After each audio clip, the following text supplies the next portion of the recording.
So, we're going to be getting ready to post the colors.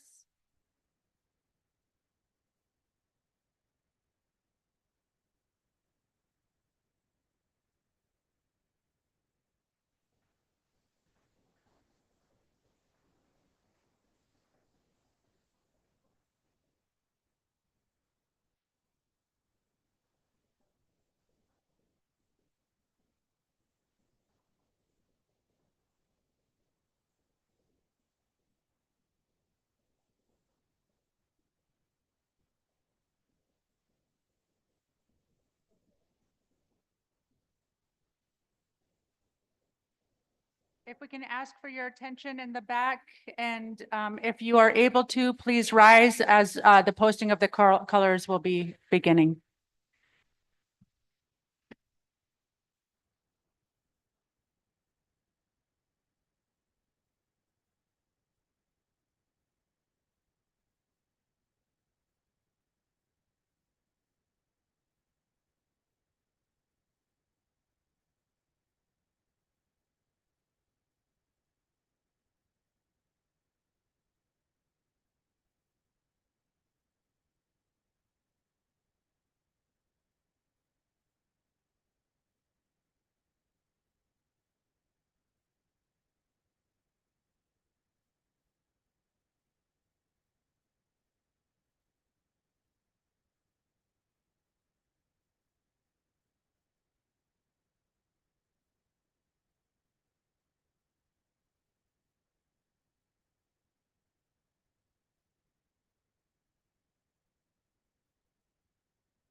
Good morning, everybody.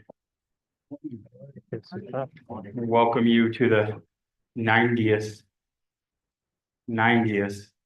Central Council.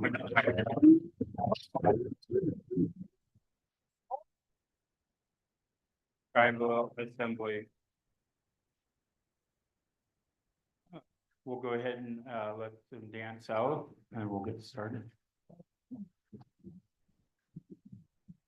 Eat Akahim.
my extreme honor to preside over this delegation this morning and welcome you again to our 90th Tribal Assembly. And I call us to order. And I'll ask Nathan Lopez to please come up and give us the invocation.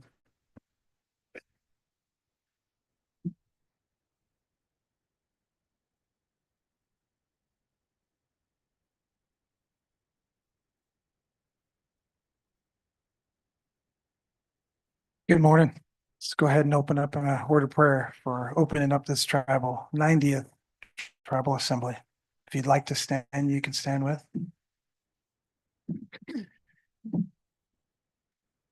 Heavenly Father, we come before you today with thankful hearts. Thank you for this new day, for bringing us all together safely, and for gathering us here for this Clinton Haida Tribal Assembly this year. Lord, we recognize that this is more than just a meeting. It is a great responsibility. We have been chosen to represent our people, to hear reports, to make decisions, and to shape a future that honors both our heritage and our people. We ask for your presence to be with us. Fill us with your spirit of unity, humility, and wisdom for this tribal assembly.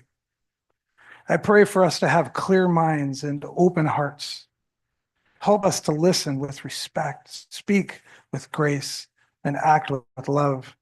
Let every choice we make be rooted in love for our people and in service to the future generations.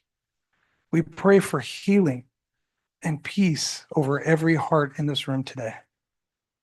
Bring restoration where there has been brokenness and unity where there has been division. We speak peace in the name of Jesus.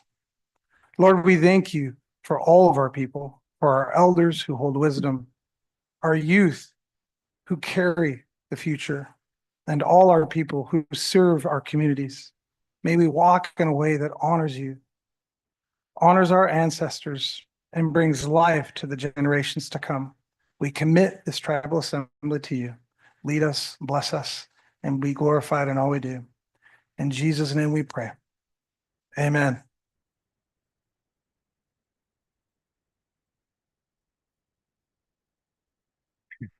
Thank you for those very inspiring words, Brother Nathan. As we've come to make common practice as our words of the day, if I can have Hune, Dr. Hune, and Eric, will you come up and join us?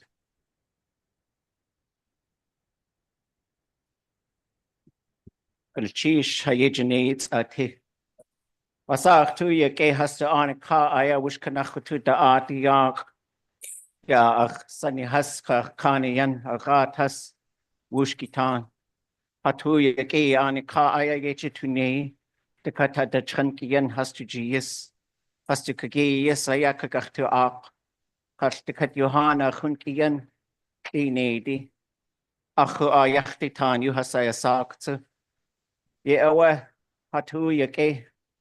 Ya hayaki ha inku hasawas ku aya hayukatangi yak wasa atina hayati a joy kagachtu akaya ya taika yukatanguchin yukagachtu saat ya yagi kusakan katisha antin ye awe hatu wasagu yejitu nei ye awe ye shawu de neke kusti Ade ayakudzati ya just to the anka kasahantin at yawne just to cut at the jich to tea a joy to ye gay konea ya hayukatangi gartisa achi yak bilchi shakshani ki go yejni wake eka kuat to hisati cheese.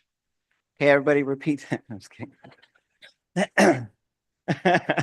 I just want to give gratitude to the Akwan for letting us work on their lands, do good things for our future generations. When we are working with our languages, we're guaranteed to be working with love and kindness. We are a self-respecting people and we respect all things. So as I was thinking of, I'm greasy from dancing. As I was Thinking of a word. Oh, that's not going to be a word. I thought a good one. We'll do maybe.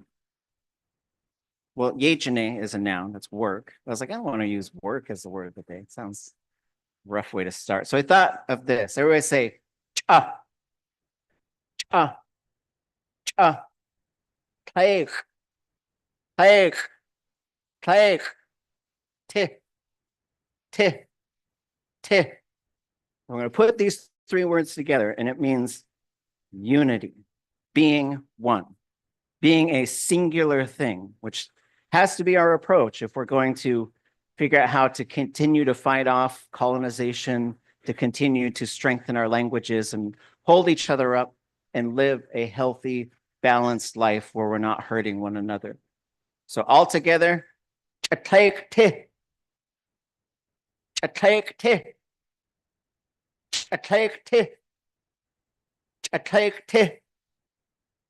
just want to remind you, all Shinget Hut Kills Samalga classes at the University of Alaska Southeast, they're free if you want to take them. They're absolutely free. Nothing can stop you.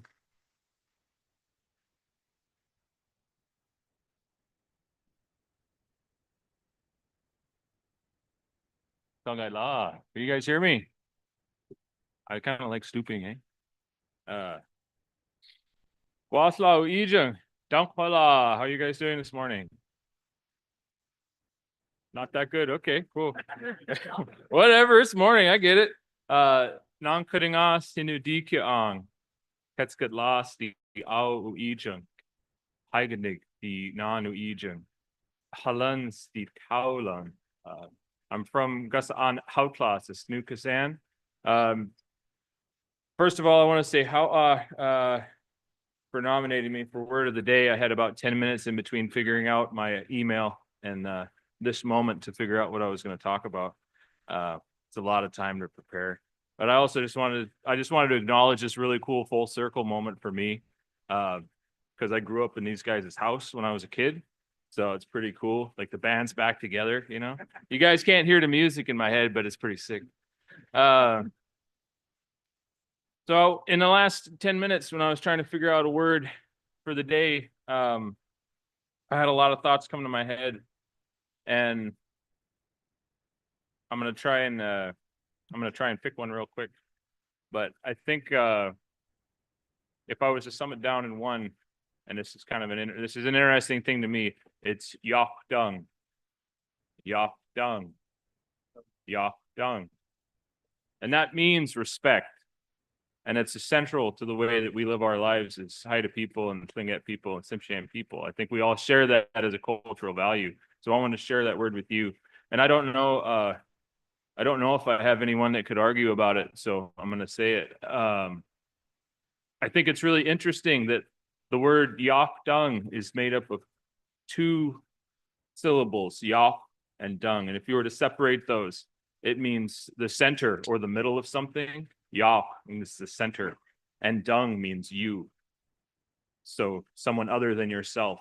So when you talk about respect, Yok Dung, you're talking about something of somebody else's. You're talking about somebody else's center, what makes them go. And I wanted to share that with you today. Yok Dung. Yok Dung. Yok Dung. And let's treat each other that way this week.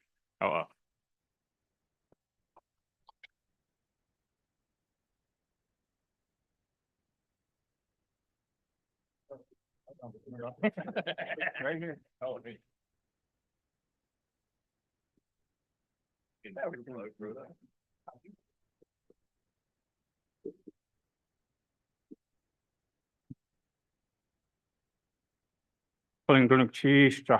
For those words.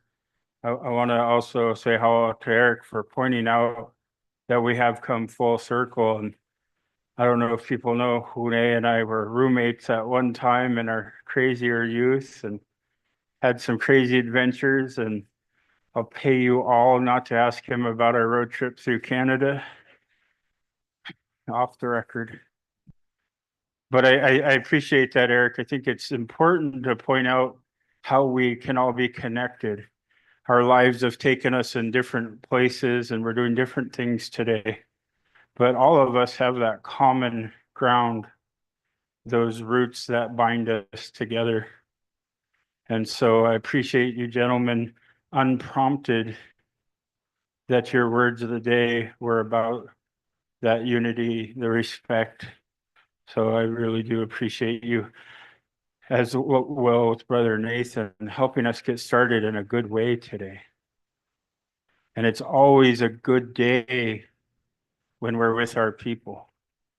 It's always a good day to be Indigenous, to be Tlingit, to be Haida.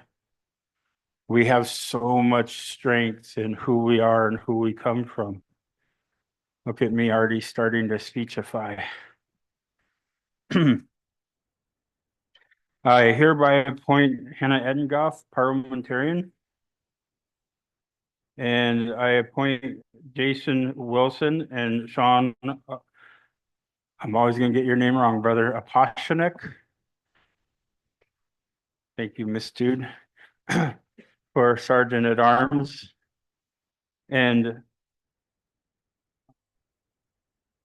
excuse me, and Zachary West, Sergeant at Arms.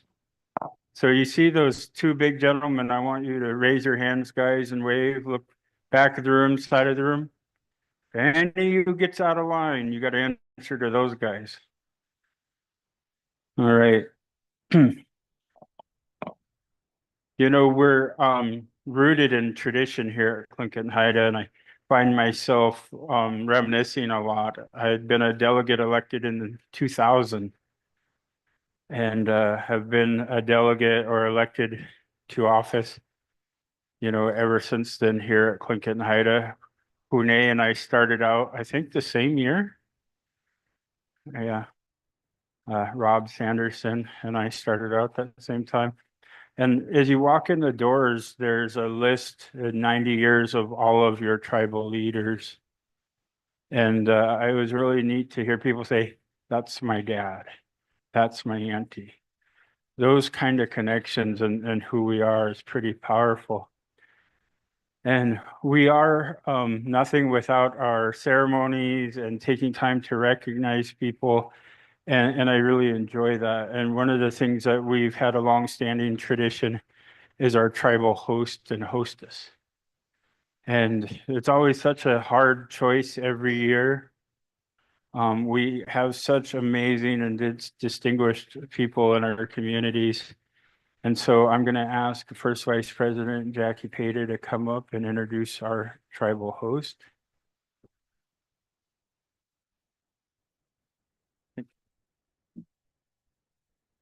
Benischish, whose inyo hatuasak, Luka Adi Ayahat, Kagwantan Yari Yeshitak.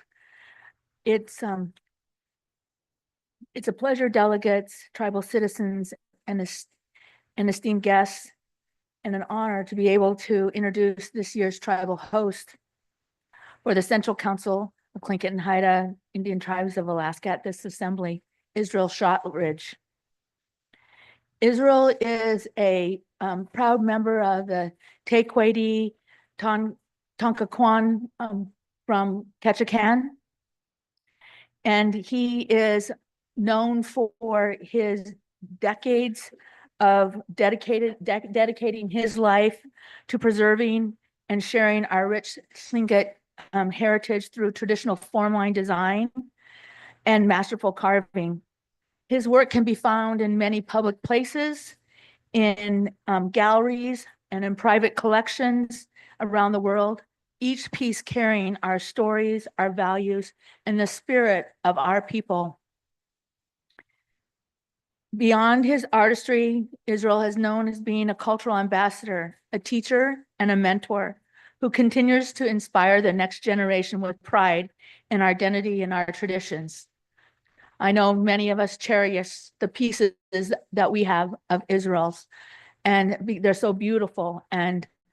But I'll never forget the excitement I had one day when he came out with the cell phone cover.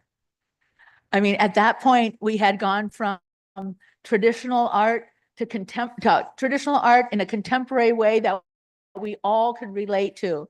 And I made sure that I had to do what I needed to do to order the right size cell phone cover. And so I want to thank Israel for carrying our art, carrying that heritage and our traditions, and making sure that it was relevant to all of us today. I'd like all of you to help me welcome Israel Shotridge to the podium, and he'll be accompanied by his wife, Sue.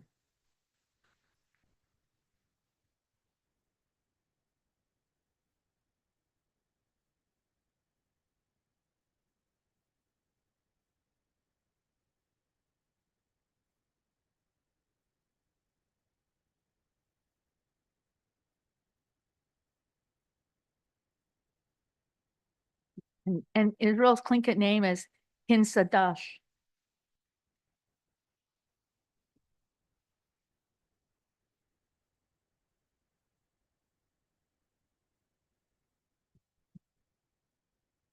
And we'd like to present you with this hat to commemorate this occasion of being honored. And we're honored to have you here as our tribal host. Thank you very much.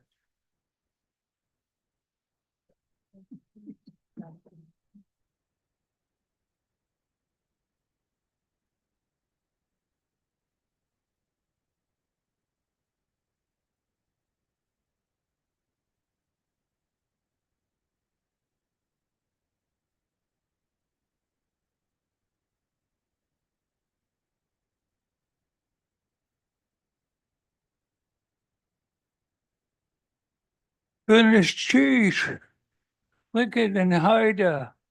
I'm honored to be chosen as honorary host of this year's tribal assembly, along with my cousin Judy as the hostess. It's not something I ever expected. I wanted you to know how much it means to me, especially at this time in my life. For those who may not know me, my name is Israel Shotridge. I'm a Tlingit member of the THTBC Tondaquan from Ketchikan. My second name is Kinsadach. For as long as I can remember, I was raised with stories and songs and carving tools of our people. They guided me every step of the way. Through my art, whether it is carving totem poles, painting drums, or sketching an old design, I try to honor my people and keep my traditions alive. Every piece of art I've made was my way of giving thanks to the people and the spirits that walked with us. These days, my health has made things a lot harder. My memory isn't what it used to be, and I can't always find words. I want to say, so I'll keep it simple today. My wife, Sue, helps in her memory. We prepared a statement that we wish to share with you.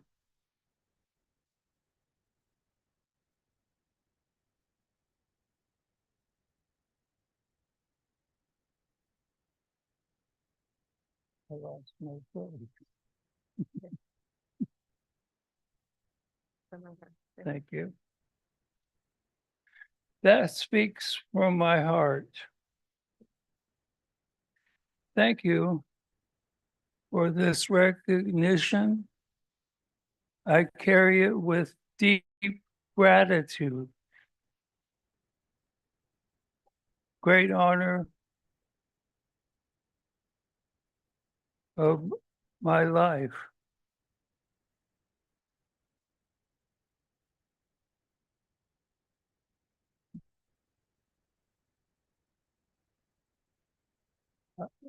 And lastly, for myself, I'm always thinking of my granddaughters. I would like to say hello to our granddaughter,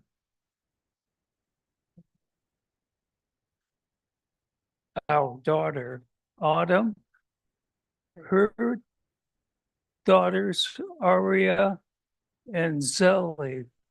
Unfortunately, they couldn't be here today. Your papa and your nana love you. Thank you.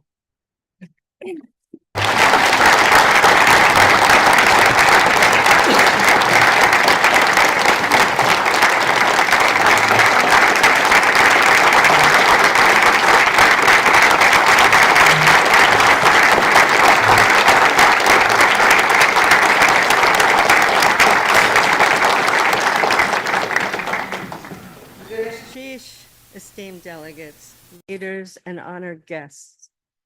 I stand before you today with deep gratitude as I speak on behalf of my husband, Israel Sharridge, who has been selected as the honorary host for this tribal assembly. This recognition is deeply meaningful to both of us, and I want to express our heartfelt appreciation. Israel is a proud Tlingit tribal member of the Tequay Brown Bear Clan, Tondaquan Sea Lion people from Ketchikan. He carries the name Kinsadak, given to him in honor of his ancestors. His mother was Takle Esther Shea, and his father was Milton Jackson Kagwan Tan from Klukwan. As for me, I was culturally adopted into my beloved Kiksadi clan from Wrangell. My Tlingit name, given to me by Herb Bradley, is Kana Kana. Together, Israel and I have dedicated the past 36 years to the preservation and sharing of Tlingit art and culture. Israel's carvings have become lasting cultural legacies, standing tall as symbols of our people's resilience and unity. To highlight just a few, because there are quite a few, the most meaningful totems to Israel, his efforts in restoration, replication, and in creating contemporary totem designs are spread throughout the Pacific Northwest coast. His first totem, the Kotz pole, stands in Totem Bight State Park north of Ketchikan, marking the beginning of a lifetime dedicated to this art. His 55-foot Chief Johnson totem in Ketchikan played a pivotal role in the reuniting of the Tongass tribe. Beyond our own lands, Israel was honored to carve for other tribal nations, expanding his impact across indigenous communities. He received a great honor when he was selected to carve the totem archway at the entrance of the tribal cemetery for the Quileute tribe in La Push, Washington. And at the Alaska Native Heritage Center in Anchorage, inside the clan house, there are 4 house posts, each reflecting the deep connections and shared histories of our coastal nations. While Israel was carving not 1, but 2 of the house posts for the Eyak and the Tlingit nations, he was in great company, carving side by side with Haida carvers Joe and T.J. Young, as well as Simpsian carver David Boxley.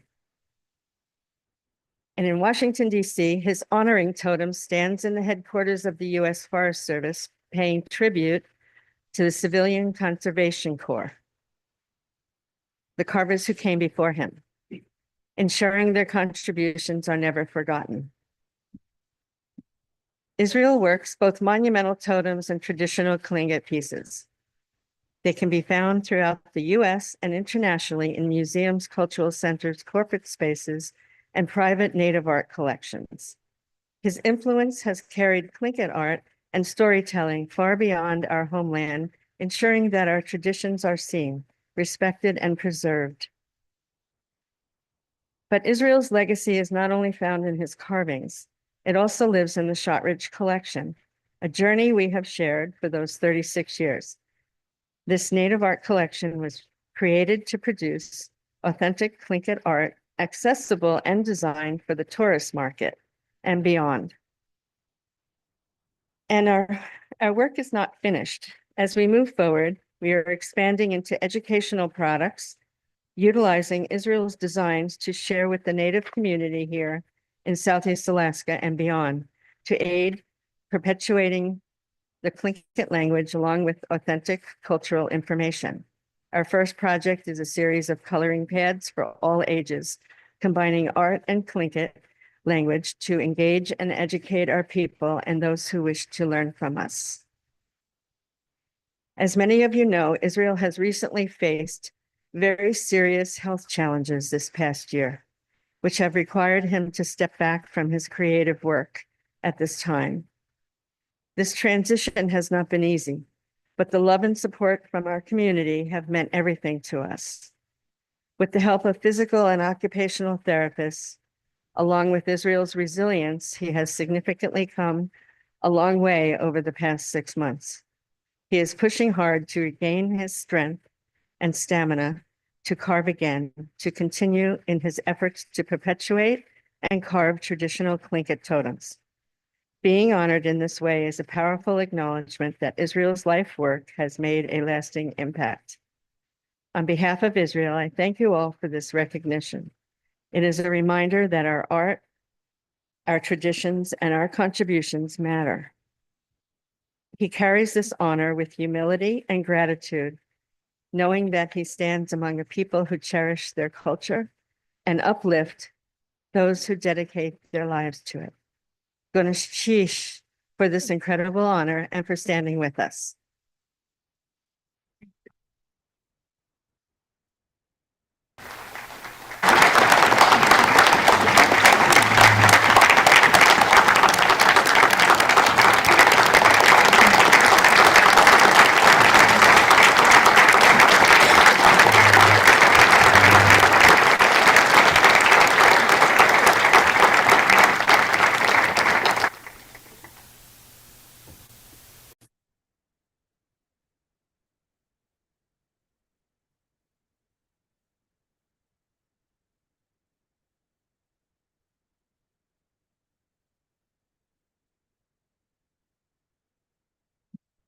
Thank you. Next, I would like to invite Second Vice President Clinton Cook to introduce our tribal hostess.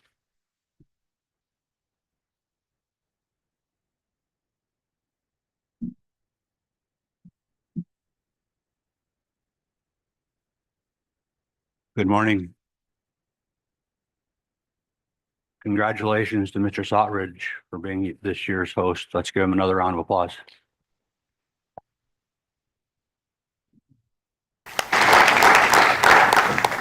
It is my pleasure and honor to introduce this year's tribal hostess for the 90th Tlingit Haida Tribal Assembly, Judy Helgeson.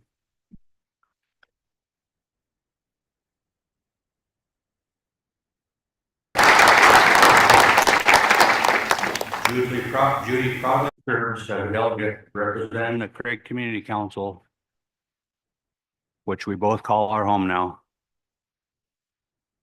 She is a devoted advocate for our community and a talented artist whose creativity reflects the strength and beauty of our culture. Through her art and her service, Judy uplifts those around her and embodies the values that guide us as people. Her respect, generosity, and deep commitment to our communities shows her daily values. On a personal note, it's especially meaningful to me today, not only because she sets an incredible example for our community, but I am proud to call her Auntie Judy. Please join me in welcoming our 2025 tribal hostess of the 90th convention, Judy Helgeson.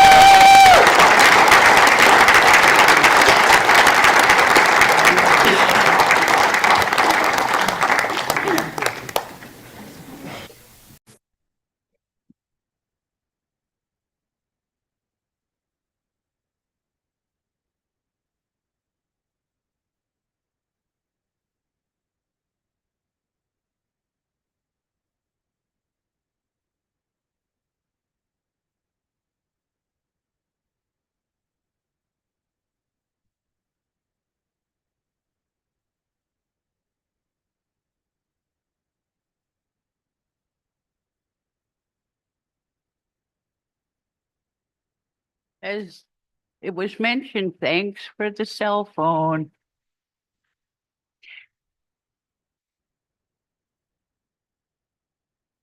First of all, I'd like your guys' attention just for a minute. When my son and I first moved to Juneau, we were homeless.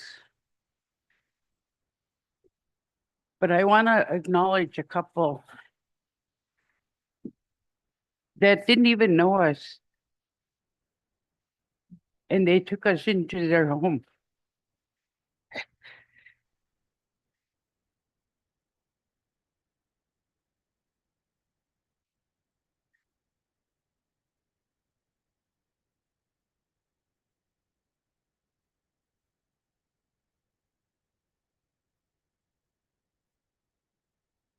That family made us feel like family. And then we became their family.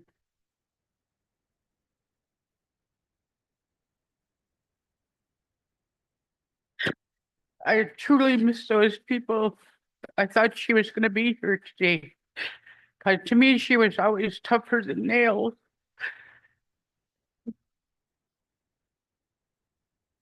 Ralph and Harriet Knudsen.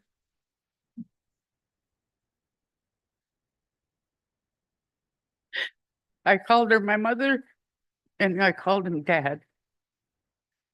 We would watch TV together, and the Iron Chef was on. And Ralph would say, well, we don't need the Iron Chef anymore because we have one living with us. And so when we got ready to move, we got our own place. Ralph said, you can't move because you have to stay here. But those were the kind of generous people. And I want to extend my deepest condolences to the family. I was just wishing she was going to be here because, like I said, she was the toughest woman I know.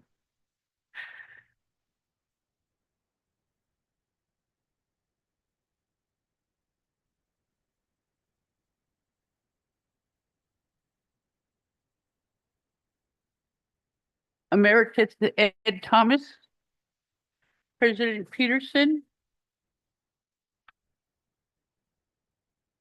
the Executive Committee, delegates, ladies and gentlemen.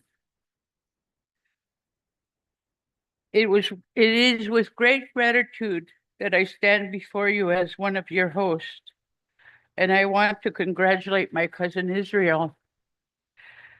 I'm not sure that the executive knew that we were cousins, but last night I asked Mr. Peterson, I said, did you know that we were cousins? And you told them? And he said, yeah.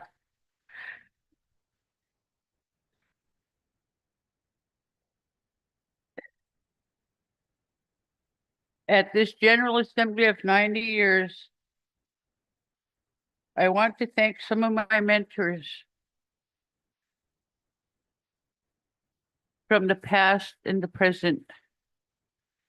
Clara Natcon, Frida Peel, Esther Nix, Selena Everson, and Stella Martin, and Cheryl Dodson.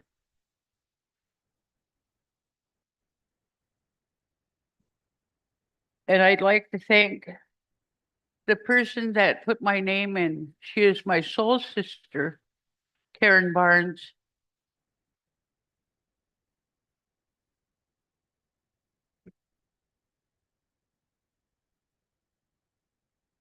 Each one of you, for all your hard work, your dedication shows here.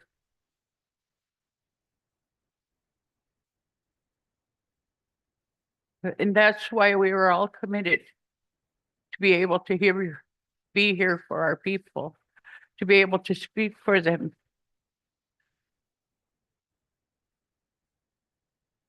I really want to thank the president and the executive committee for all the work they do all year.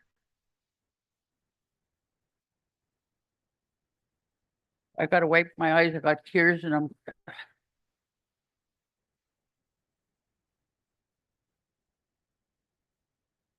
I truly want to thank the president, I said that, just think. It all started 90 years ago. The Alaska Native Brotherhood and Sisterhood, I would also like to give them credit for always standing by and opening doors as they did for Search Health. For me, they were once the strongest organization.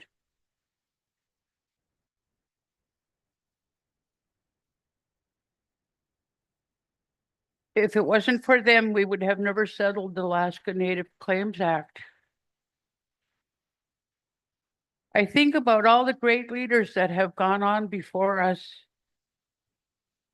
And here we are now in the 90th assembly, and we live in our world uncertainty. I want you guys to think about what I just said, in a world of uncertainty, because what is happening in our world today.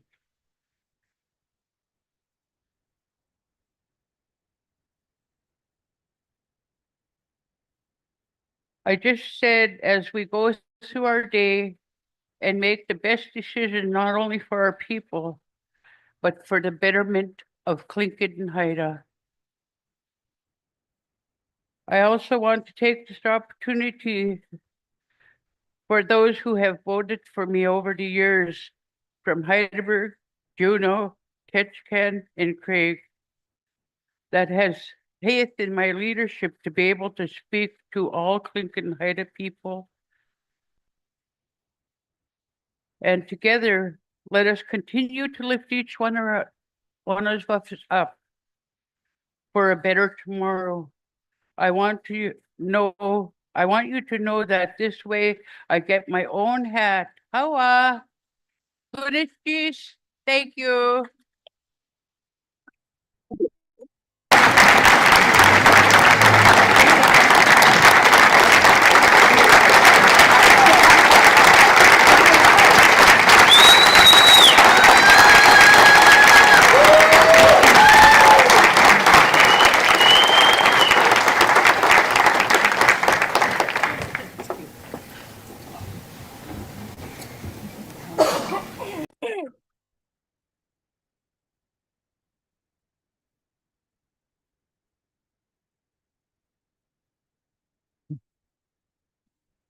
Thank you. Jess? I don't know if that's on. I wanted to ask for suspension of the rules so that way we may be able to see our youth ambassador with Seattle.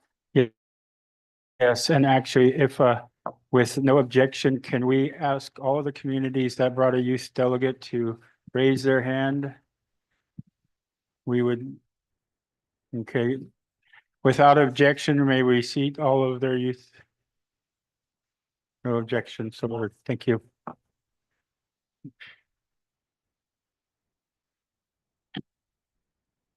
Thank you. Next, we have our welcoming addresses.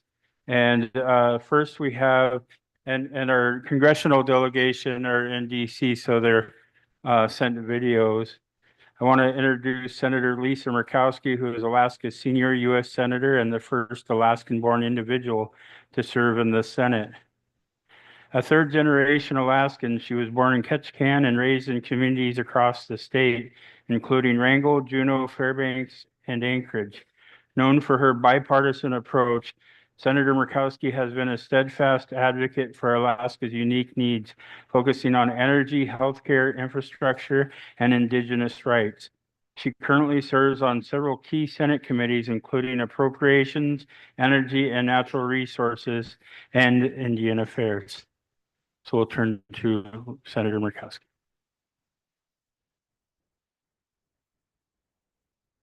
Nope.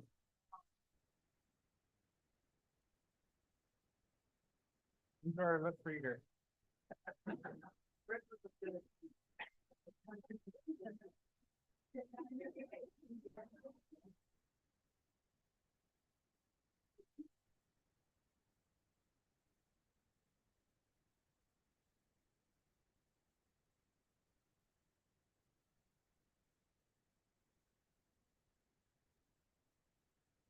It looked really important.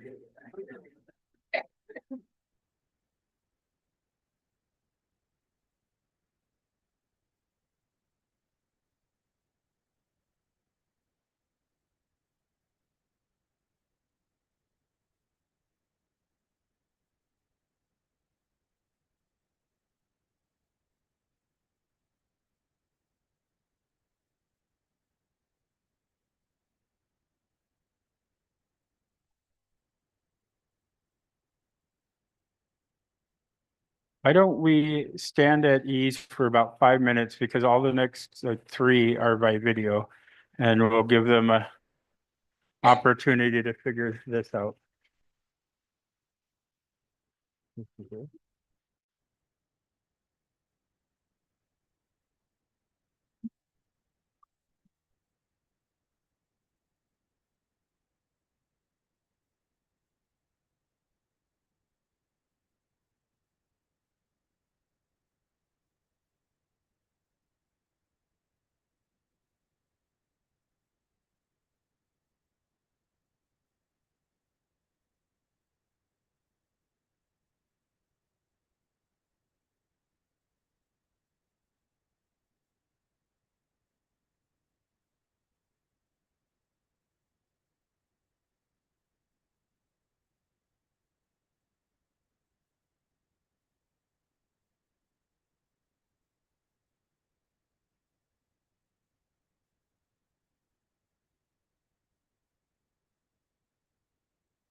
And it's important to the well-being of your communities throughout Alaska. You've stewarded the lands and generations here for generations, and you know it best. That's why I continue to push the Forest Service to be a better partner with Tlingit and Haida across the Tongass.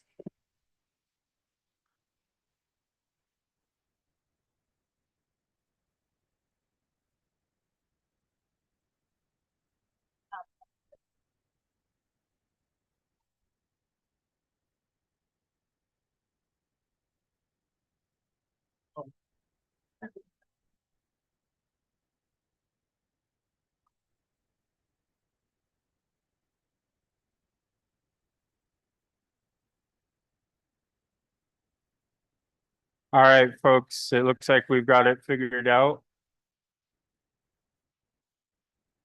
Well, Good ask exchange, everybody to come President back to Peterson, their and seats greetings to orderly. all of the delegates. As Can we pause this? Let's get everybody back to their seats. Sergeant at Arms.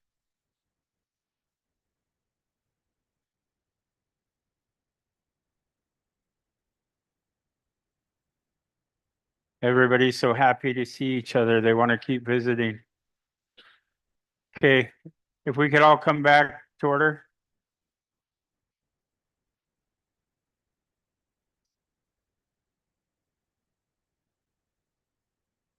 All right, thank you. We're gonna continue with Senator Lisa Murkowski.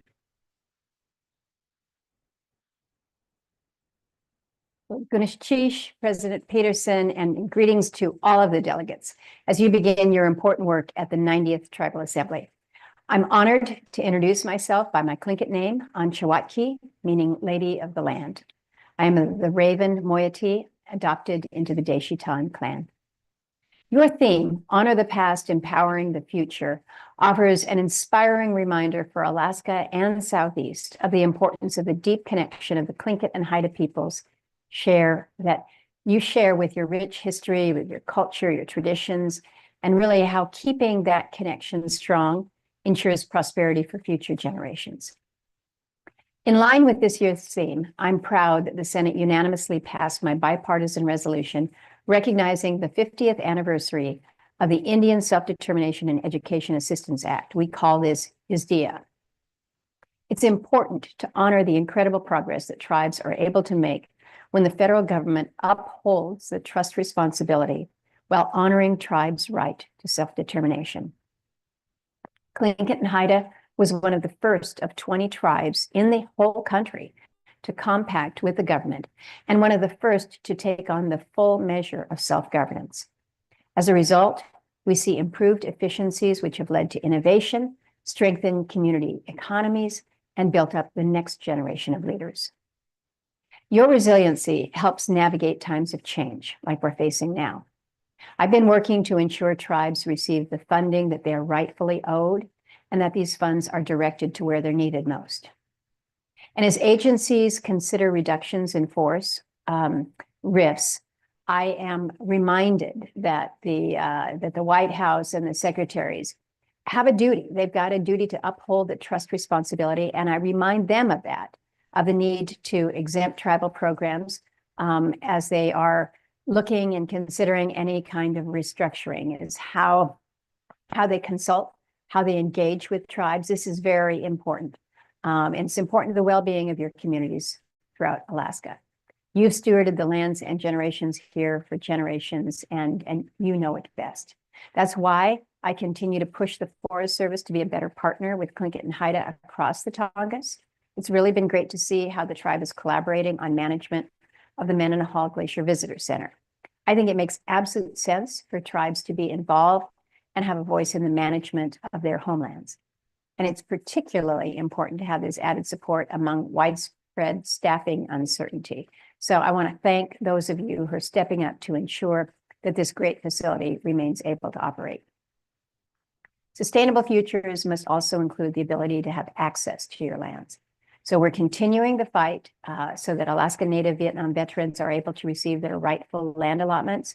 We've reintroduced legislation, Senator Sullivan and I, that will extend the selection program by 5 years.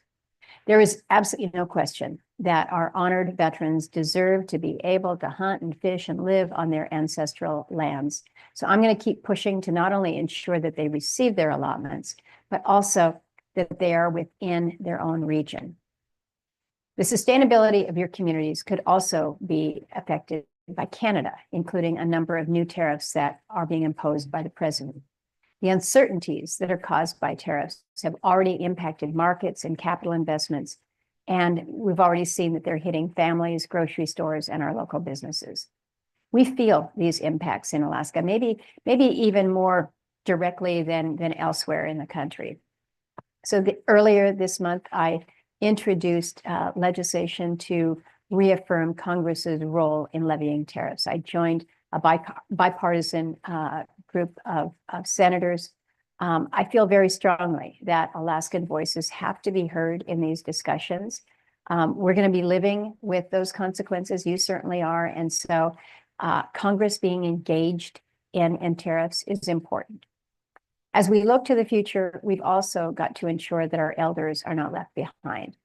They already face substantially worse health outcomes at disproportionately higher rates than other seniors. So I've recently reintroduced the Native Elder Act, which would help address this by ensuring that our elders have the support that they need to age at home in their local communities. There's so many things that I could add, so much that you have been working on, so much that we've been working on together, whether it's in the Indian Affairs Committee or through my personal office. So thank you so much for what you do, how you do it, for allowing me to welcome you as you start your tribal assembly. Know that I wish you all the best, and I look forward to seeing you soon. Gunachish Hawa.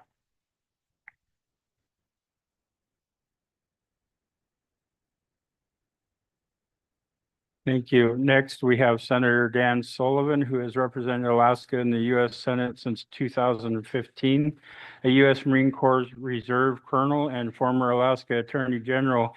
He brings a wealth of experience in national security and legal affairs. Senator Sullivan is committed to promoting Alaska's economic development, supporting military families, and advocating for responsible resource management. He serves on several Senate committees, including Armed Services, Environmental and Public Works, and Commerce, Science, and Transportation. Please welcome Senator Dan Sullivan. Greetings from Washington, D.C., everybody, and President Peterson and the rest of the Tlingit Haida leadership.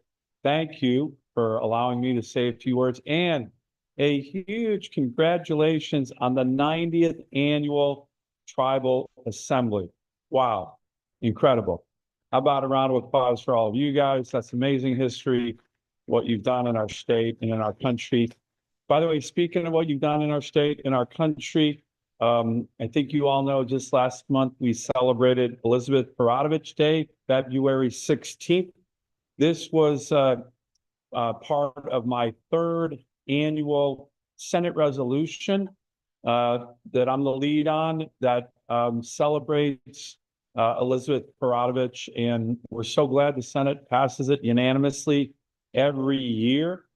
She was a true American hero, a true Alaskan hero, and what I'm trying to do, and I know you guys care about this, is make her name and reputation much more national, to have led the passage of Alaska's Anti-Discrimination Act of 1945, almost 20 years before the Federal Civil Rights Act of 1964, is worthy of not just Alaska attention, but attention by our federal government as a true American hero. So we'll keep doing that, telling the story of this great Alaska Native leader and a great American.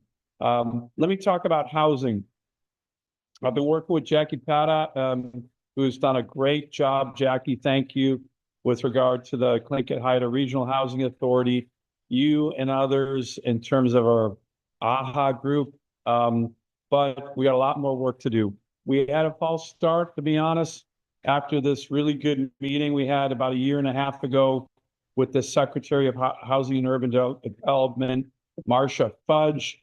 We had this big task force for rural housing. HUD agreed to do a bunch of stuff with us, and to be honest, they never really followed through. It was kind of a disappointment, but we had some really good ideas. And so the new Secretary of HUD, Scott Turner, started on February 5th. We're going to work closely with him. I want to get him up to Alaska. I want him to meet again with all our Alaska Native regional housing authorities.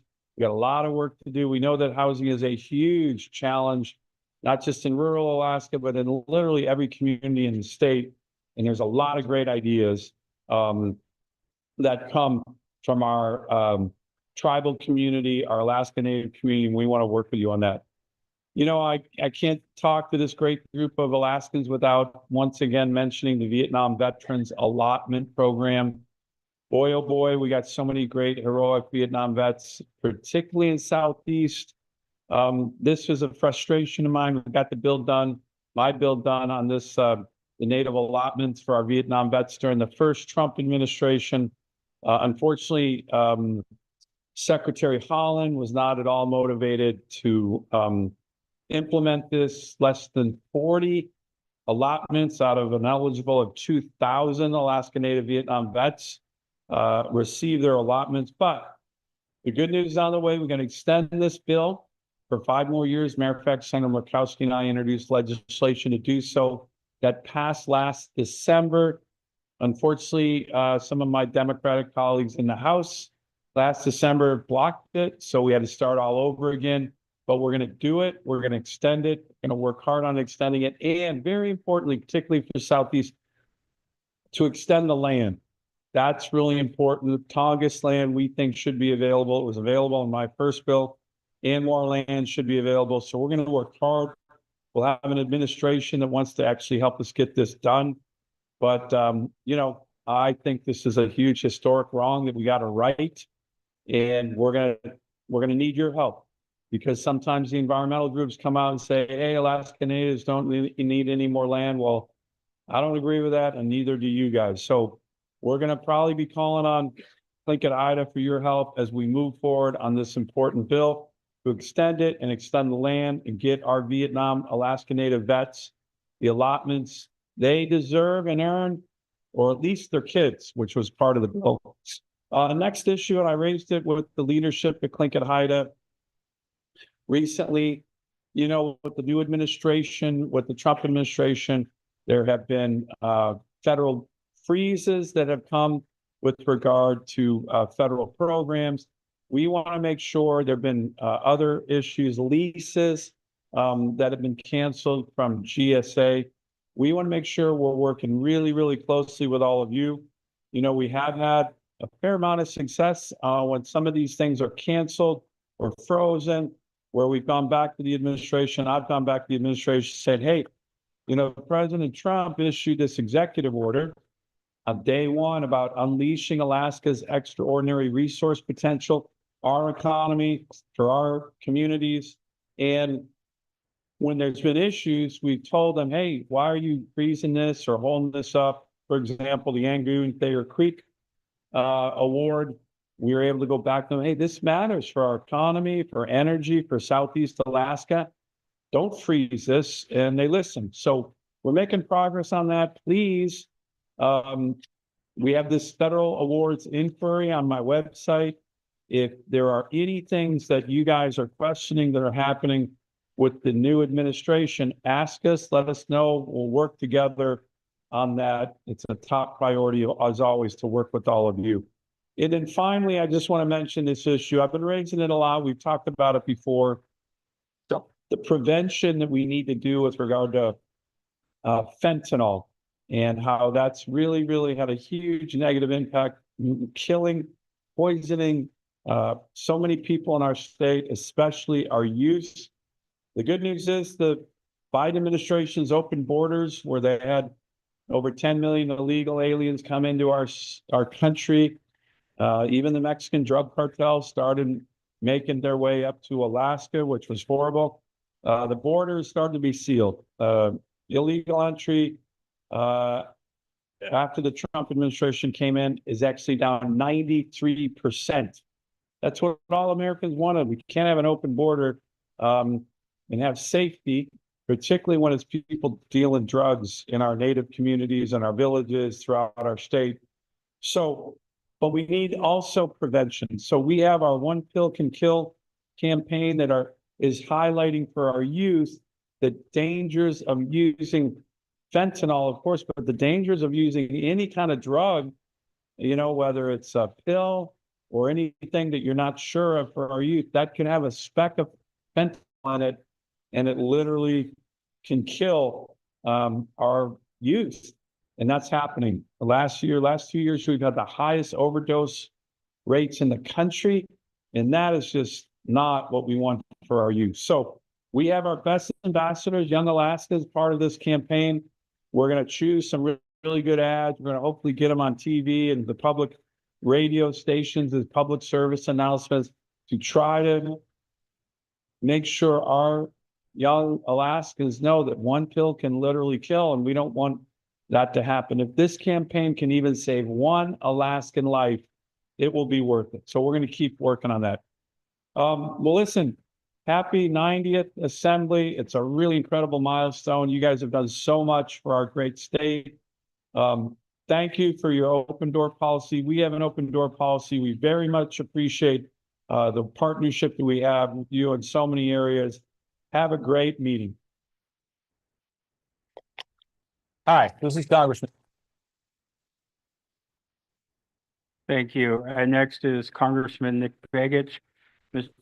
Congressman Begich serves as Alaska's at-large representative in the U.S. House of Representatives. Having assumed office in January of 2025, he's a Republican and lifelong Alaskan. Congressman Begich is committed to advancing Alaska's economic interests, supporting responsible resource development, and ensuring the state's unique needs are represented at the federal level. He is the grandson of the late Congressman Nick Begich Sr., continuing a family of legacy of public service in Alaska. Hi, this is Congressman Nick Begich. Sorry I couldn't be with you today, but I did want to take a moment and just thank you for all the hard work that you put in to make sure that your tribal governance structure is sound, is strong, that you are honoring the past and empowering the future. You know, it's so important as we think about tribal governance to ensure that the next generation carries on the torch of responsibility in our communities.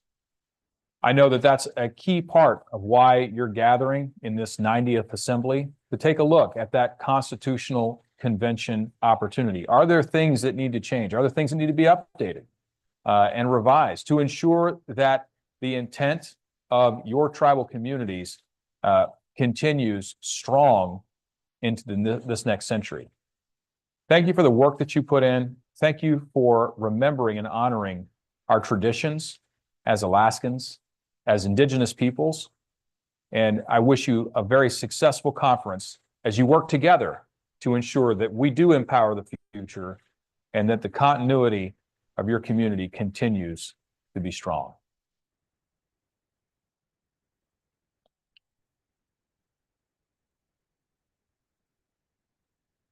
Thank you.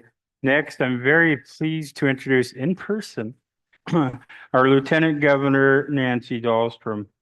Lieutenant Governor Dahlstrom serves as the 15th Lieutenant Governor of Alaska, a role she assumed in December of 2022. She has a career spanning over 2 decades in public service. She has held positions in the Alaska House of Representatives, served as Commissioner of the Department of Corrections, and acted as Senior Military Affairs Advisor to the Governor. Her focus has consistently been on public safety, energy security, and community resilience. A dedicated Alaskan since moving to the state at 18, Lieutenant Governor Dahlstrom holds degrees in human services and organizational management. She is a proud mother of 4 and grandmother of 11, drawing inspiration from her family to serve the people of Alaska with commitment and integrity. Lieutenant Governor.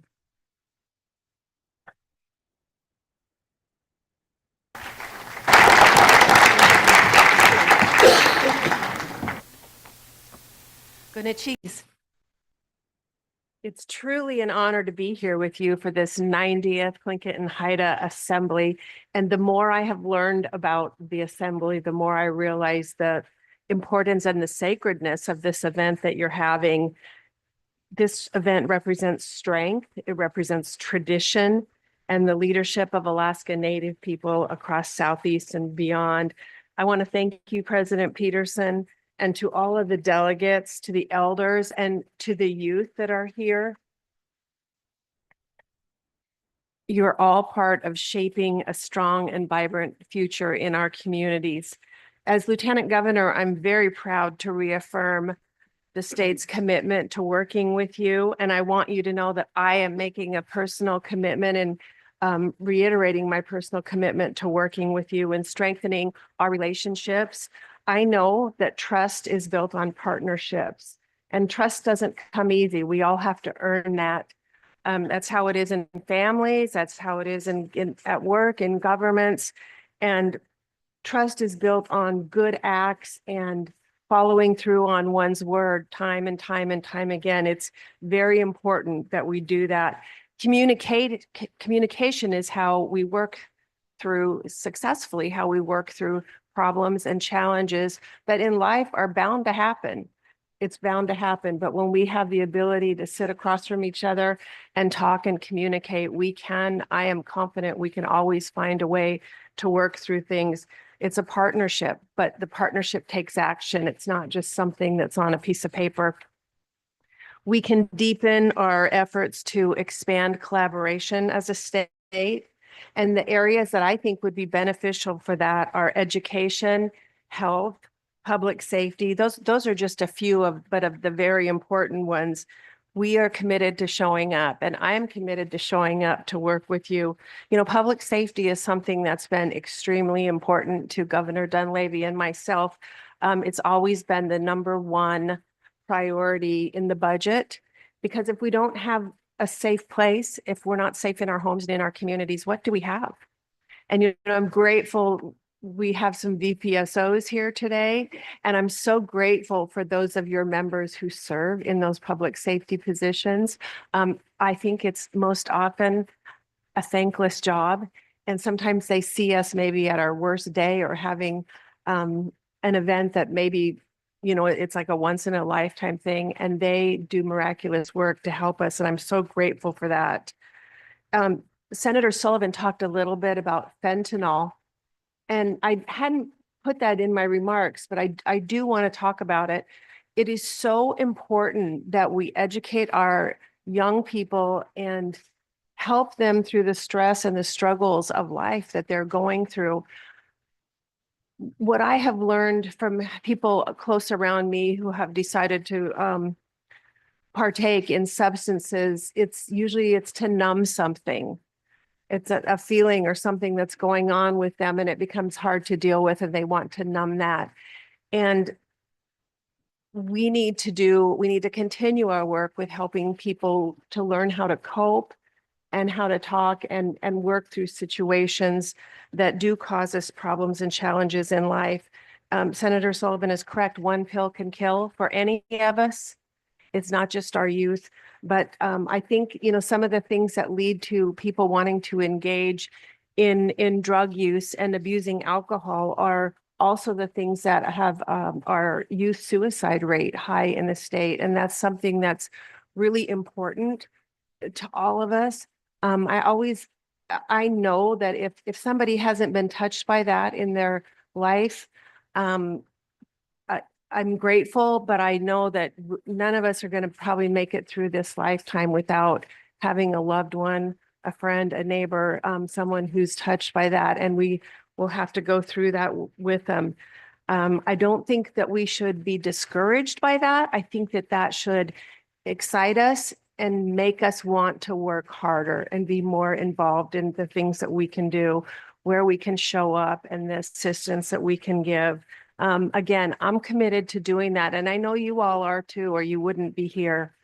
Alaska's future is in your hands, in all of our Alaskan hands, and the relationships that we have with tribes are only going to benefit everyone in the state.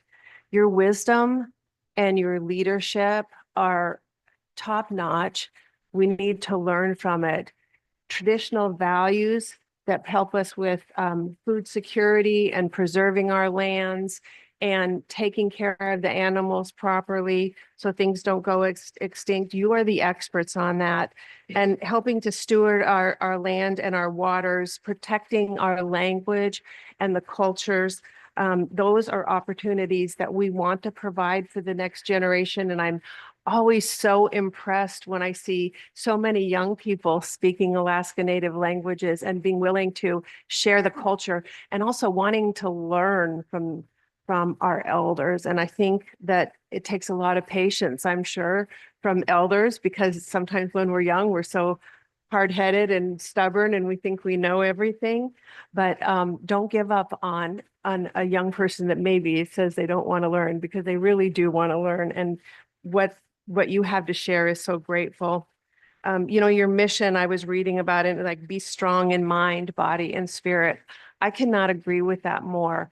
I know that in order to accomplish good things, it's not just our body that has to be strong or our mind, but our spiritual soul needs to be strong. And we need to feed that also. We need to feed that through the religious events that are held, through the land, through the earth, all the things that we do to honor our Creator. To the delegates, I want you to know your voice matters, your work, the things that you do matter. And I hope that everyone will listen, learn, and stand with you. And again, I commit to you that I know we can build a future that honors the tradition of the past while we embrace the promise of tomorrow. And the promise of tomorrow is bringing some changes. Both of our senators specifically spoke about changes and some uncertainties and things. And I'm so grateful that they're open to talking with all Alaskans about changes that might, have a detrimental effect. And so please take advantage of that opportunity with them. Also, if there's things happening in Alaska that my office can help you with, please feel free to reach out and contact me. I want you to know, again, I'm thankful for this opportunity to be here. I feel like it's such an honor to be at the 90th Assembly, and I'm grateful for you and all that you do, and I hope that you have a wonderful rest of the Assembly. Thank you. The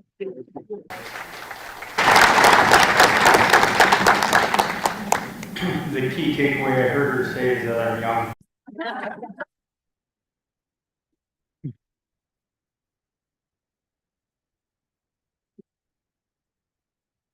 I just want to remind folks, the delegates, when you're seated, to please mute your phones. Up here, I could hear all your cute sounds really loud. Next, we have with us the Assembly Member Christine Wall from the City and Borough of Juneau. Ms. Wall has been serving the City and Borough of Juneau Assembly representing District 2 since 2020 and is the current chair of the CBJ Finance Committee.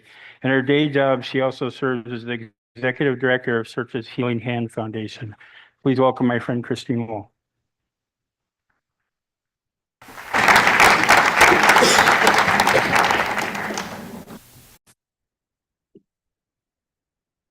Morning, everyone. Thank you for having me. My name is Christine Wall with the Juneau Assembly. The mayor sends her apologies for not being here. She's away on personal business, but she will be back for the party on Friday night. On behalf of the City and Borough of Juneau, we want to welcome you all to the capital city, and so thankful that Tlingit and Haida hosts Tribal Assembly here in Juneau. We usually think about summer as our busiest season here in Juneau, but with everyone traveling here for Tribal Assembly and session, and we had our first cruise ships this week, it can feel pretty happening this time of year. So I'm just happy you all are here. We love being Southeast Alaska's hub community, and so so nice to see friendly faces from our surrounding communities here today. We also want to take a moment to thank Tlingit and Haida for being incredible partners to the City and Borough of Juneau. Tribe has really become one of our most critical collaborators on many issues, including housing, advocating for our ferries, and disaster relief and response, most notably the last 2 years responding to the glacial outburst floods. Clinton Haida has been just an amazing partner there. So just want to really thank the Executive Council and your leadership for prioritizing that partnership. As the federal government, pulls away from support of some of our community priorities, it's going to be that much more important for us to join forces at the local level. And so thankful that you all have been doing that work with us. I'll close just by saying that if there are things that we at the city of Juneau can be doing to be better partners, I know myself and the mayor and our city staff are always open to that feedback. We've got open doors, so please come visit us and say hi and tell us how we can be better partners and more welcoming to our visitors when they come visit Juneau. I hope you enjoy the next few days and get some great work done. Thank you. Ganoshish Hawa.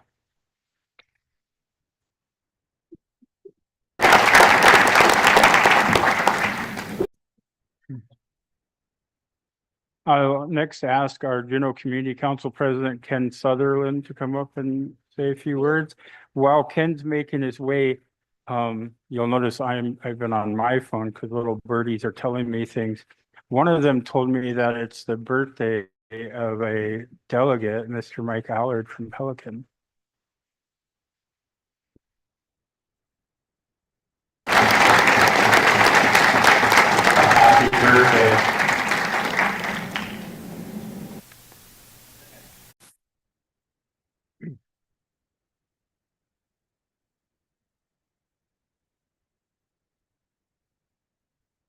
Good morning. Got my notes here. So, Deshak, Yahat, Bewasak, Eonat, Hatsati, Deshitan, Ayahat, Wushkitan, Yatki, Sati, Ganesh Hawa. That was my first time doing my Lincoln introduction. Thank you. Thank you. So I need to give a big thank you to my daughter, Aurora. She really worked with me on doing this. She even wrote my notes down for me in my phone. She goes, let me spell it out how you should say it. So, so my apologies if I made any mistakes. President Peterson, President Emeritus Thomas, Vice Presidents, Tribal Host Israel Shotridge, Tribal Hostess Judy Helgeson, honored guests, staff, and my fellow delegates. Welcome to the 90th Tribal Assembly. Honor the past, empowering the future.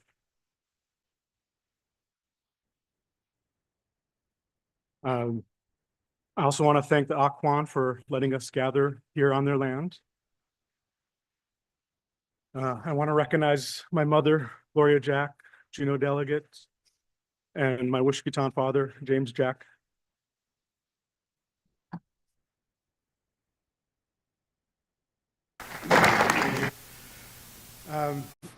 Juneau delegation had a tough year this year.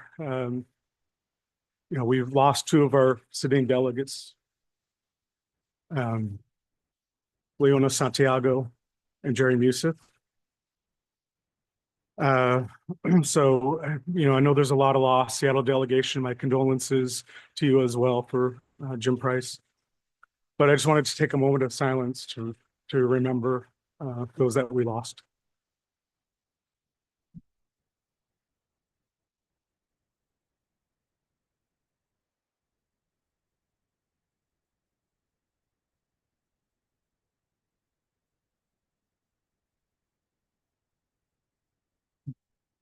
Thank you. I know we'll miss their voices, but I know that many of us carry their words within us, especially as we go through this next few days. And okay, I'm going to change my tone here to one of appreciation to President Peterson. I want to read you a message from our delegation. Dear President Peterson, On behalf of the 49 elected tribal representatives of the Juneau Clinton and Haida Community Council, I'm writing to express our sincere appreciation for your hard work, dedication, and steadfast commitment to our community and to all of our tribal citizens.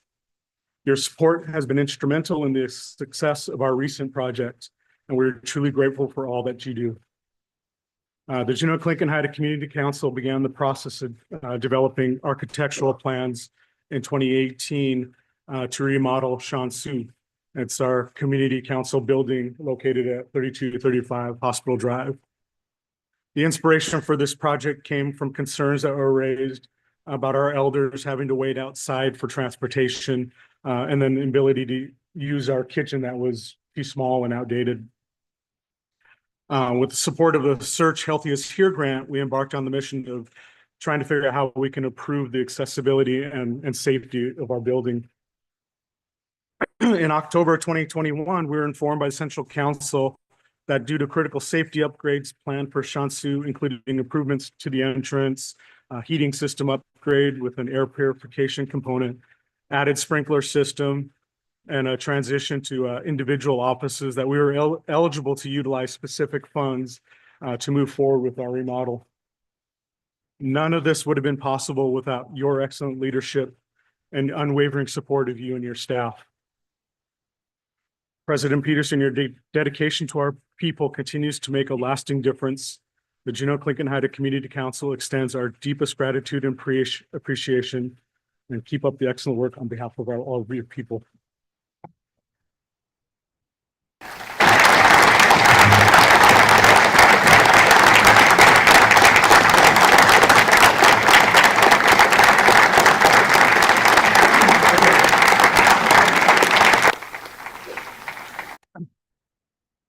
So thank you, delegates, for allowing us this moment.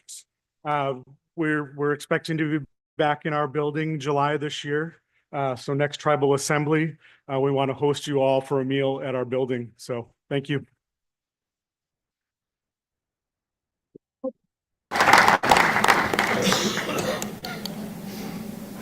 It's my distinct honor to introduce a longtime friend, somebody I really look up to. He's an educator by trade, a strong man of faith, and our grand president to the Alaska Native Brotherhood. Sasha Solov serves as the grand president of the Alaska Native Brotherhood, continuing a legacy of leadership and service deeply rooted in his family's history. A lifelong advocate for Indigenous rights and cultural preservation, he has dedicated his career to education and community empowerment. Sasha is a retired school teacher and principal, and he has been actively involved in Alaska Native corporations, including serving on the original board of incorporators for Cake Tribal Corporation and as a shareholder in Sea Alaska Corporation. His commitment to advancing the mission of ANB reflects his dedication to strengthening Native communities across Alaska. Please join me in welcoming our Grand President, Sasha Solov.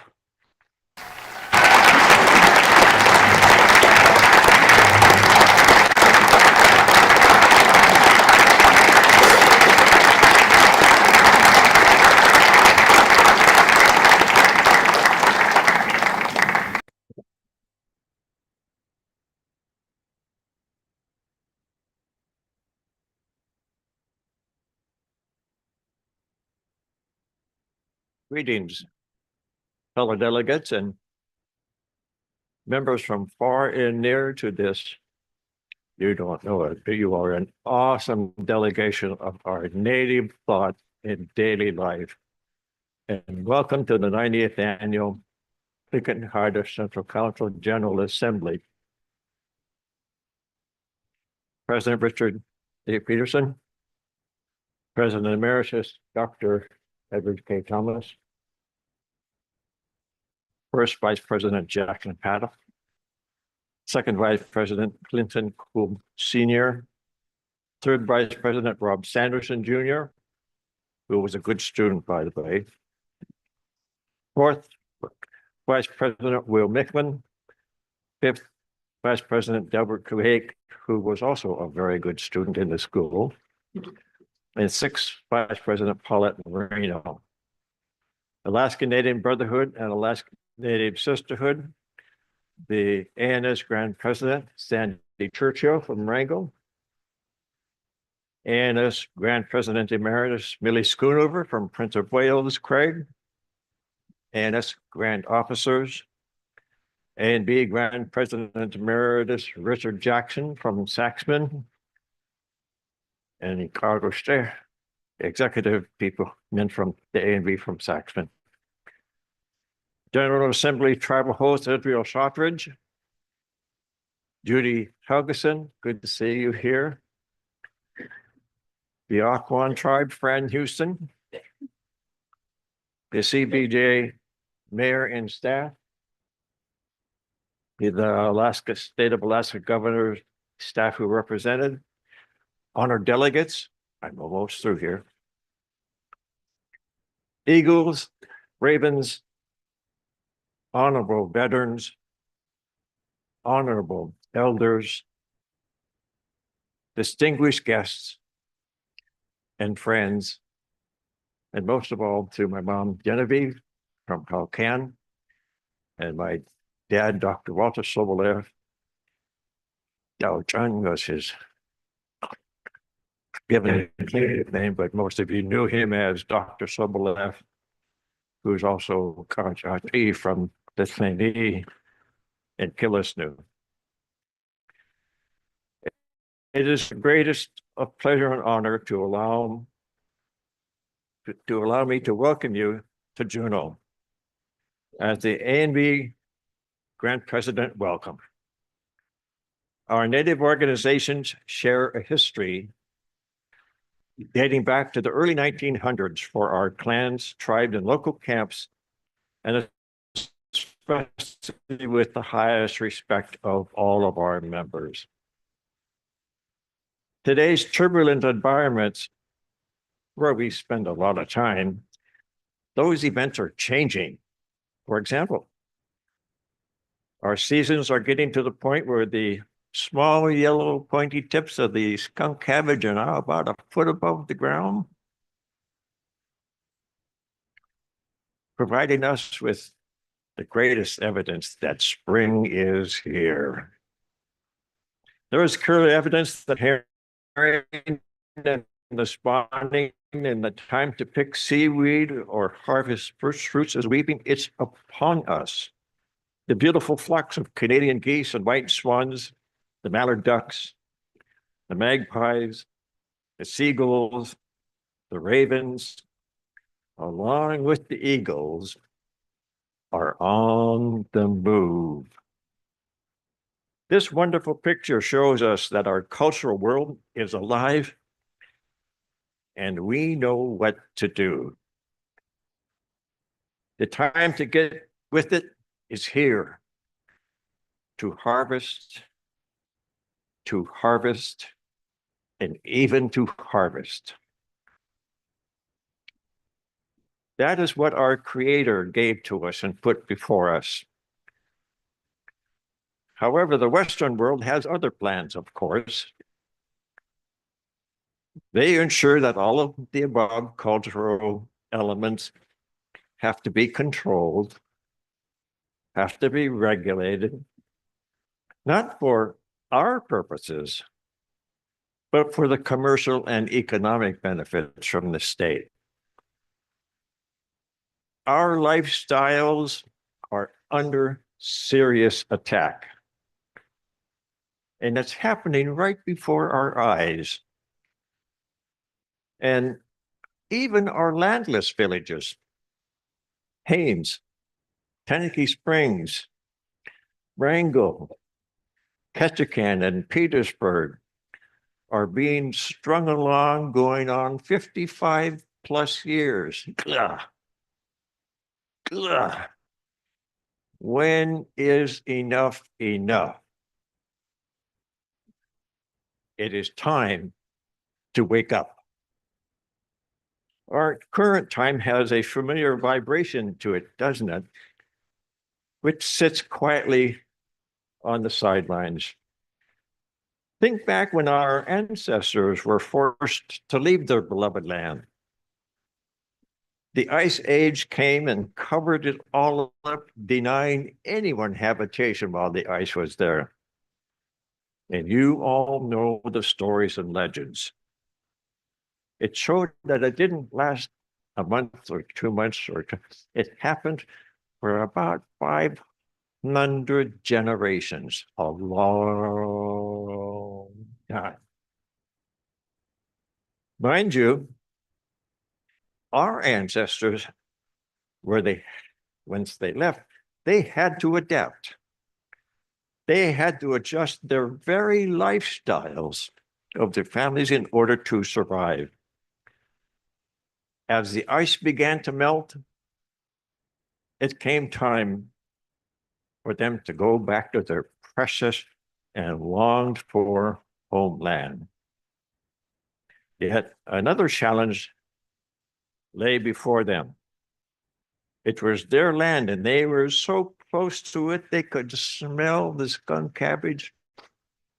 They could smell the pine needles.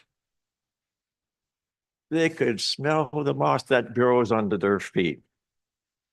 And they had to decide something.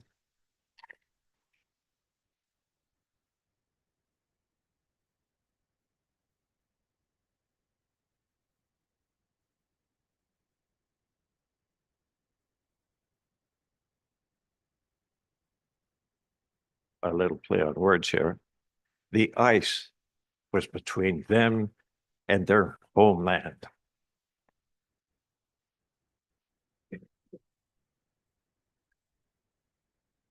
It came time for our ancestors to come home. It was their land. So they had to decide how to get to the homeland over the ice. The legends show that they chose not to walk over the ice, but to go under. Now, if that doesn't get your attention, if you've ever tried to get in cold water, much less go under an iceberg, you're almost with them. Oh, I wish I could have been in those meetings and behold how they would choose to go home. There was no ill feelings, no individual tantrums, no personal egos were being hurt. No one decided that it was not going to be followed. The fathers and mothers, quote, I could hear my dad say this, making themselves ready. They sucked it up. They made absolutely sure that every small detail was prepared and safe, including their grandchildren. Now, you are in a similar decision point in our tribe's life. Yep. It's center stage right here in front of you. The paths appear a little shaky. The foundation dollars that have been coming are drying up and disappearing. The processes which we were forced to deal with are dramatically changing. In fact, our native heritage is being questioned by those who are non-tribal. At times, our own friendships with one another are questioned. And like it or not, it is time to be of service with and for one another. I warmly invite you to step into this land filled with uncertainty, with doubts which run all over the place. Wrap your decisions close to one another and be of service. Sure, times are tough. Sure, we find ourselves at times growing distant from one another as our friendships. I challenge you to step up, have the debate, define the positions, have the votes, and come to the end of those votes with a joyous unity filled with compassion and positive achievements for us. No one else, us. We're the natives here, folks. We've been here before statehood. We've been here before territories. We've been here before the Ice Age. We've been here for the floods. And you know what? We're still here.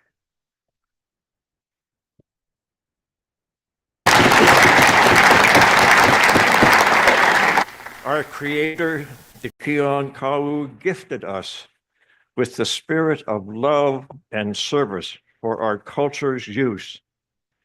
And now is the time to exercise it with your fellow delegates, your friends, your clans, your tribes, your communities, and anyone else found on this journey. You are in charge. You can positively bring solutions and answers to the complex elements which are before this 90th Assembly of the tribe. So goodness cheese. Have a great and wonderful time at your gathering. Bless each of you and your families and your heritage. It's there for the taking. Take it. Thank you.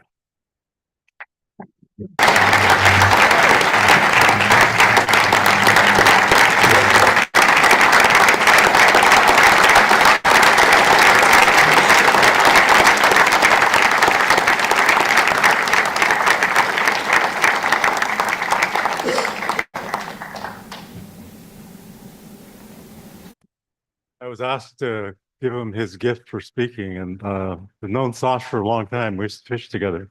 Anyway, thank you very much, Sash.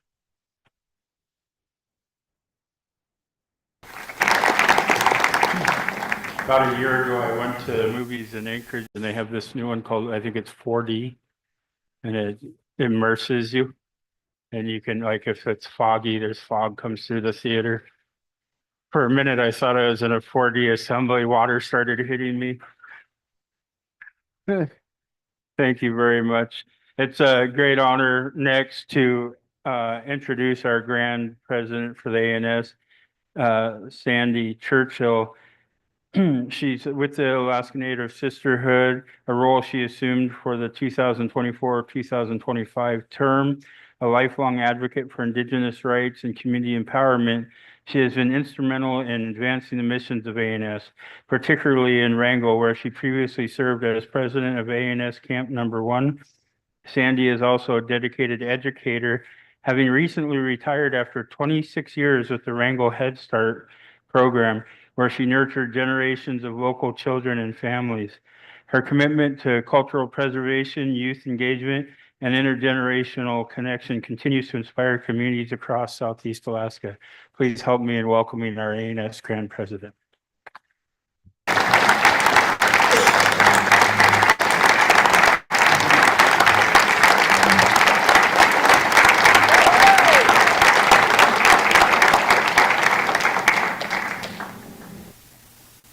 Sun pla yuhat duasak chak nakatsati shtakin kwan ayahat, also known as Teacher Sandy or Madam Grand President.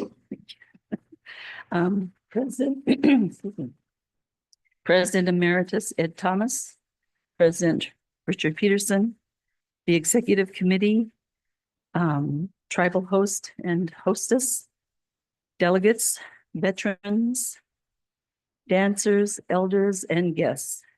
It is my pleasure to welcome you to the 90th General Assembly on this wonderful land, Occoquan. On behalf of the Grand Camp, I want you to know that we are continuously working for our way of life and that we strongly support the push to get our land back. And I want you to know that we are going to have not a virtual, but a boots on the ground. I'll be the first one to invite you to Grand Camp in my hometown of Wrangell on October 2nd, 3rd, and 4th. Our theme is going to be Hande Ijin, which is give me your hand, and I'm in picturing a big circle of everybody holding hands. And so we need that unity to push forward, work for our children. And we want to recognize some of my brand officers I see in the audience. Well, besides Sasha, also past brand president. We have Joe Williams. And I saw Frida earlier, Frida Westman, Daphne Albee, Cecilia, sorry, Tablero, Paulette Marino. So those are some of our hard workers. I'm just following in their footsteps. So Gunachish, Hawa, welcome.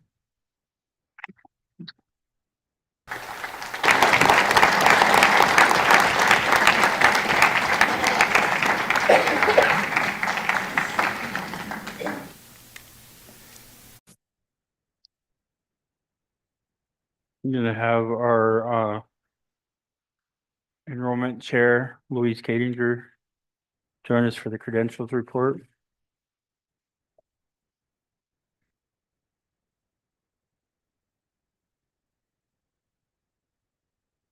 Good morning. The number of credentialed delegates authorized, 122. On-site attending delegates, 111. Total virtual delegates, 5. Total registered delegate count, 116. Total number for quorum, 59. In accordance with Article 6, Section 3 of Clinton Hyda's Constitution, a quorum shall consist of the majority of the delegates, and no business shall be transacted unless a quorum is present.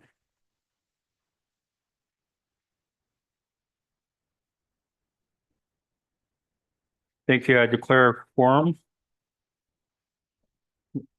If there's no objection, we'll adopt the standing rules of order. Hearing none, adopted.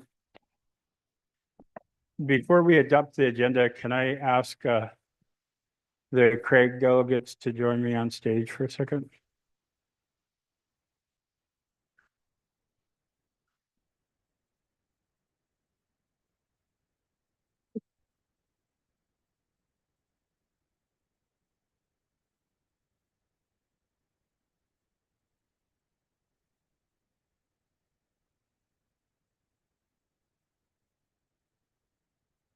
As we adopt the agenda, as I was sitting here, I received some bad news. And while we adopt the agenda, I'm going to ask that we move the memorial to tomorrow night as a personal favor and share that our former executive council member, Yodi Narmer, her father passed. Her brother, my brother, lives with me, and my brother's was with his dad as he passed. Homer Mills Jr. was a citizen in Craig, so I've asked him to stand with me. But I'd ask if we could move the memorial so I can welcome my brother home. So moved by unanimous consent. Thank you. Hearing no objection, adopt the agenda with the move of the memorial. Thank you.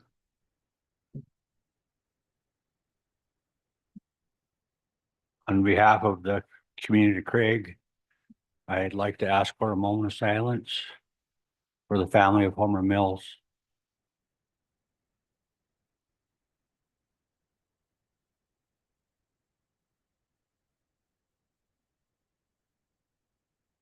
Thank you.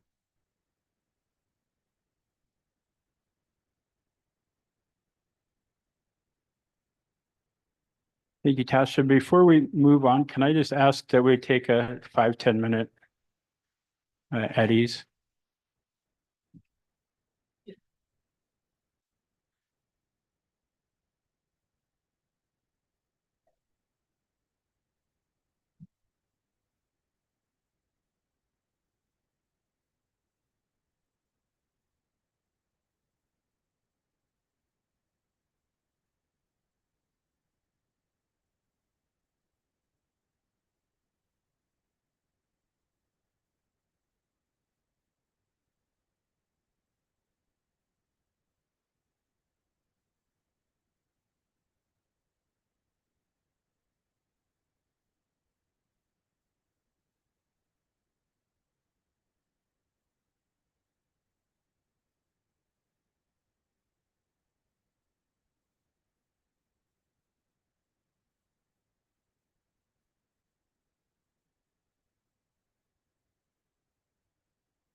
Anna, can you ask Maddie to come here?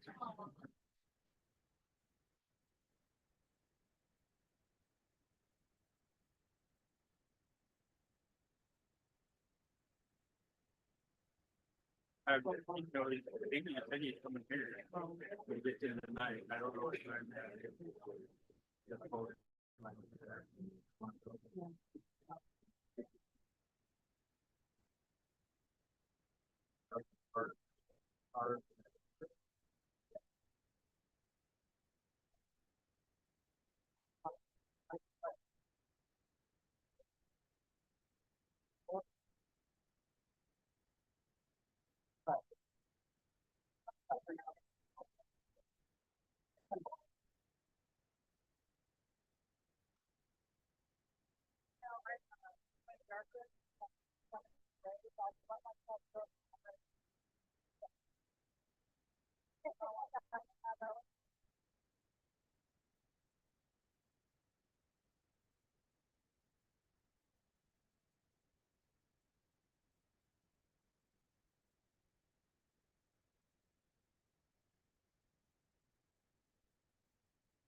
We can all come back to order.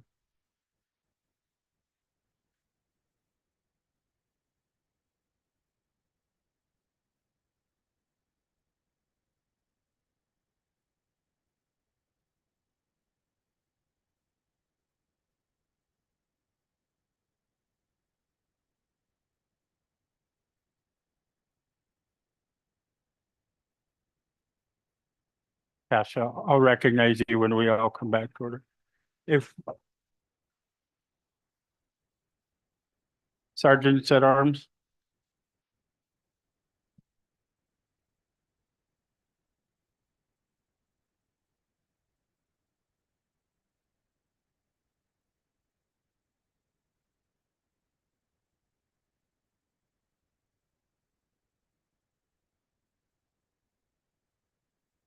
I still see a lot of empty seats.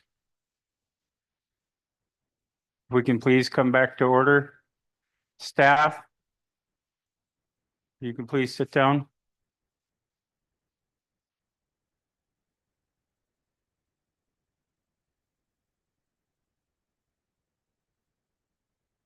In my exuberance there, I mistakenly rushed through and approved the agenda, and I was wrong. We approved the change to the agenda, so we stand at the adoption of the agenda. Please introduce yourself at the mic. Thank you. Tasha Hodge, Anchorage delegate. I'd like to move to amend the agenda to add to Thursday morning, 9 to 10:15 Tribal Assembly committee meetings, and Friday, 8:30 to 10, consideration of Tribal Assembly resolutions not passed on the consent agenda. Which community? Thank you. It's been moved and seconded. Jackie?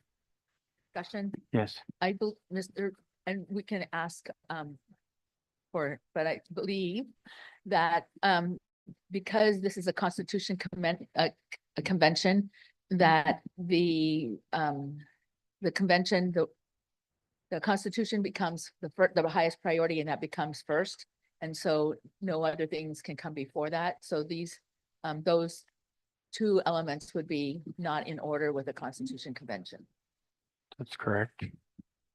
I could offer a friendly amendment. And put them at the end and after, on Yes. Friday after. Yes. So that's what I was gonna suggest, is that those issues could come up. You could put them on the agenda, but it would have to come after the Constitution. Constitution.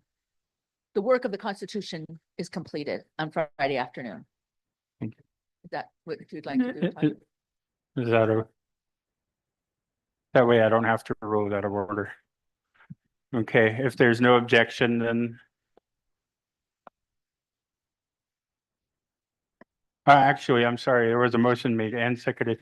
All those in favor signify by aye. Opposed, nay. Motion carries. Thank you. Now back to the main motion of adoption of the agenda. Call for the question for. Questions? First of all, the agenda, putting the agenda on, make a motion to approve the agenda as adopted Yes. by unanimous consent. Hearing no objection. Motion carries.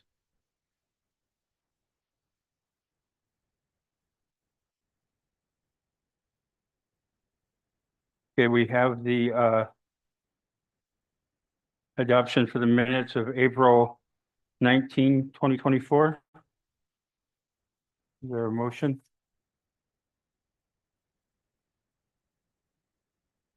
That was made by Jack Strong, Klukwan delegate, seconded by Veronica Dalton Huna. Questions been called for. All those in favor signify by aye. Opposed, nay. Motion carries.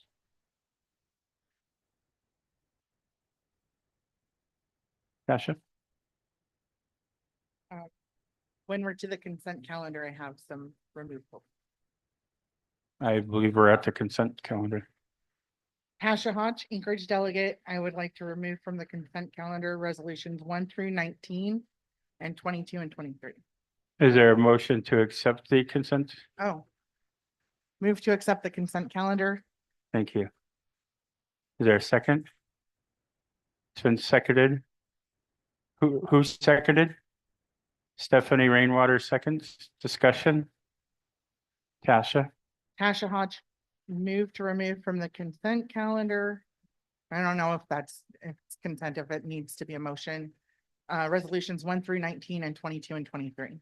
So all of them? Yeah. So they'll all be moved to the end of tribal assembly. Mr. Micklin? Mr. President, the objection to the resolutions on the consent calendar will commit those resolutions to the next meeting of the Executive Council, not to committee. Yep, I stand corrected. So it's been moved and seconded to remove those from the consent agenda. Mr. Micklin? Sorry, the objection removes the resolutions from the consent calendar by rule. So there's no motion. So there's no motion, and so that's we proceed then. So all resolutions have been moved to the Executive Council. Okay, moving on then. You just made our job easier. Thank you. And with that, I will appoint Session Chair, Vice President Micklin.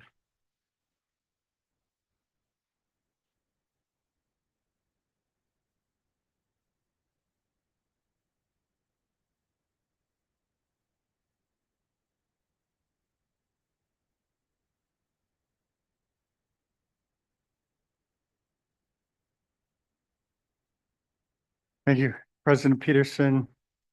Shinke Shanash Shanyanish, Yuhat Tuasak, Lake Kashinash, Will Micklin, Yuhat Tuasak, Tangash Nach Hatsate, Tekwiri, Ayachat, Lake Yadi Hatsate, Kanakadi Dachkan Ayachat.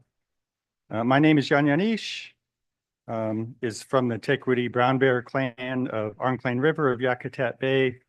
I want to acknowledge Israel Shotridge, who's my cousin and clan brother, and my wife's name, who is watching us from home. You may know me better as Linda's husband. She's name is Kansha Wu from the Deshitan clan of Basket Bay, Angoon, from Cyril George's auntie Emma Hamburg. And I want to acknowledge Richard George. Roberta Jack was here earlier. There she is. Hi. And Roy Diacis. We're all relatives of Emma Hamburg. So it's my privilege here to introduce President Peterson for his report of the tribe. President Peterson is often known as Pollard Peterson's son.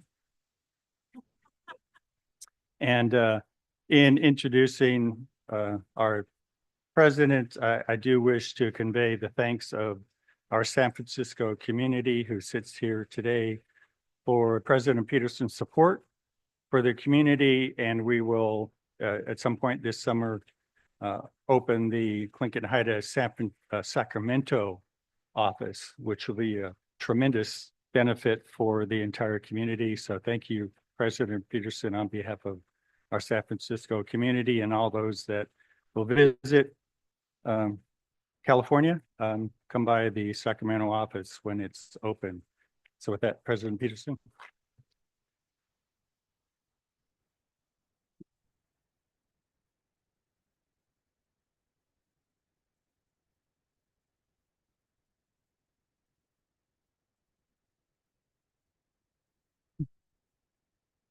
Good morning, esteemed delegates, President Emeritus Thomas, Chief Justice Lair, and our Associate Justices, ANS Grand President Churchill, ANB Grand President Sobolov, our respected elders, staff, and community members. I am honored to stand before you today to provide the State of the Tribe address at this, our 90th Tribal Assembly. I want to take a moment to properly introduce myself. As Tlingit and Haida people, when we speak our names and say where we come from, we're not just sharing information. We're calling our ancestors into the room with us. Their presence gives us strength, grounds us in who we are, and reminds us that we never stand alone. I am Chakya Ish, the father of the box of knowledge. In our culture, carrying a Tlingit name comes with responsibility. To carry that name in a good way, to live up to it. That name connects me to those who held it before me and to those who will come after. It reminds me that everything I do reflects not just on me, but on my clan, my house, and my people. I'm Chakudi Hit from the Eagle's Nest House. Being president of Tlingit and Haida is an extension of that responsibility. The box of knowledge in my name, it's not a metaphor to me, it's real. It holds our stories, our laws, our values, our ways of being.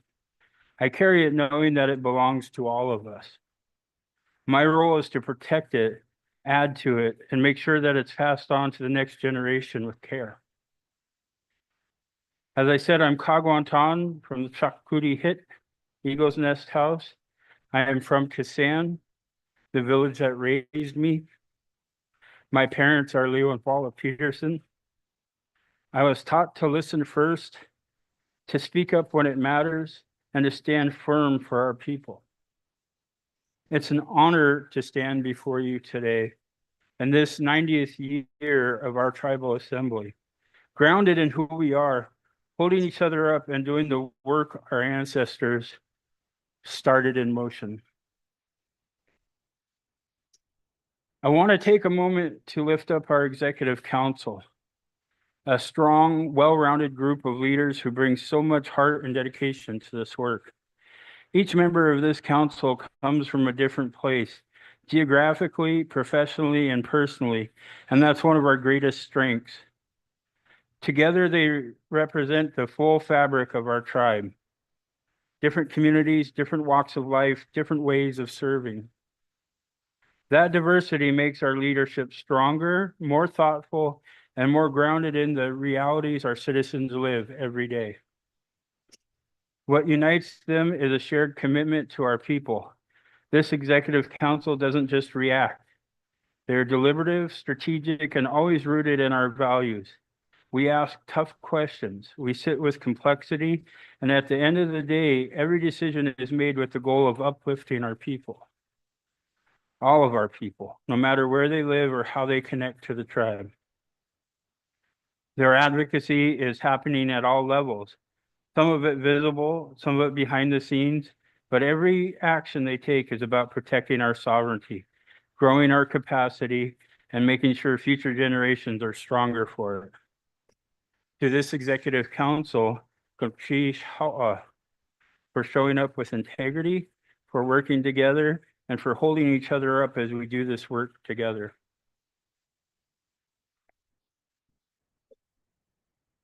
I want to recognize our executive team.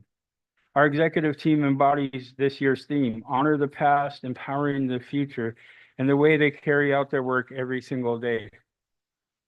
They honor the past by respecting the systems, values, and teachings that have guided our tribe since the beginning. And they empower the future by building the capacity we need to grow as a nation.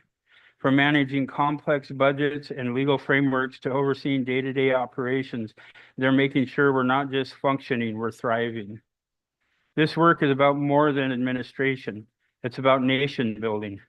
Our chief operating officer, our chief financial officer, and our general counsel lead with integrity and cultural grounding. They understand that every decision we make has to reflect who we are as a people, not just what's written on paper. Their leadership may not always be front and center, but it is essential. They're making sure our house is in order, our future is protected, and our programs are delivering real impact for our citizens.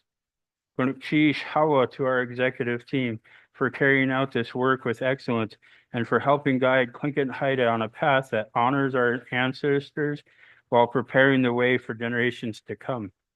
I want to go back a second. And forgive me, can our executive council stand? Executive council. Thank you.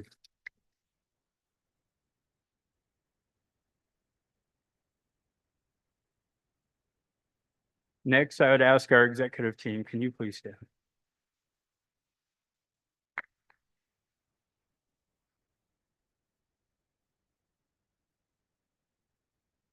Thank you.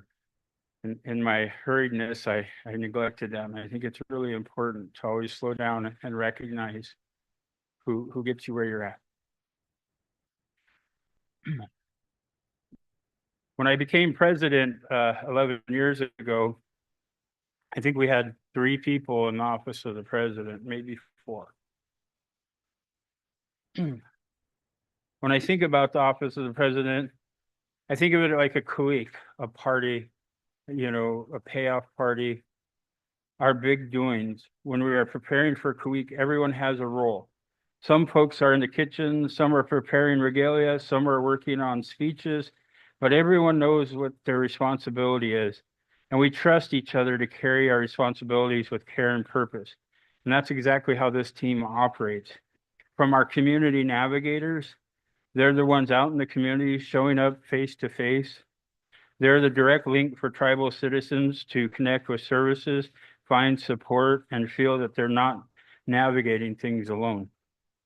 Our policy staff help guide the work, making sure our voice is strong in every space we enter. From federal consultations to legislative hearings, they help carry the vision and make sure we're rooted in our values every step of the way.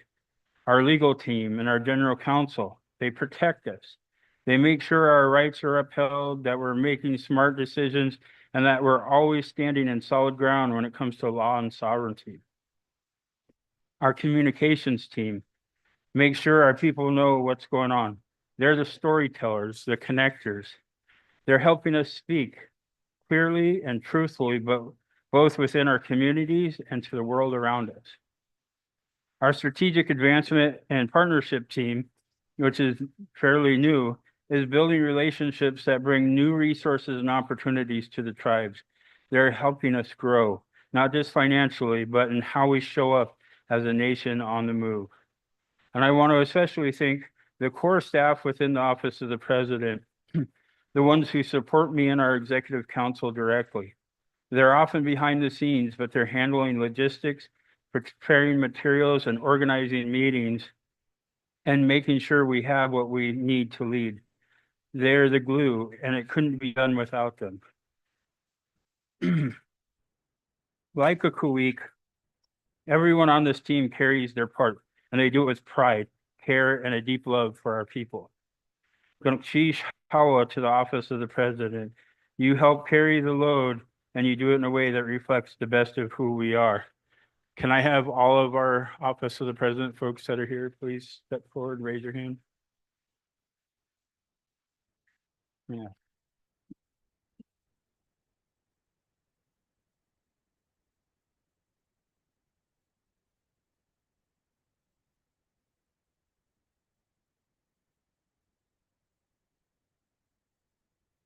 As we gather for this 90th Tribal Assembly, we do so with deep respect for those who came before us, our elders, our culture bearers, and every ancestor who shaped the path we walk today.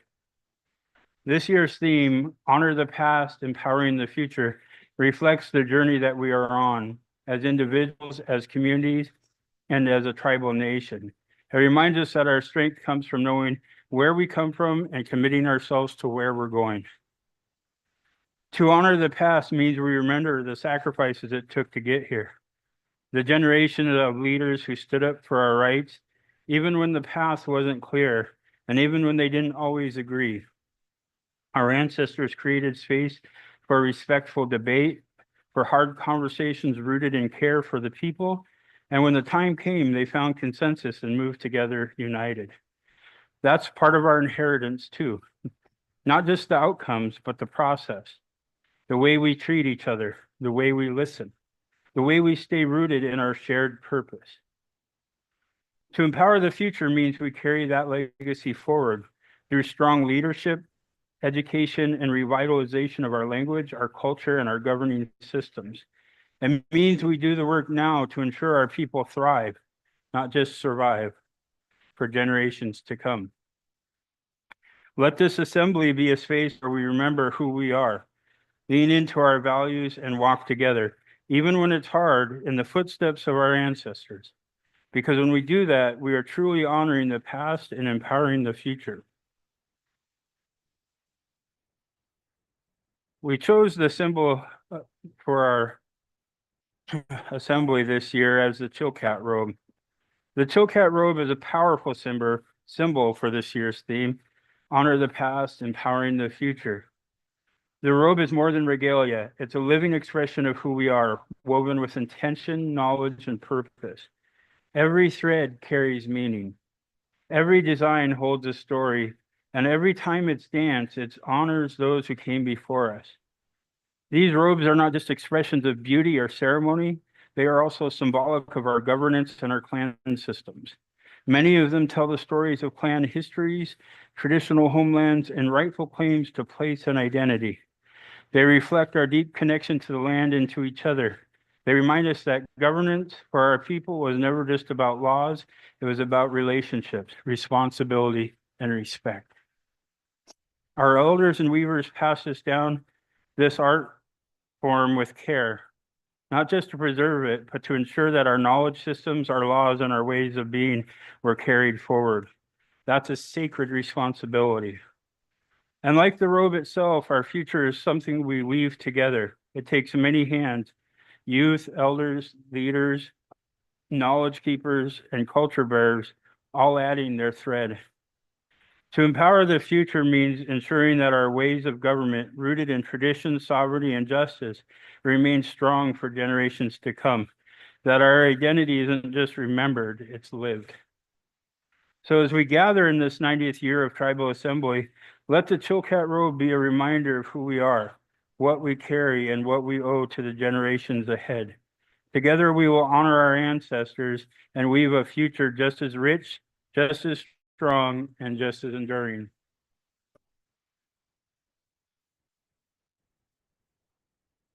As we move through this year's State of the Tribe, you'll notice something. Each section is guided by one of our traditional values. Over the past few years, we've made a commitment as a tribe to bring our values into every part of how we operate, not just in ceremony or culture work, but in how we design our programs, write our policies, and set our goals. These values are shaping how we lead, how we serve, and how we walk forward as a tribe. This one, discipline and obedience to the traditions of our ancestors, reminds us that we don't do this work alone or without guidance. We follow in the footsteps of those who came before us, and we carry a responsibility to walk in a good way, with respect, structure, and humility. Obedience in this context isn't about power, it's about honoring our systems of governance, our protocols, our ways of being. It's about knowing when we listen, when to lead, and how to stay grounded in what we've inherited. In the next few slides, you'll see how this value lives in our work and how we teach, how we plan, and how we preserve and how we navigate together.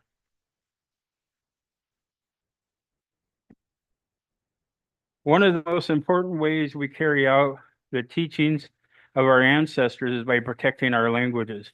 Because when we lose language, we don't just lose words, we lose knowledge. Land-based wisdom, governance, stories, humor, protocol, everything that makes us who we are. Building off the foundation of the success we've had with Hayukatangi Kuti, our Tlingit immersion nest, we are now fulfilling a long-time goal to stand up immersion programs for both of our languages, Tlingit and Haida. This project is our commitment to revitalizing Hadkil, the Haida language, and it's being made possible through a 3-year BIA Living Language Grant. And it couldn't have come at a more critical time. In 2022, we lost 3 Hadkil birth speakers. That's just not a loss of language, that's a loss of entire worldviews, lineages, and stories that can never be replaced. Over the course of this project, we're building the infrastructure needed to bring Hadkil back into our homes and communities. By the 3rd year, we plan to open a Hadkil immersion preschool in Prince of Wales with trained staff and up to 20 students enrolled in each location. A big holla to the communities of Craig and Kloak, who early on reached out to partner and offered the space needed to build out this important program. This is how we invest in and empower the future, not just preserving our languages, but ensuring they live on through our children. Because when they grow up speaking the language of their ancestors, they're growing up with a strong sense of identity, confidence, and belonging. The threat to our languages cannot be overstated, but neither can our commitment to awakening them. This is what it looks like to live out the value of discipline and obedience to the traditions of our ancestors. It takes long-term commitment, deep listening, and trust in our cultural ways.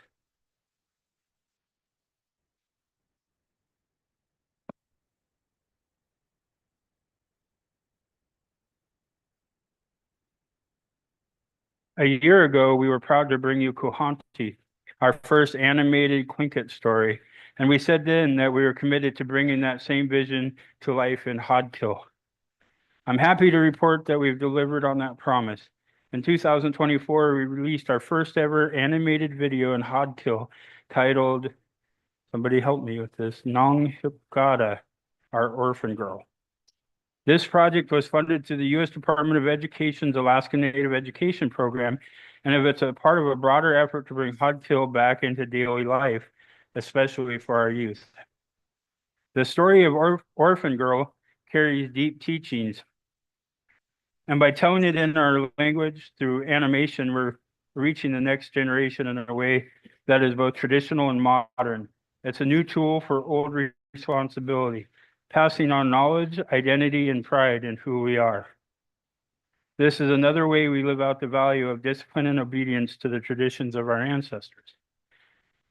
By finding new ways to carry old knowledge and ensuring our languages stay vibrant and alive. And if you haven't seen it yet, I encourage you to check it out. It's beautiful work and just the beginning of what's possible when we invest in our language and our stories. And I want to thank Gold Belt Heritage for that partnership that brought Kuhanti and future books to life.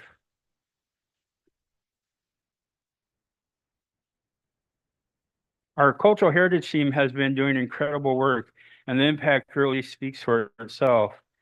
In 2024, they served nearly 1,400 people across 12 different locations, including communities in California and Washington. That means we're not just offering culture classes in Southeast, we're meeting people where they're at. As we continue to build out this program, I want to emphasize something important. Tlingit Haida is always mindful to work in partnership with local leadership, not in place of it. Out of respect for tribal sovereignty and community priorities, we don't step in unless we're invited. But when that invitation is extended, we're honored to show up in a good way, to support, to share, and to walk alongside. Altogether, the team has hosted over 160 classes with support from 60 instructors, offering more than 83 different types of cultural teachings, from form line to drum making, weaving, beading, language, dance, and more. That included 104 classes in Alaska, 47 in Washington, 3 in California, and 8 by virtual offerings. That reach shows us something powerful. Our teachings don't have borders. They live wherever our people live. And these aren't just art classes or skill building workshops. They're healing spaces. Reconnecting with culture is a path to reconnecting with ourselves. These classes help restore identity and open the door to community level healing, especially for those who are separated from culture because of boarding schools, relocation, or systemic erasure. As the late Dr. Walter Sobolev said, when we know who we are, we don't hurt ourselves. This is what it means to live out that value of discipline and obedience to the traditions of our ancestors. Not just keeping knowledge alive, but helping it grow into something that strengthens us from the inside out. Gunakchish Hawa to our cultural heritage team, to the instructors, to our host communities, and everyone who continues to show up, to learn, to teach, and to carry the culture forward.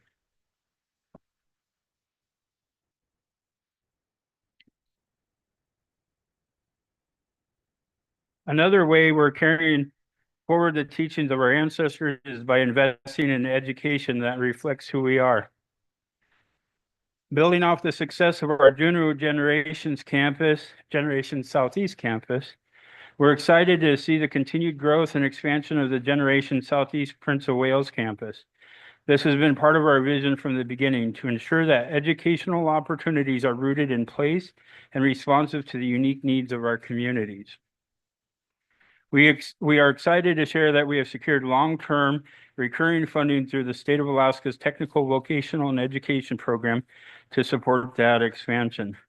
Thanks to House Bill 148, the Prince of Wales campus will now receive an annual commitment of funding, a major win not just for the tribe, but for the island's communities that deserve access to high-quality training without having to leave home. TVET funding allows us to continue and expand programs in construction, heavy equipment, maritime navigation, and CDL trainings, careers that are grounded in the land and waters that have always sustained our people. But this isn't just about training a workforce, it's about investing in our people, helping them to step into leadership, into opportunity, and into their future with pride and confidence. By expanding to Prince of Wales, we were building more than a campus. We're creating a space where our citizens can succeed while staying connected to community, culture, and home. And this is what it means to live out the value of discipline and obedience to the traditions of our ancestors by shaping futures that reflect our values and meet the needs of our people today. This next value, we are stewards of the air, land, and sea, speaks to a responsibility our people have had the honor of carrying for over 10,000 years. This value reminds us that our relationship with the environment isn't just practical, it's sacred. It's part of who we are. We've always understood that our survival is tied to the health of the land and waters that sustain us. And with that understanding comes responsibility to protect, restore, and to manage with care, not just for today, but for generations still to come. The following slides will highlight just a few of the ways Tlingit Haida is carrying this stewardship forward. Over the past 2 years, Tlingit Haida has built a strong traditional foods distribution program by leveraging USDA's local food purchase assistance program funds.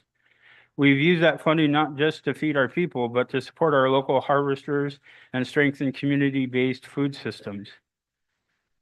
Since 2023, we've purchased over $1.2 million in traditional foods, including herring roe, sockeye and coho salmon, and black cod, distributed food to more than 15,000 households from across Southeast, Anchorage, Seattle, and San Francisco, and provided direct support to local fishing families and small-scale producers.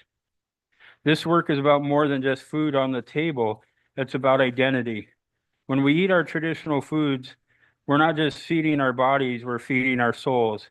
We're reconnecting to the land, the water, and the ways our people have survived and thrived for over 10,000 years. This program was a result of policy change through persistent advocacy.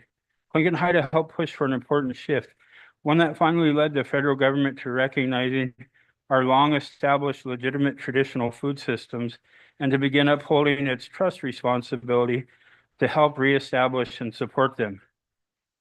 We can't ignore the bigger truth. Our disconnection from traditional foods didn't happen by accident. It was a direct result of colonization. Federal policies took our lands, restricted our harvests, and undermined our food sovereignty. This program was helping us to rebuild that connection to our food, to our health, and to who we are. Unfortunately, this administration has ended the program. The termination in funding impacts 20 tribes, 35 tribal communities across Alaska, with roughly $5.3 million in lost funding in 2025. That wasn't just a budget cut, it was a setback and a much longer fight. One we've been pushing through for generations. And we're not stopping.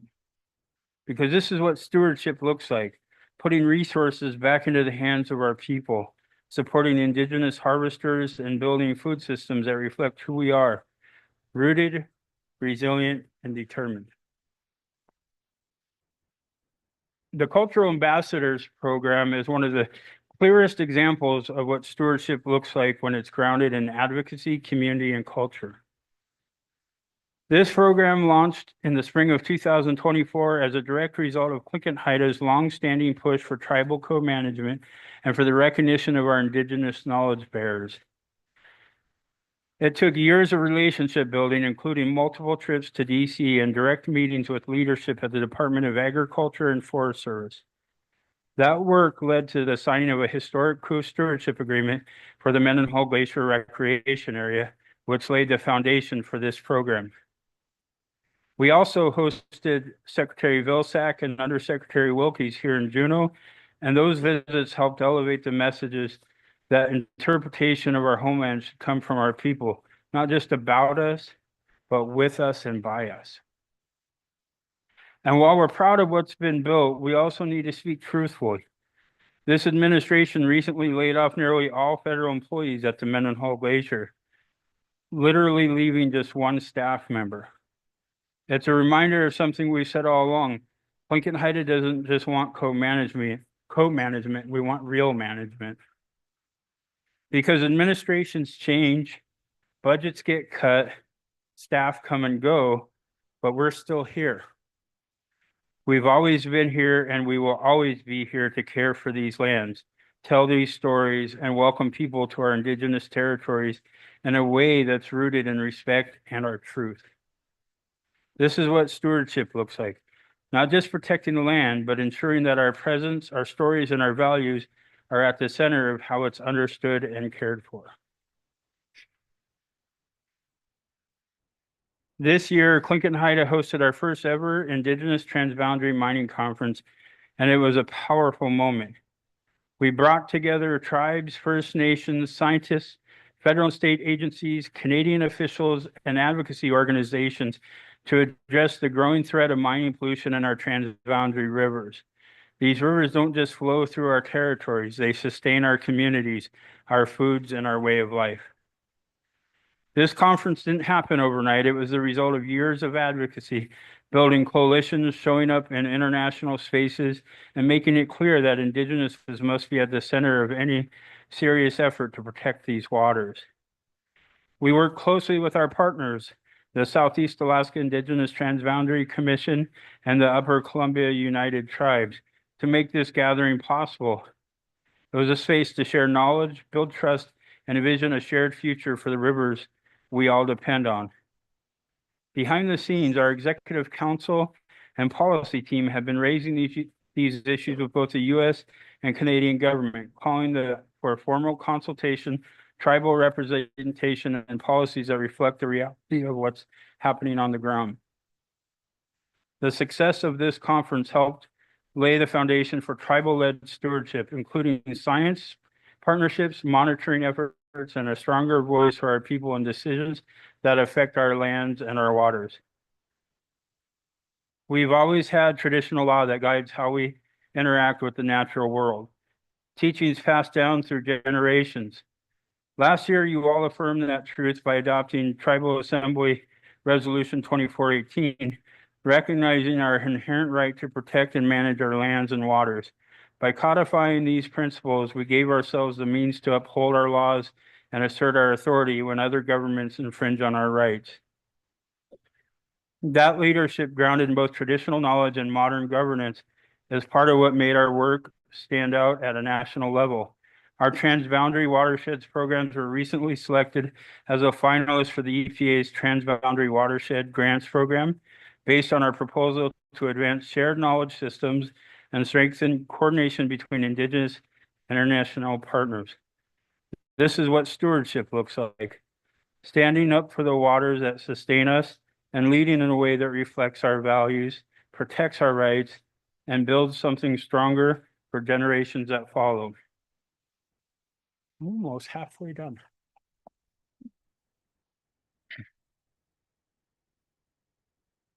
After more than a decade of work, Clinton Haida secured a major policy victory this year, one that protects our way of life and affirms what we've known all along. The U.S. Department of Interior issued a legal opinion clarifying that there is no statutory basis for enforcing a 1/4 blood quantum requirement under the Marine Mammal Protection Act.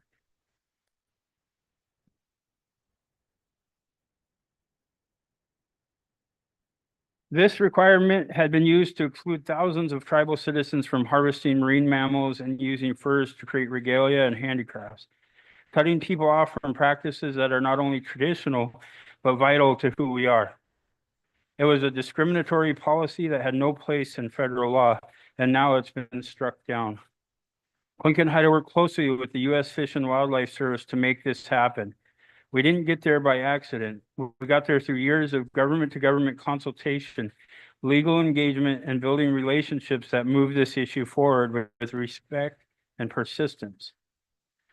This clarification affirms the inherent right of our people to continue harvesting marine mammals, as we've done for over 10,000 years, responsibly, sustainably, and in line with our values.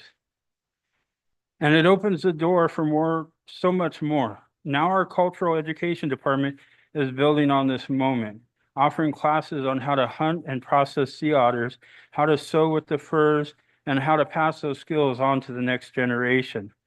This is what stewardship looks like: not just protecting our access to resources, but restoring rights, revitalizing knowledge, and ensuring our people stay connected to the practices that define us.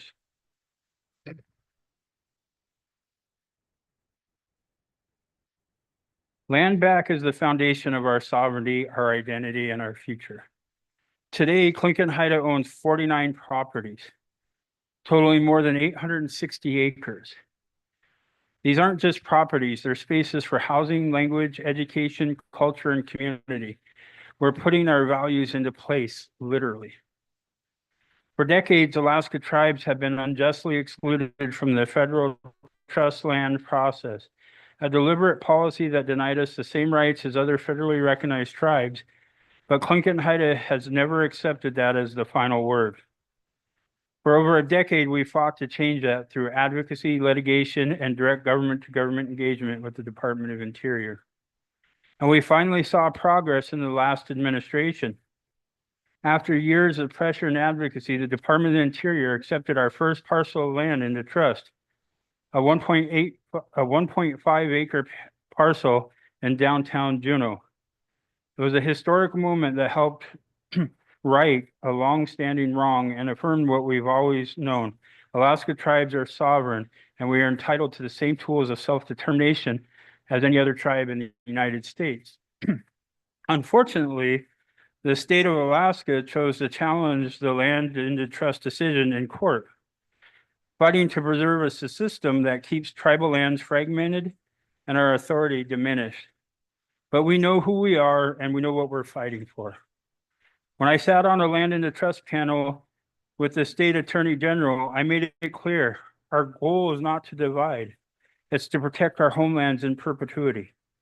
After that conversation and a dialogue over coffee, he told us he came away with a better understanding of our intentions and our approach. That's what speaking with care looks like. We don't shy away from the hard conversations. We speak with respect, with truth, and with a vision for the future that's grounded in law, culture, and responsibility.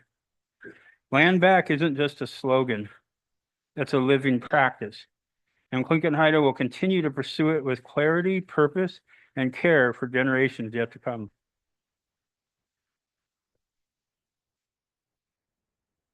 This next section is grounded in the value of hold each other up. It's a reminder that none of us does this work alone. Our strength comes from how we show up for one another, in times of celebration, in times of grief, and especially in times of crisis.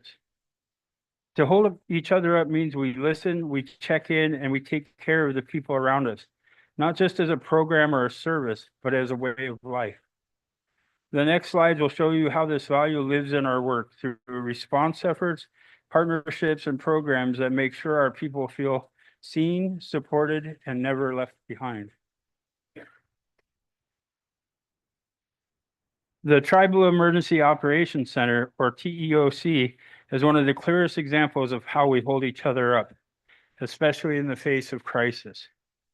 When the Mendenhall Glacier outburst flood hit last year, Tlingit Haida's TEOC didn't wait.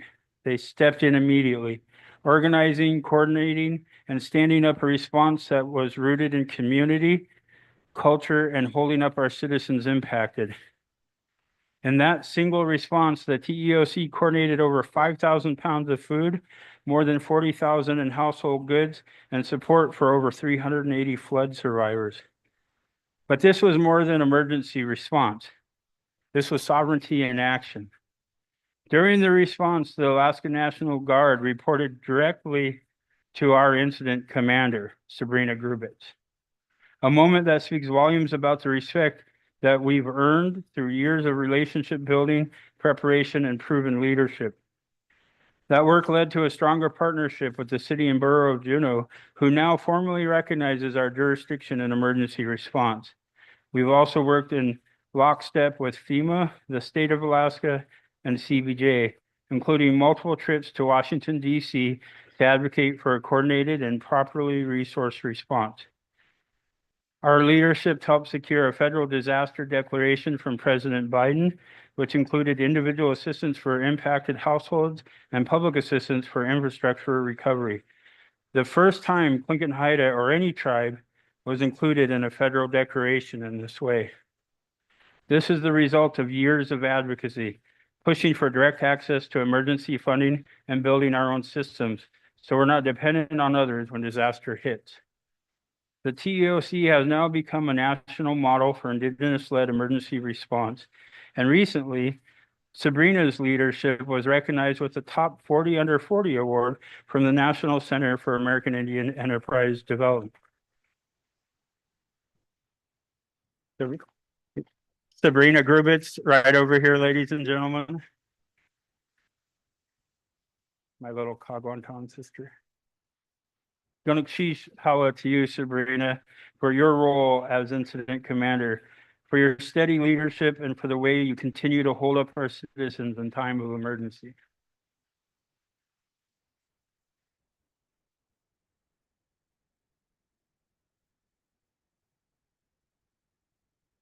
One of the most important ways we hold each other up is by protecting our children. And this year we took a historic step forward in that work.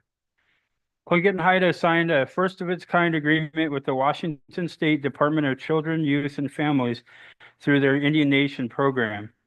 This agreement gives Tlingit Haida exclusive jurisdiction over children or child custody proceedings involving our tribal children who are living in Washington State.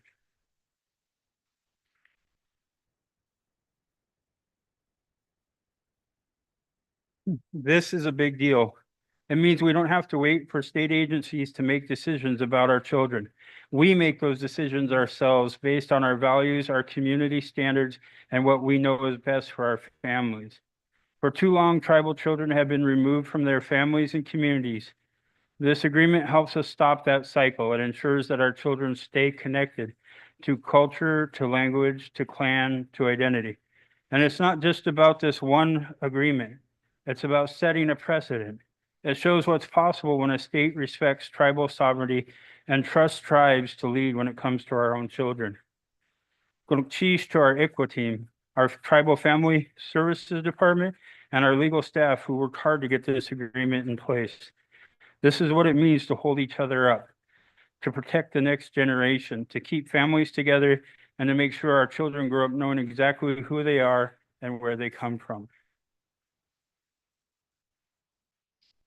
The epidemic of murdered and missing Indigenous people is one of the most urgent and heartbreaking crises facing our communities. For far too long, the violence our people endure, especially our women, girls, and two-spirit relatives, have been overlooked, under-investigated, and too often ignored by the systems meant to protect us. Tlingit Haida continues to be a leading voice in the fight for justice and accountability. We played an active role in advocating for the reauthorization of VAWA, ensuring Alaska tribes were included in critical provisions that affirm tribal jurisdiction and increase support for victims. We are proud to serve on the Alaska Tribal Public Safety Advisory Committee, coordinated by the U.S. Department of Justice. Through this committee, our team elevates the voices of our citizens and advocates for solutions that reflect the realities of rural and urban life for our people. Solutions that are grounded in sovereignty, healing, and justice. At the state level, Tlingit Haida worked during the 33rd legislature to push for increased funding for village public safety officers and for dedicated MMIP investigators. We know that safety in our communities depends on having trained, culturally grounded responders who understand the unique needs of our people. And this is what it means to hold each other up, to speak the truth about what's happening to our people, to demand justice with care and courage, and do the hard work of building systems to protect us.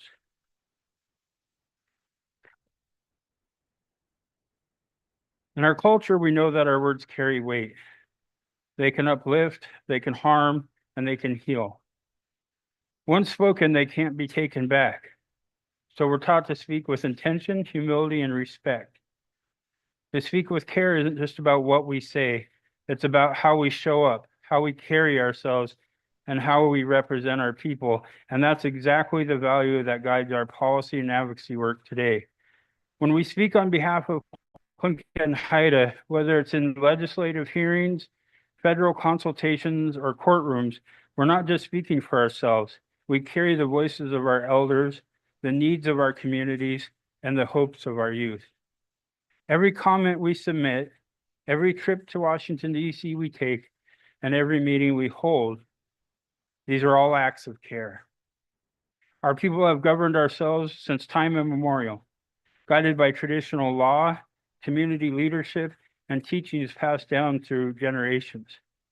But over 90 years ago, our ancestors recognized the need to have that sovereignty formally acknowledged by the federal government. That's why they fought for this recognition, and that's why we gather today for the 90th Tribal Assembly, to continue protecting our rights and ways of life.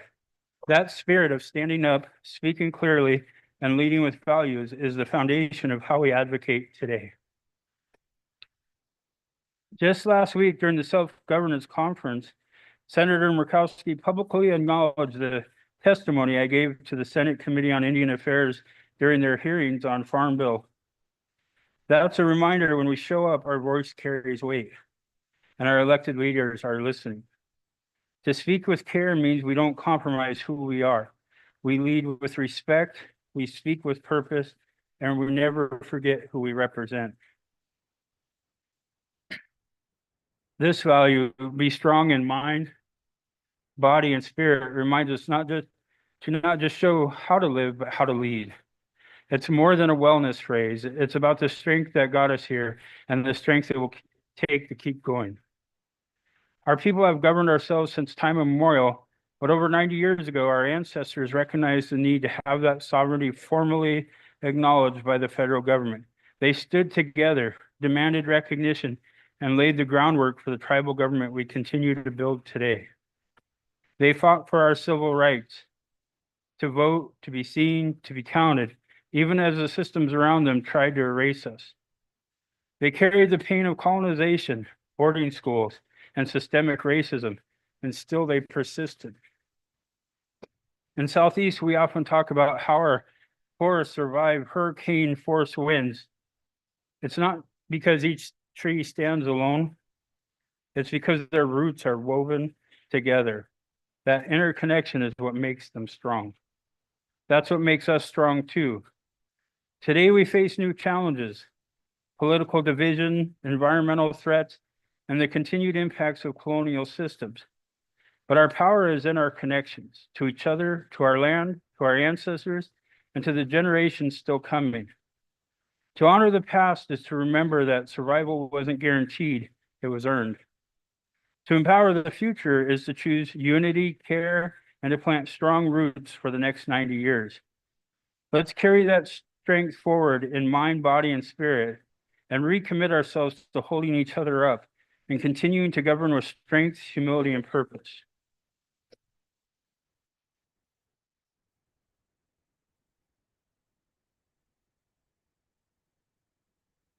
Before we close, we take a moment to honor those we've lost. Longtime delegates and dedicated staff who've given so much to Tlingit and Haida and to our people. In our culture, when someone passes, some say they walk into the forest, a return to the land, to peace, and to the ancestors waiting to receive them. The individuals we remember today came from different walks of life, different communities, but they all shared a deep commitment to our tribe and to the strength of our people. They carried our values in the work they did and in the way they lived. They held others up. They spoke with care. They stood strong for our lands, our families, and our future. As we mark 90 years of tribal assembly, we feel the weight of their absence and the responsibility they've left behind. Because now it's our turn. We have the privilege to carry on their legacy and to continue to fight for the future.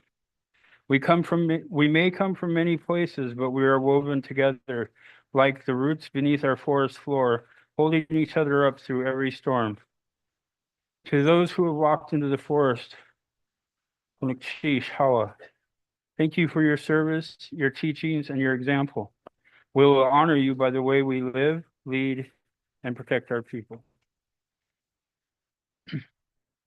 As I conclude this State of the Tribe address, I hope I've reflected the strength of our ancestors, the values that shape our path, and the incredible work we're doing together. Not alone, but side by side. I want to thank you for your time, your leadership, your commitment to your community and our people. Over the next few days, we'll hear different voices, different ideas, and maybe even hard truths. That's part of what makes our government strong, that we make space for dialogue, for disagreement, and ultimately for unity. As we go forward, let's remember what we carry, the hopes of our ancestors, the strength of our values, and the responsibility to lead in a way that reflects who we are with care, respect, and courage. We're not just here to debate policy. We're here to shape the future of our nation. Let's hold each other up, speak with care, and walk through this work together. Inshallah.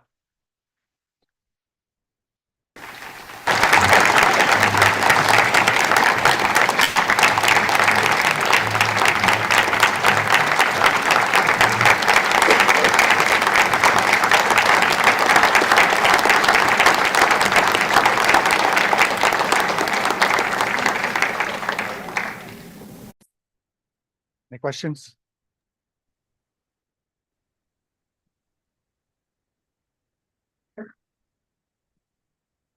See the Tlingit gentleman, Mr. Hope.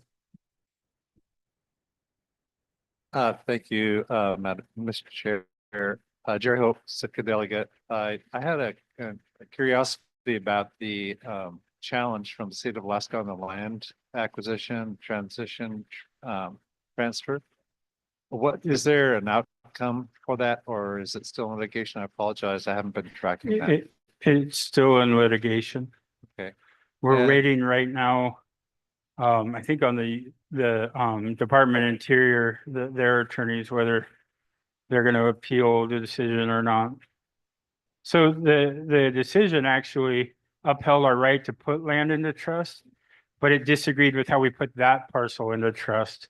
So my understanding though is it's technically still in trust though. Yeah, well, I'm hoping that there might be another cup of coffee where they'll drop the case.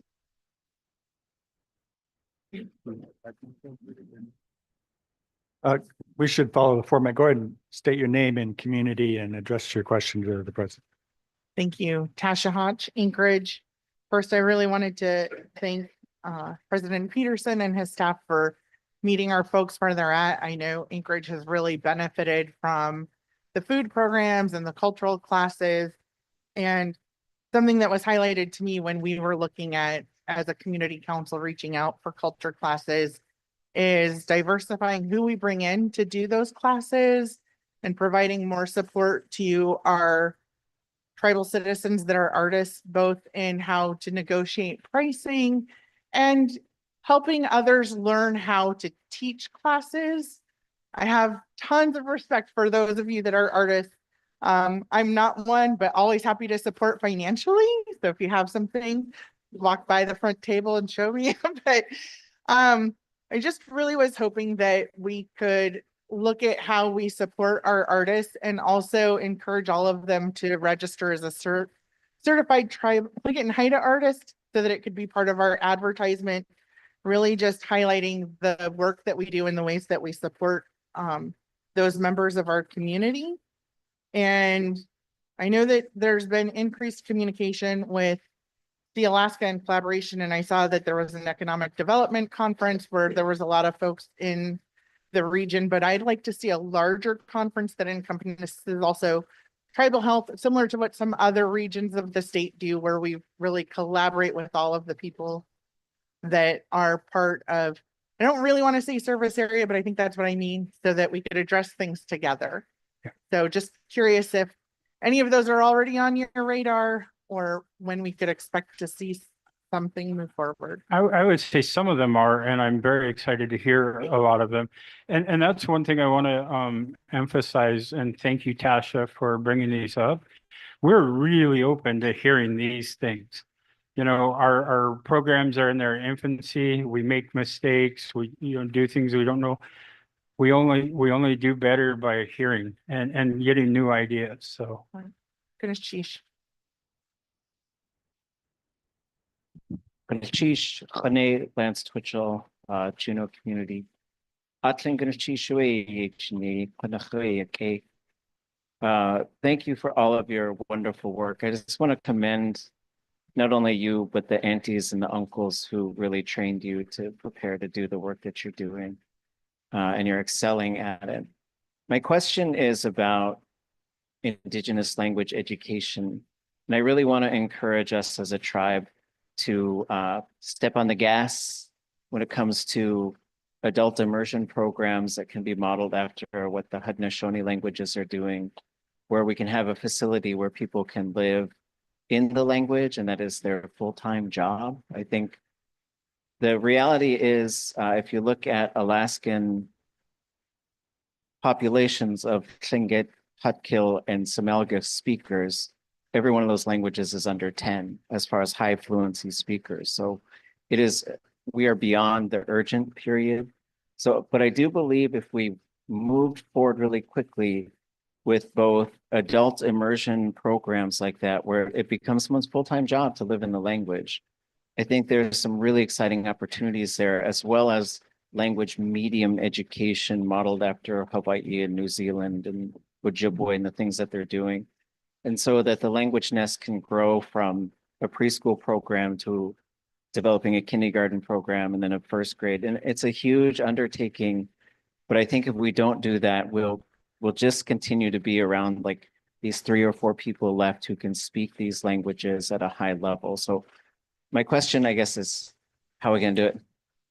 I'm really glad for that question.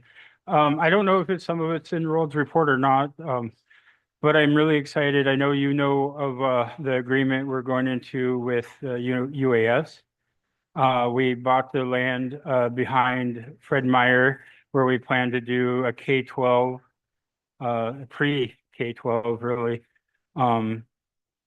school there. We're also we've bought the land and we really need a partner, and we should talk. And I know there is some interest from Sea Alaska to actually build. We have the land. We just need to build the homes and do exactly what you're talking about and put those immersion homes together for families that are willing to make that commitment. So we're like this close. Sorry,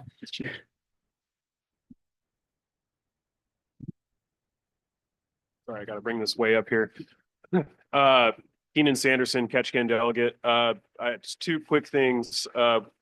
First, I want to say thank you, Mr. President, to your executive council and staff for putting a ton of effort and emphasis on a ton of different things related to natural resources management.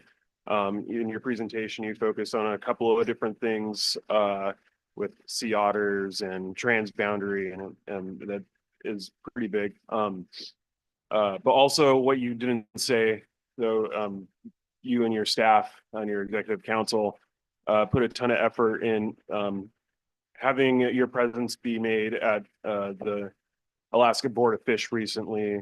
The North Pacific Fisheries Management Council, as always. I'm sure I'm missing a couple of other things, but I really think you guys should get a little bit of kudos for putting all that effort in, which a lot of times it kind of seems just, I don't want to say not dragging feet, that's not the right term I want to use. It's like, anyways, I'm going to move on to my next point. I'm sure we're going to be learning a lot more about it throughout this week.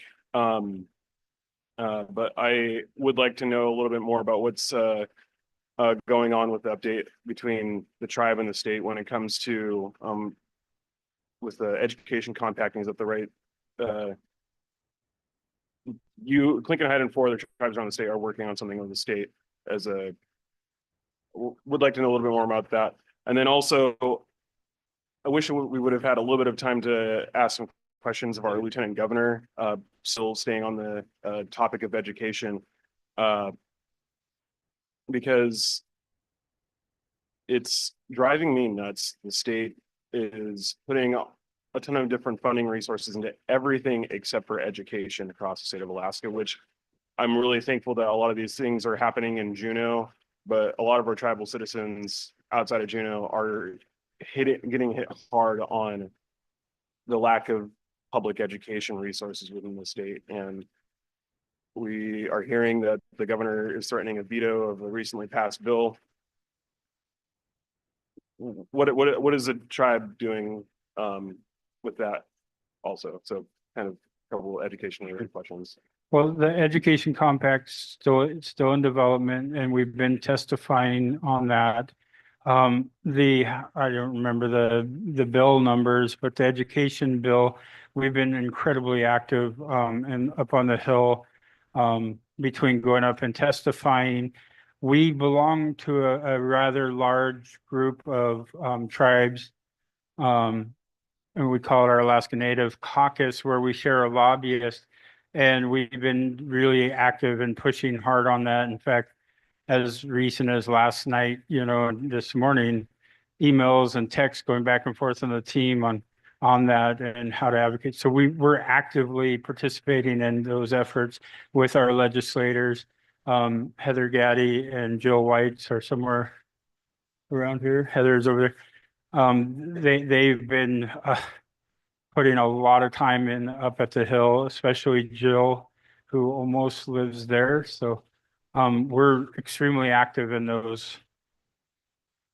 And we've been doing letter writing campaigns and the whole nine. Thank you. Thank you.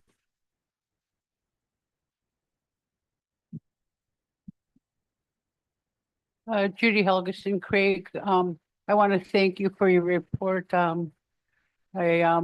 would like to see if you could get a couple staff members to be able to pass the hat for Thomas Mills' family, because we all know how much we go through when we lose a loved one. Thank you. Can we have staff gather some hats and go around the room for a donation?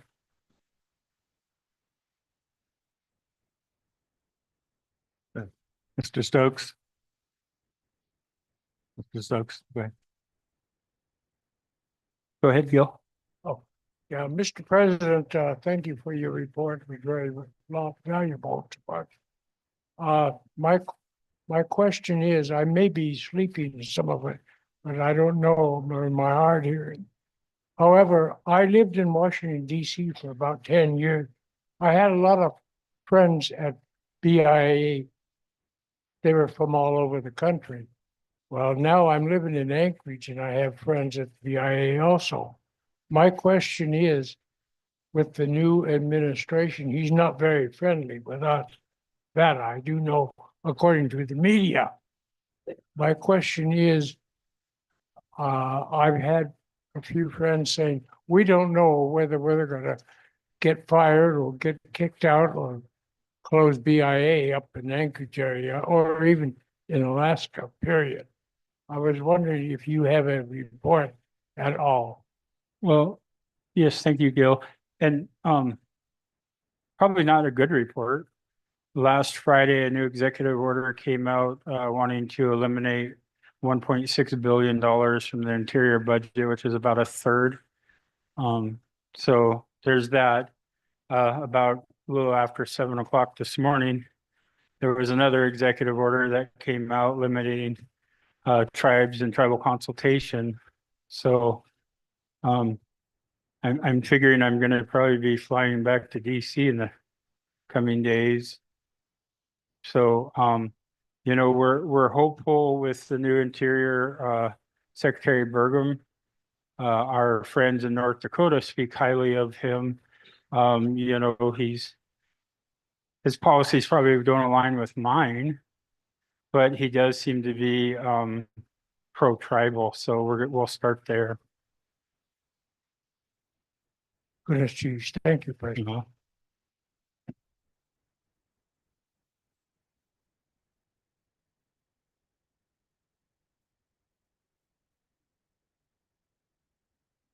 And just a reminder, if I may, Mr. Chair, staff are going around the room with a hat if you'd like to make any donations. Catherine Edwards, Seattle delegate. Thank you for your report, President Peterson.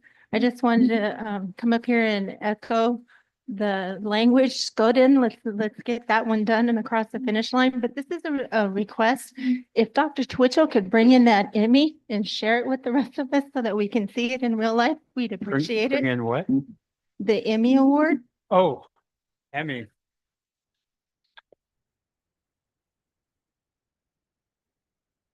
You know, Catherine, I'm actually astonished that it's not sitting right there.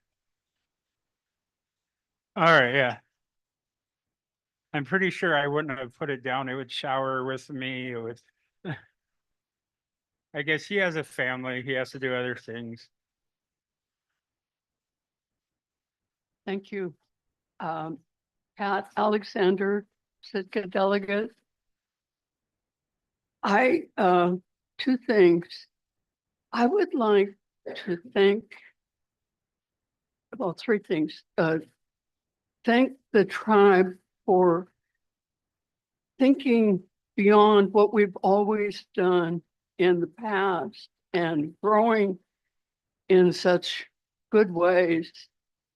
I'm really pleased that succession planning is happening, not only for the tribe, but for Cura.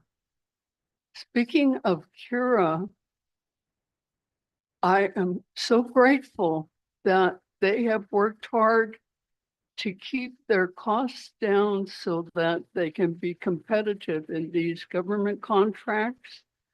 I appreciate everything that they're doing because it will allow us to expand services to non-service area places. And I say kudos to you, President Peterson, and to Richard Reinhardt at Cura for really gearing up and getting us ready for the future.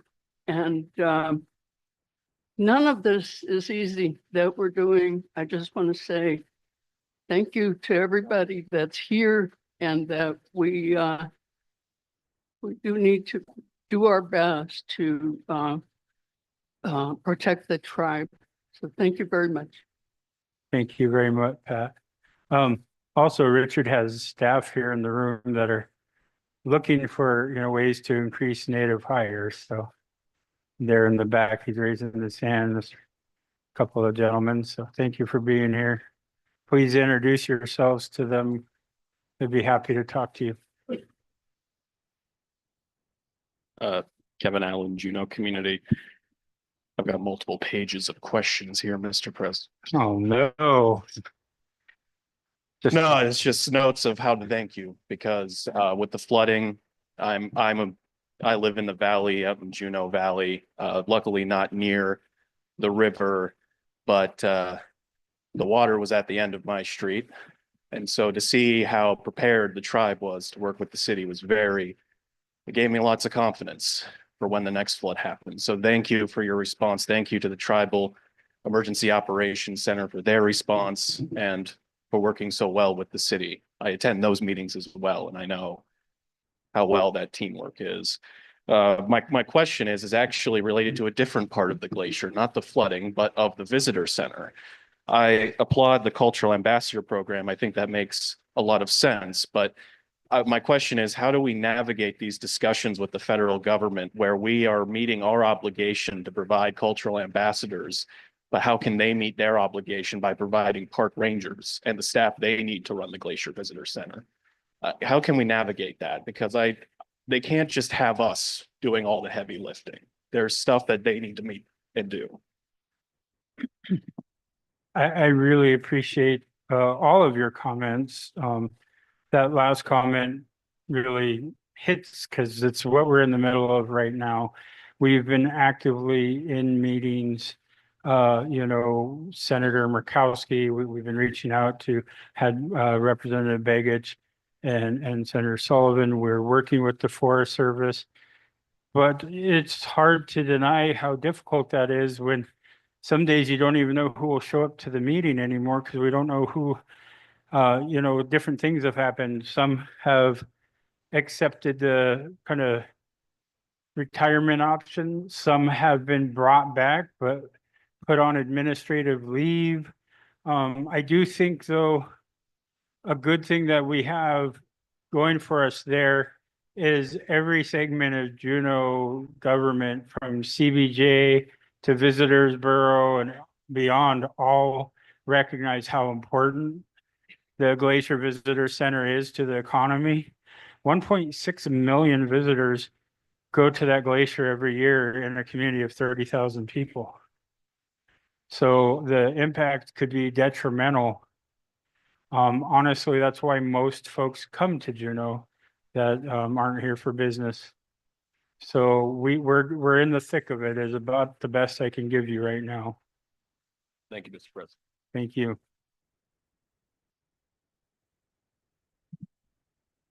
Frank Ray from Huna delegate. I hear you're always right. No, I know. I'm glad you noticed. Just a comment. You know, we're here because of our people. And, you know, there was one time there, I know a person, he was probably 132nd or something like that, and was taking his kids out, go hunting seal, but he couldn't shoot it, but his kids could. So there was another time that I was at my house and my daughter was eating seal meat. And a person said, "You eat that?" And my daughter just looked at that person and said, didn't say anything. Just turned around and started eating seal meat again. You know, for Clinton Haida to facilitate getting the rights back to hunt is hunt seal and sea otters is a big thing. Because I'm sure there's some people that are 164th or something like that that would love to get sea otter or seal, but they can't, they couldn't. So what does that do? Right now, we are telling the people that are blonde or redhead or whatever, they got 164th or one whatever. Their heart is who they are. Like a while ago, we saw young people come up dancing. They were blondes. They were everything. Why were they dancing? Because even if they're 164th, their heart is 100%. Their heart is 100% of who they are. They're proud. So just I always say that just this little thing, when they taken it away, is diminishing our culture. But now that what you did to fight to get it back, it's pushing our people to be who they really are. Gonna sheesh for doing that. Gonna sheesh. Thank you.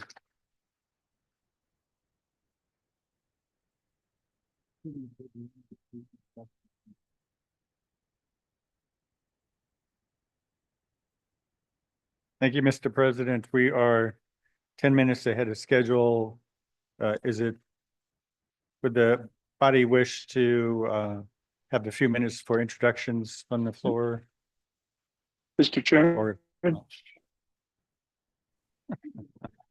Mr. Chairman. Mr. Chairman, I'm we do have an open house, but I'm not sure. Do you know when that's open?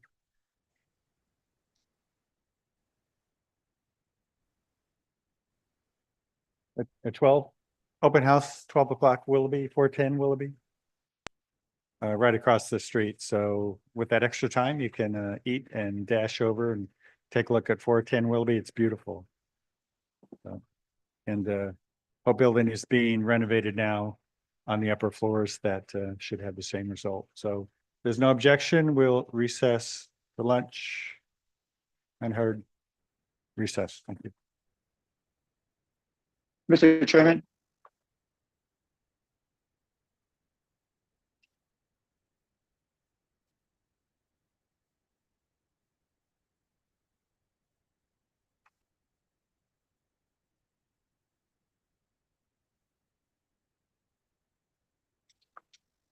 We'll call to order at 1 o'clock. 1 o'clock. Thank you.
Good afternoon, delegates.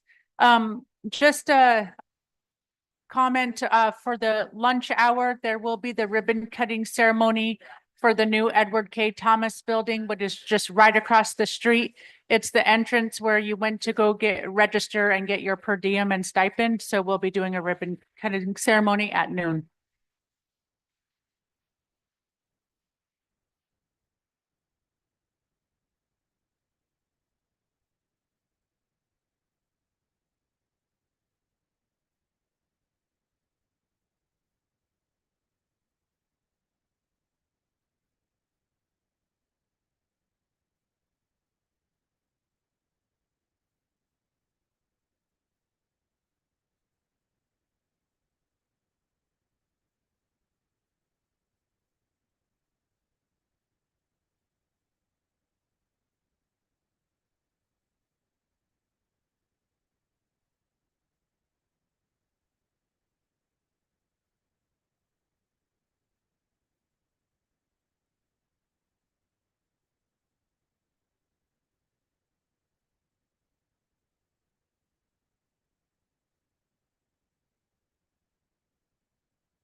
Hello, hello. Hey, they're passing out some really good food here, so we want to say a prayer if we can get your attention. Thank you. We thank you for how the meeting went this morning and now the beautiful lunch that is being served. We ask Heavenly Father, that you would bless and cleanse this food and the hands that prepared it and those who brought this food to share with all the delegates. And we thank you in Jesus' name. Amen.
delegates.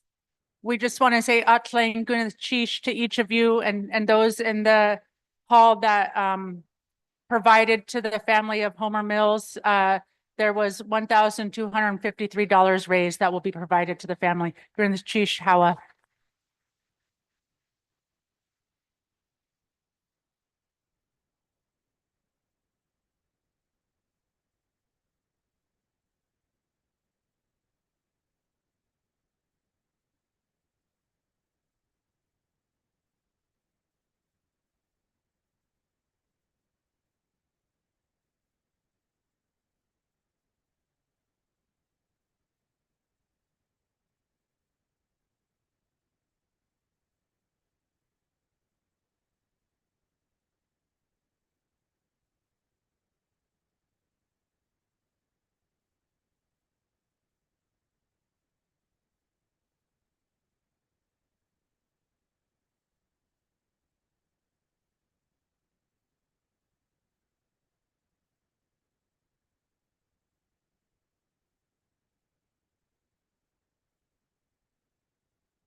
just a friendly reminder. Here in a few minutes, we're gonna walk across the street and unveil the new name for 410 Willoughby. And we would really appreciate if those of you who finished lunch could come over and join us. And then immediately afterwards, we're gonna invite folks to have an open house over there and go ahead and take a look around and see all the awesome new improvements to one of our new buildings. So in the next 4 or 5 minutes, feel free to start walking across the street.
So for those of you who want to walk across the street with me, I'm starting the journey. Jackie.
Right here. Just a reminder for when promotion. Okay. All right.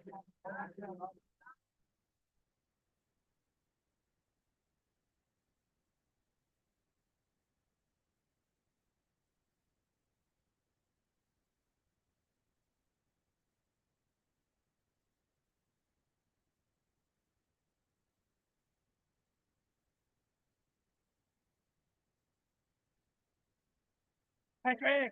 How you doing, buddy? Good.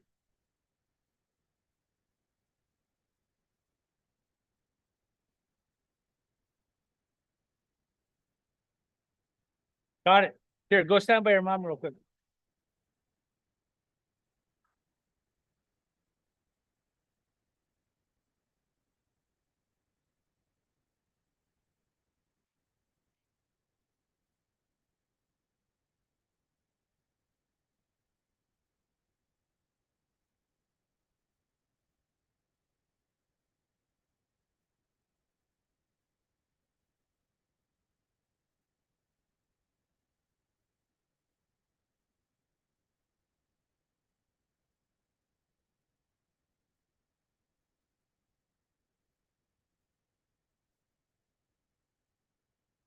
We're gonna call back to order in about 5 minutes, so it's 5-minute warning.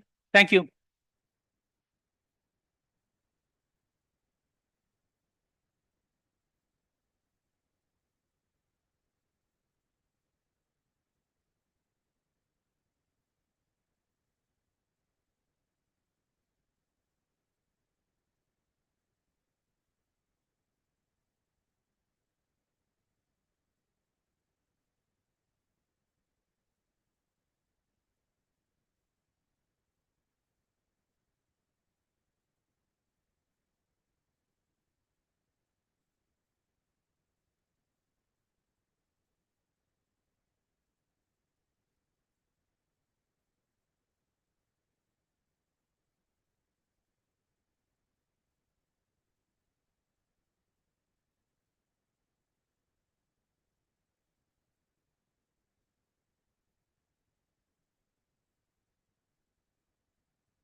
Good afternoon. Is there anybody left that did not receive a lunch?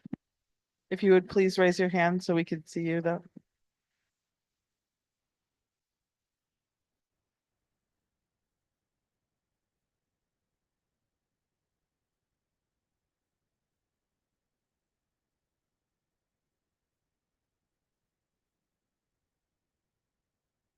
Is there anyone that didn't receive a lunch?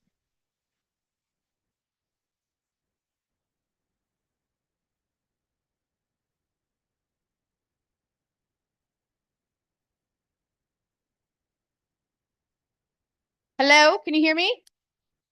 Hi, folks. Has anybody not received lunch? Have any delegates not received soup and fry bread? Please raise your hands.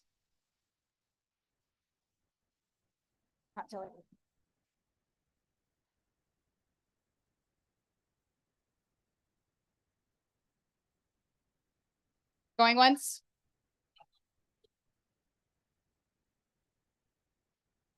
Going twice? Sold.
We're going to go ahead and call our session back to order.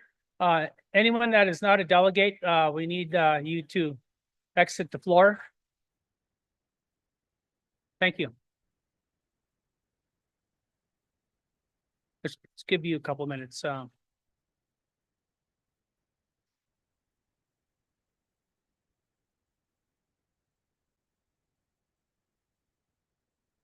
just have to take everybody's picture once.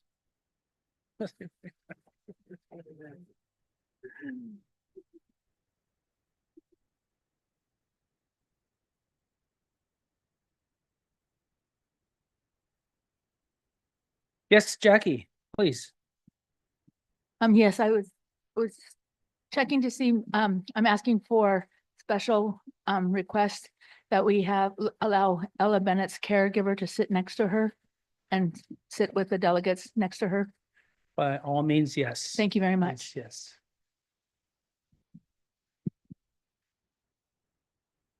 I'll wait to hear from our sergeant at arms before we get going there. We're good?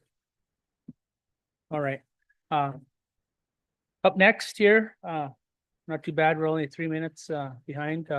Again, Rob Sanderson Jr., third vice president. I'll be the chair throughout the rest of the day. And so please be nice to me and comes back on you. Thank you.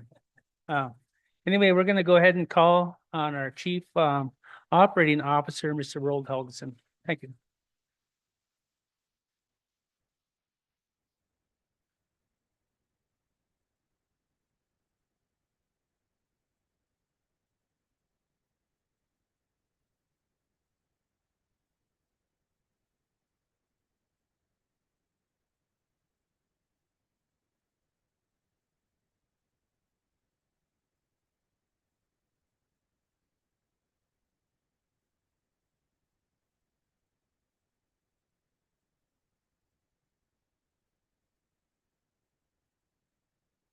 You probably don't want to look at that.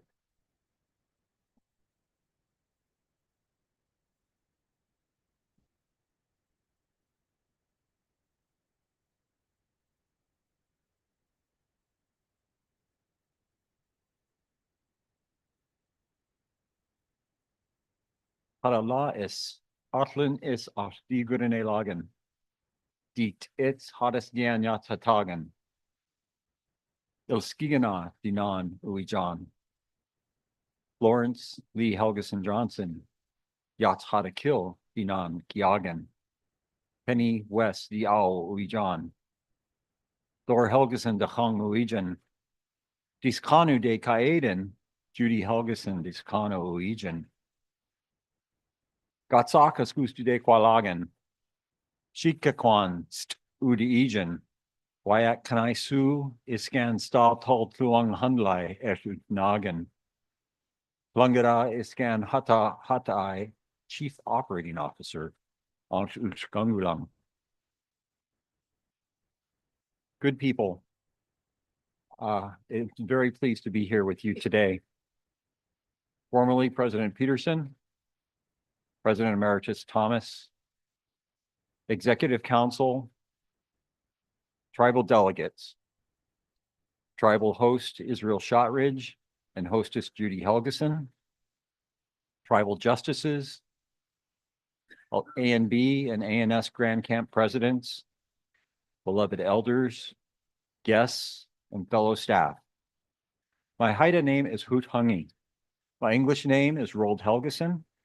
I grew up in the community of Sitka, courtesy of Sheldon Jackson High School, where my parents met. My family originates from Howcan. Our family comes from Heidelberg. Today, I live in Meadow Lakes, Alaska, and split my time in Juneau as well. I want to recognize two of my aunties here today. My auntie Connie Simpson is in the back as part of the Seattle delegation. She is the matriarch of our family.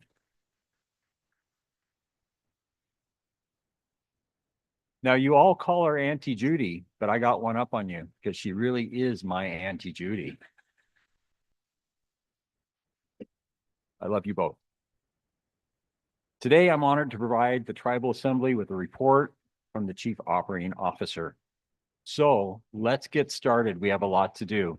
And I'm in the unenviable place that you all just had lunch and you might fall asleep. So I'll try my best to keep it lively, but there's a lot that's going on in the tribe and I know you want to know about it. So I'll do my best to keep it lively. First, this last year, we consolidated our facilities management department and several of our facility team members are in the back of the room. I'd like to recognize them. The purpose of this was to streamline the operations and manage the incredible growth that we've had in our facilities across the tribe. You heard President Peterson talk about all the facilities. He told you about how many we own, but we also lease several facilities too. And we need a group to manage all of these locations and to implement cost-effective strategies. It's all led by Stephanie Benua and Joel Wolf, who are in the back of the room. Again, we appreciate them with the core priorities of financial efficiency, stability, safety, and cost savings. We've also established a joint venture partnership with MCG, a native-owned contractor, and he is also in the back of the room, to assist us in the efficient management and execution of our tribal construction projects. But let's talk about this for a second. Why are we doing this? So that we could level up our construction program of Southeast General Contractors.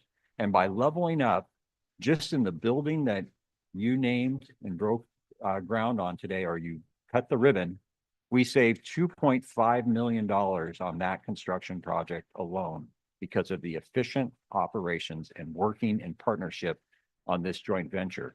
So we thank MCG.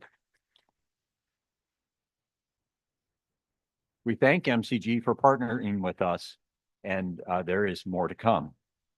So let's talk about a few of the facilities.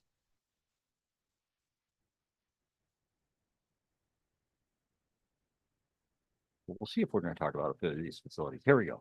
First up is Haven House. And as you know, Haven House, or maybe you don't know, it is our women's reentry and recovery program. You might say, what's reentry and recovery? That's for those people who are justice involved. There's another term. Those people who've just come out of prison. And so we know the best indicator that people will do well and not return to prison is if they have a job. But if you don't have a place to live, how are you going to have a job? How are you going to get stability that's necessary? And also for those people who have gone through substance abuse treatment and they need a place for recovery. That is the Haven House. We acquired the Haven House, and unfortunately it had some terrible flooding. We had to raise the pad on the Haven House. Well, how do you just raise the pad on a house?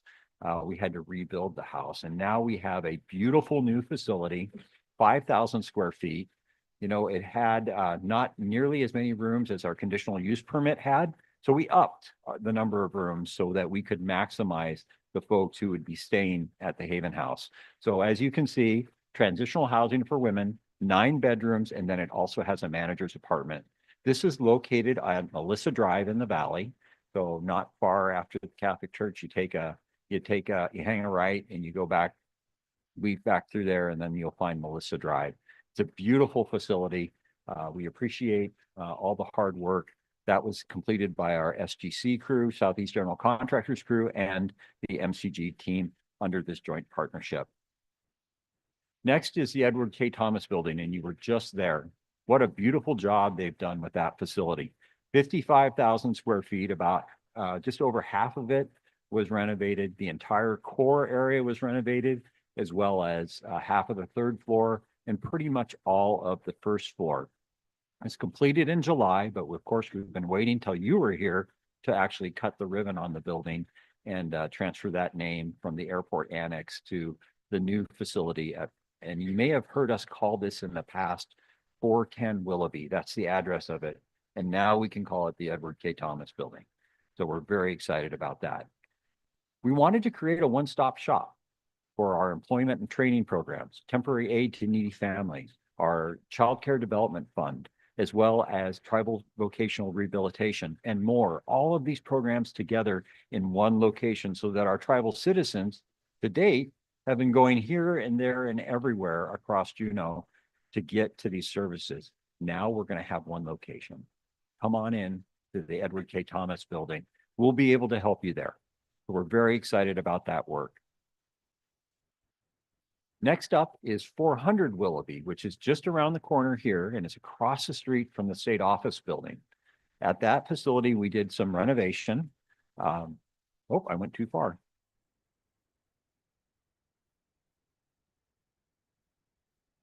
Okay, 400 Willoughby. And so we completed it in July of 2024 as well. We remodeled about 12,000 square feet of that building. And in those remodeled areas, we're housing our community and behavioral services department, which by the way, didn't even exist 4 years ago. But now we have a community and behavioral services department and our tribal family and youth services, really increasing access to the critical resources that our tribal citizens need and deserve.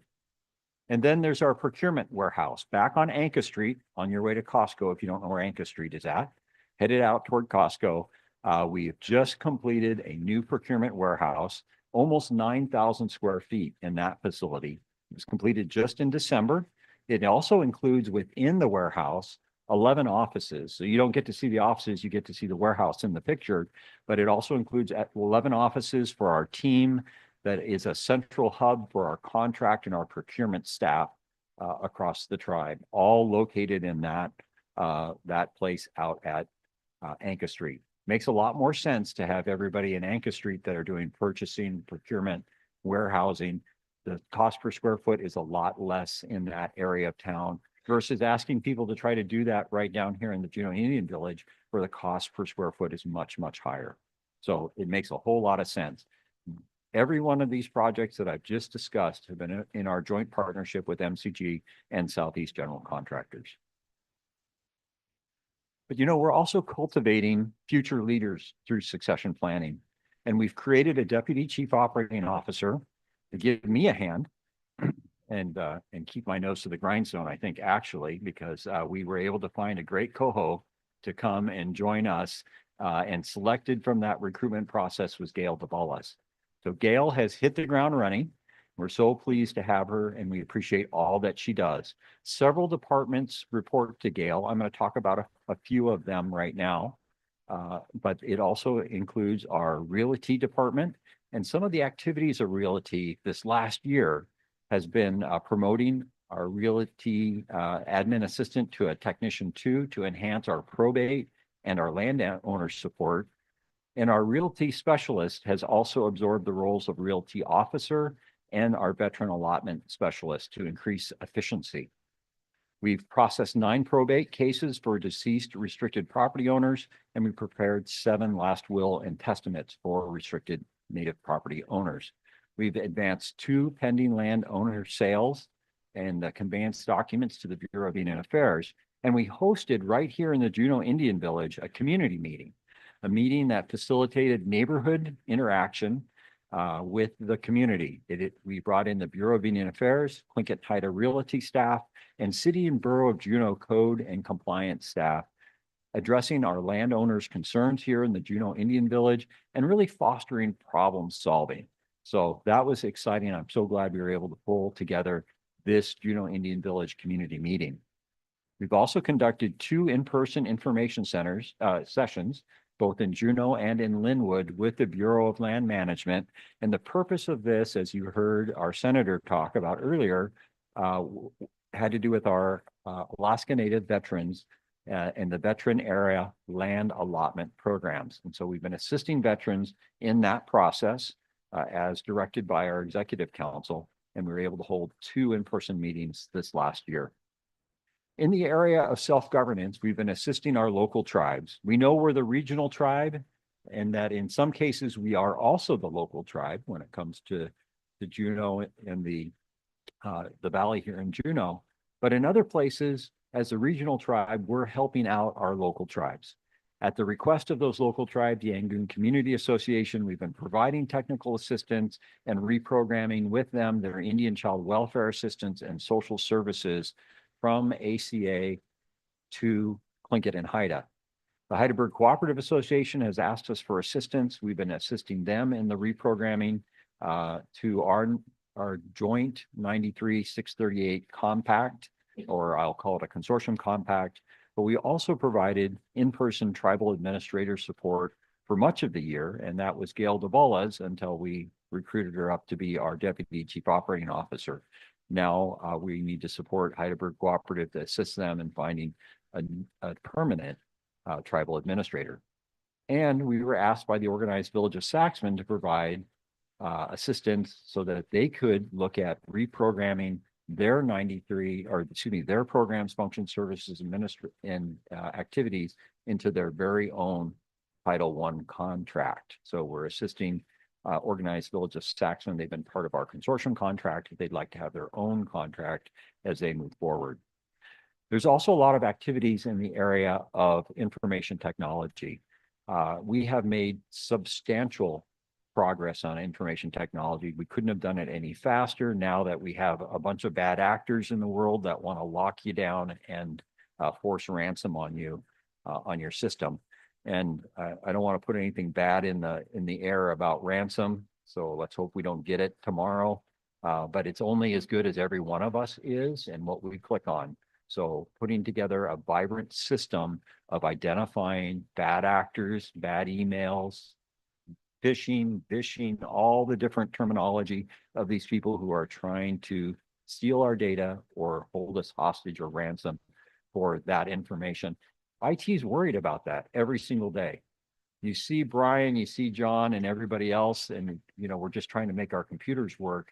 They have to think about the entire network and all the bad actors of the world trying to get in and hold us hostage. So we appreciate the hard work of our information technology team. Next up is a department that also started just a few years ago, but what an impact they've had. And that's our Grants and Resources Department. It's led by Nathan Sobola, and they've been working to optimize funding for the tribe. Currently, the tribe has 93 grants totaling $291 million. Now, those 93 grants with $291 million, 165 million of that is our ARPA funding. So if you peel that off, it's still $126 million in grants. That many of these are more than 1 year in duration, but that's still a significant amount of money for our tribe over what we used to do prior to having our Grants and Resources Department. They assisted in authoring and assisting on more than 86 resolutions, and that's 86 resolutions of the Tribal Council or our Executive Council's 150 resolutions this last year. The total value of that was 145 million. We were able to submit 65 grants this last year with a total value of almost $100 million. That is a dramatic increase, and we appreciate their hard work. But they're not just assisting us in writing the grants, they're helping us manage our grants. So they've implemented grant kickoffs and closeout meetings. They also assisted us on some no-cost extensions, and we were able to maintain $2.7 million in those no-cost extensions. Although we are trying to minimize those no-cost extensions in this fiscal year, we want to spend our money timely. We want to then go after additional resources in that case. So we don't want to have to do these no-cost extensions. But spending our money timely as well has everything to do with also capturing our indirect rates that pay for the costs of, well, all of us who are in this room today. So it matters to us that we are timely spending down and delivering those services. The department staffing in the case of grants and resources has fluctuated between 8.5 and 10.5 staff. But although that's a lot of staff, look at what they're producing for the tribe. Without their help, we wouldn't be growing the way that we are growing. So we appreciate grants and resources. In the area of cultural resources, or excuse me, human resources, I'm sorry, I jumped one too far ahead. We had some wonderful successes this last year. As you can see, we have 567 employees. And if you want to look at that graph for a second, this is exciting because prior to COVID, or as COVID just came in, we had under 300 employees. At the height, even with all the ARPA money, we had 614 employees. Today, we have 567 employees. And that is after the ARPA money. This is the level that we are currently maximizing our resources, our grants. We're looking at programs that we're delivering, and that means more services to our tribal citizens. President Peterson said he wanted to come out stronger on the other end of the pandemic than what we go in on. And there is an example of that.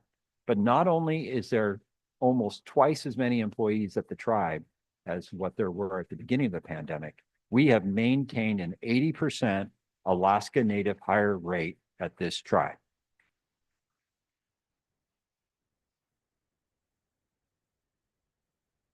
And as the president has said before, 100% of the executive team are tribal citizens of Tlingit and Haida. Our team has also been working on how we do our work. We've been doing something called the focal point evaluations. Before, everybody was evaluated at different points throughout the year. It was based on your anniversary date. Whenever did you start joining the tribe? That would be the point in which you were evaluated. It was hodgepodge and it was hard to track and manage. Instead, we're doing all the evaluations beginning this year in January. So everybody's evaluation is up every January, very easy. Let's get them all done all at the same time. And then we can set what our goals are for the next year. And we're all on the same plan together, moving in a specific direction. Our team's also been working on our compensation project. I've reported that to you as well last year. We're in phase 2 and phase 3 of that. Our goal is to align our salaries with industry standards. We've also been tailoring our HR policies and practices specifically for our enterprises. The way our enterprises works are not the same as how our government operations work. When we're running coffee shops and construction projects, that runs different than when you're running your government operations. We have to think about opportunities like floating holiday banks, flexible work schedules, separating our HR manuals between enterprise and government services, and looking at perhaps we don't take our leave in the middle of a construction project when we need to be done next week, that maybe we need to, between projects, take our leave when we're looking at those large construction projects. Another important issue is we had a couple years where we didn't do tenure awards because of the pandemic. Our HR team was able to get the tenure awards up and running. We just had those tenure awards at our all-staff meeting. Important time to recognize the significant milestones of our staff. But that's not all. Our team's also brought on a learning and development manager to formalize training around cultural sensitivity and leadership development, and an employee support specialist to assist us with the drug testing, the leave management, and the benefit support for our team. We've been working on redesigning our new hire orientation, focusing on our cultural values, and you'll see more and more now our cultural values are actually part of our evaluation as well. So not only did President Peterson lead his entire state of the tribe address with cultural values, we have it now in our orientation and we have it in our evaluation. We are leading with our values, what makes us the people that we are. We've also initiated succession planning, and you heard that start right here in the Chief Operating Officer's office. I have succession planning in my office. There are 5 other departments that have also jumped on initially. It starts with creating a gap analysis and then training needs that are identified. We've also had our in-house random drug testing that has been re-implemented. We covered about 50% of the tribe this last year. We're improving consistency in that, and especially as we work in remote communities. How do you do that effectively in remote communities? We also have a simpler test that is a swab test that is done. It can give us a result in about 15 minutes, and then we're able to address that result immediately in the case of the drug testing. Now, this is a fun department to talk about. This is cultural resources. And I can tell you that our team was very busy this last year in repatriation efforts. And the frog hat from the Hudson Museum at the University of Maine was returned to the community of Wrangell. It was brought out in September of this last year at a Kiksadi Kuik. The salmon whole box drum, also from the Hudson Museum, was just returned to the community of Cluckwan. And the Kadashan came from the Oakland Museum in California. It's been returned to Wrangell, and it will be brought out at a ceremony very soon. We want to make sure we're doing things in the right way, that we're meeting the needs of our tribal citizens. And as you heard the president talk about our community navigators, sometimes our tribal citizens run into challenges in accessing our services. So we wanted to create a customer service department, a place where our citizens could call and make a connection and get issues resolved. Who can I call? And by the way, we take compliments too, not just concerns, but we'll take whatever you've got. Let's get a solution for it. So we stood up a new customer service department under the leadership of Judine Garden. We're so happy with Judine's work. She's been an absolute rock star. And so we were able to stand up this team. It started in April. We really went live in June with that. And already we've had 272 customer concerns come into our customer service department and 51 separate emails that have come in. We've been resolving every one of those concerns as they come in. But they're not just looking at what kind of concerns are out there. They're also doing customer service classes, again, rooted in our tribal values. 107 staff of the tribe have had customer service classes in the first few months, as well as they've been doing professionalism classes. And 65 of our staff have been trained in professionalism. You could all use a little customer service once in a while. So it's good to have that class. President has made it mandatory for all staff at the tribe to have our customer service class. Let's talk about indigenous trades. And, let's talk about cultural or community education, not indigenous trades. I'm one step ahead. So you heard President Peterson talk about the TVEP funding. That is almost $1 million that have come in. And I want to recognize Chaz Edwardson and the team of our community education crew who have worked so hard to get that state funding. That's a significant amount of resources coming in to support our Generation Southeast Prince of Wales Island campus. It's just a couple years ago that the city of Kawak reached out to Tlingit and Haida and they said, you know, we tried to make this thing a go. See, Alaska's worked with us. It's just, we're not getting it off the ground. Tlingit and Haida, can you help out? Can you come down here and help out? We answered that call at the request of the city of Kawak. And today we are operating Generation Southeast Prince of Wales Island. And the anchor funding is the TVAP funding at that location. We've already acquired a tractor for the commercial driver's license program. And I want to thank Arrowhead Transfer, who offered that tractor to us for free. And so that's a big deal to get a tractor for free. They said, we just want to be able to get 5 people into your class when you get it up and running. So we have a tractor on the island through Arrowhead Transfer, and we have our new virtual reality simulators to be able to do a lot of our work around CDL and heavy equipment. And we have those virtual reality simulators not only in Kawak for Prince of Wales Island, but we also have them here in Juneau to manage northern Southeast Alaska.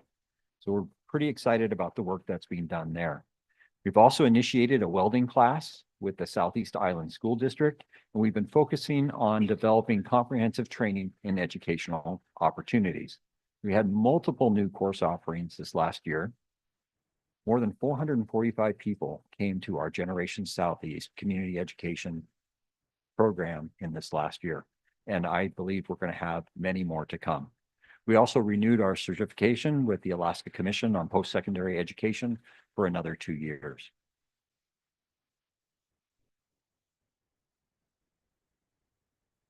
Now we'll talk about indigenous trades. President Peterson talked a little bit about this, but I want to pause for just a moment. There's very few words on the screen. It's all pictures, because this is the incredible work, and I want you to be able to see the incredible work. 1,100 tribal citizens in 2024 took 161 classes in 21 communities. 1,100 citizens in 161 classes in 21 communities.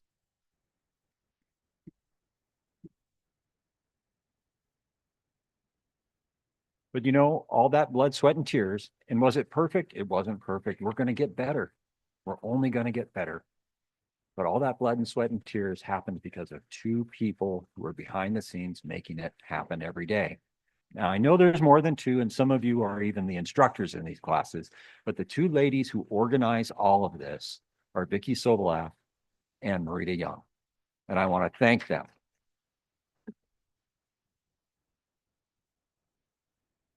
I want to thank those ladies for the hard work that they do. And, you know, sometimes it can be a little bit competitive out there when you're figuring out, okay, who's going to teach the class? Where are we going to teach the class? We understand that when we're going to get better as time goes by, but they have done a wonderful job. This program didn't exist 3 years ago, and now it's operating at about a cost of $750,000 a year to the tribe. We're making this program happen. And many of you in this room, I've seen pictures on our Facebook site, and I've seen many of you here, either as instructors or as students in these classes. And I don't know, Sarah, can I tell on your family for a second? I don't even know where you're at, but I know there's a graduation coming up, and I know her whole family was working on something there for their upcoming graduate. And I can't think of anything more important than that.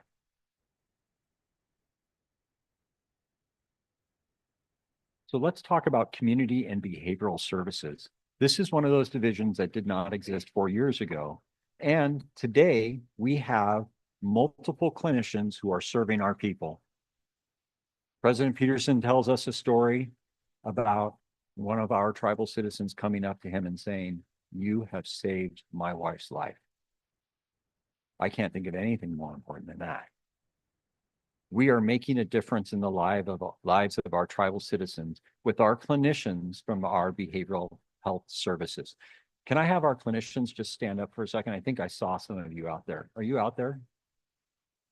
Thank you, guys.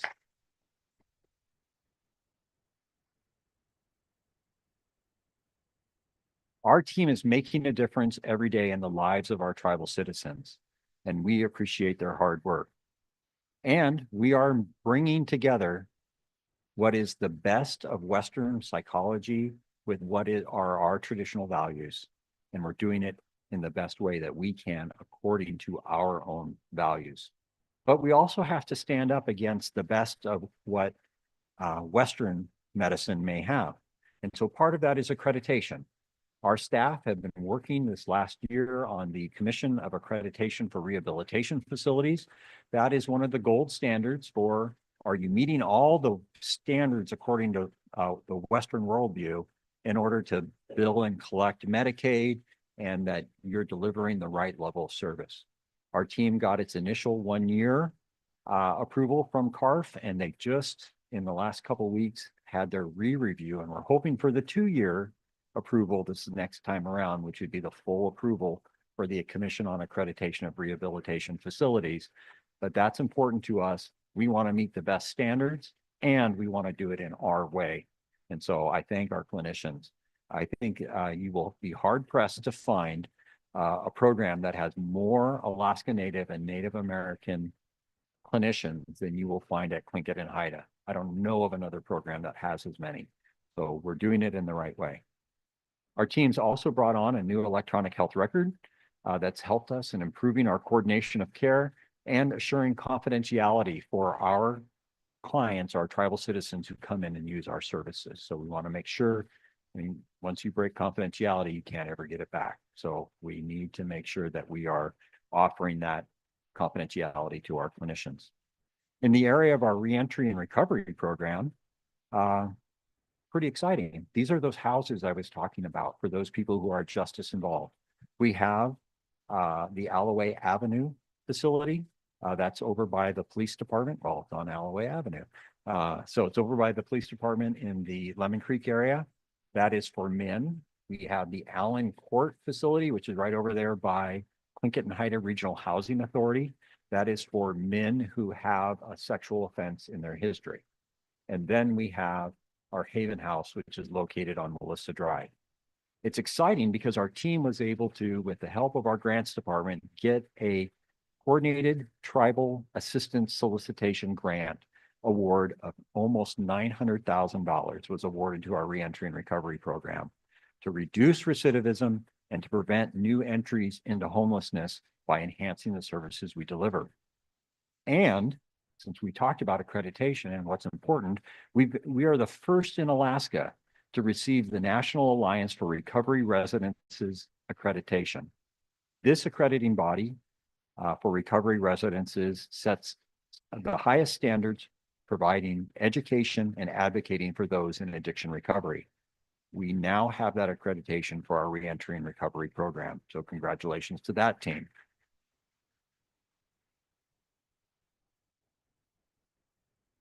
We're very proud of the work of our community advocacy team. They've hit the ground running, launching a series of community connections, pulling more than 40 agencies in the community of Juneau. They pulled them all together.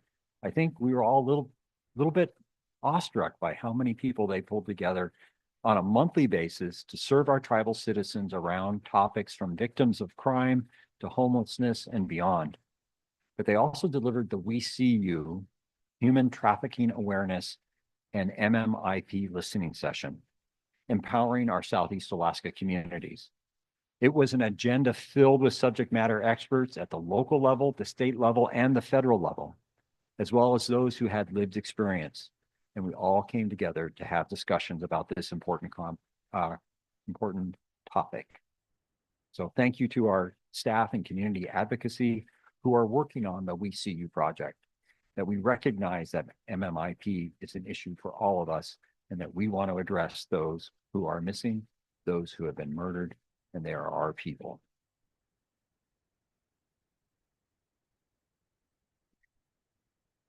In the area of early education, we've been very successful in recruiting a high-powered individual. Ononah or Aliut, who grew up in the community of Wrangell. But then he went on and he's been running the Cook Inlet Native Head Start and doing incredible work. So President Peterson and others went up to this gentleman and said, hey, come on back home. Don't you want to work for your people? We know that you're Kiksati, so we want you to come home. And we talked him into it. And Dayush has joined us. Some of you may know him as Coven or Ethan Pettigrew. So Ethan has joined us at Lincoln. It's okay, you can clap. We're excited too. We're so excited to have him. He's proud of being Kiksati. He's proud of being Inongan, and he'll sing in both languages. So we're so pleased to have Ethan. I'll tell you, as we're designing these early education campuses, I think we had a 1-hour interview that lasted 2 hours with him, Mr. President. And because it was going to be just a normal interview. And then pretty soon we're looking at designs. And then pretty soon, as we were talking to him, we said, well, the educators would like to have whiteboards here and whiteboards there and whiteboards over here. And he said, we didn't teach by whiteboards. That's not how we taught. Let's talk about how we teach. We brought that back to our educators and they said, absolutely, he's right. That's not how we taught. Let's talk about how we teach. So it's very exciting, the work that we're doing in the area of early education with Dayush joining our team. Our team is getting energized. We're keeping our early education crew together. And we are still doing our work on expanding early education in the communities of Craig and Kloak. In the community of Craig, it was Craig Tribal Association that reached out to us and they said, we have land. Can you build a facility? And let's include Head Start, let's include childcare, all in the same facility. And then let's bring language and culture into that as well. Kloak, it was the city of Kloak that also had the same request at almost the same time. On Wednesday of next week, we're going to be in Kloak to break ground on the new early education center for the community of Kloak. And on Friday, we'll be in Craig, where we'll be breaking ground on the new early education center in the community of Craig.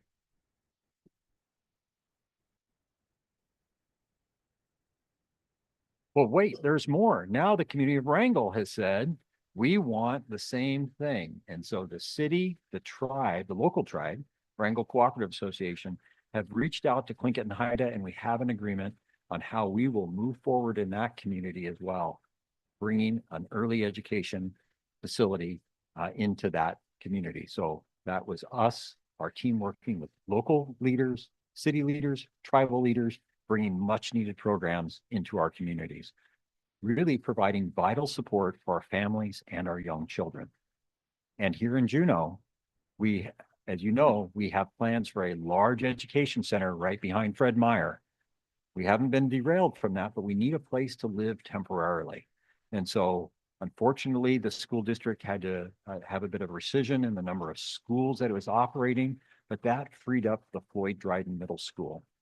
And so we've been in discussion with the city and borough of Juneau, and we are on track to move all of our early education programs out to the Floyd Dryden Middle School, where we will be located until we can finally move to our permanent home behind Fred Meyer on our own Tlingit and Haida education campus.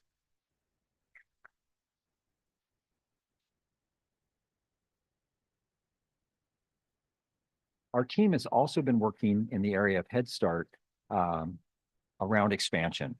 And so if you remember, Head Start is usually between 3 and 5 years old, but early Head Start is between 18 months and 3 years old. So we've expanded our program into early Head Start, which means immediately in this year, we'll have 2 new classrooms to be able to take the 18 months to 3-year-olds in our new facility. And then we'll also be bringing that out to other communities, that early Head Start as well. So we're excited that we're able to go clear down now to 18 months rather than only 3 to 5-year-olds. So this is a big move forward. But you know, this also gave us an opportunity to do a wage rate increase for our Head Start teachers. Head Start is one of the most regulated programs that exists, and they get right down to telling you how much you can pay your people. How much can you pay for food? How much can you pay for rent? They tell you all these things. And we've proven time and time again, if you give us the authority to make decisions, we make way better decisions in Washington, D.C. We do it in the right way and we are successful. So here we are, we're expanding our early education program. We're really excited about the work that's happening there. Let's talk about Hayu Katangi Kuti. How many people were at the Finance and Audit Committee meeting yesterday morning? It feels like it was 10 years ago, yesterday morning.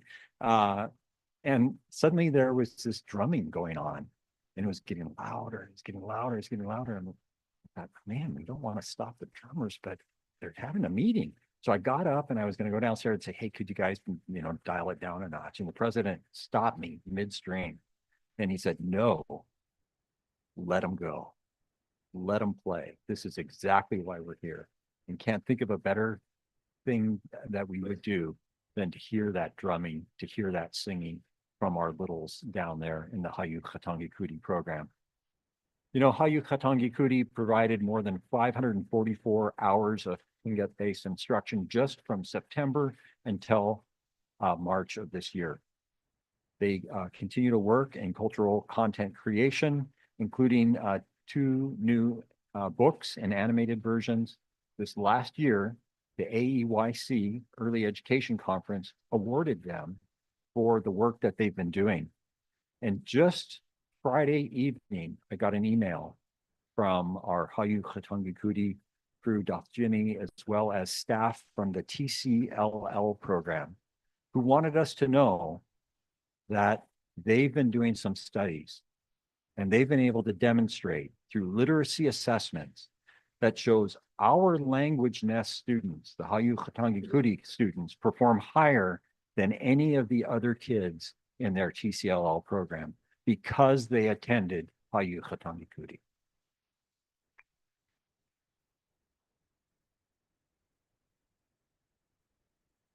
In the area of our Child Care Development Fund, we've been able to support 60 children in the community of Heidelberg with cultural programs, strengthening community ties and heritage through cedar weaving and wood carving, as well as working on training that next generation of educators through our Generation Southeast program.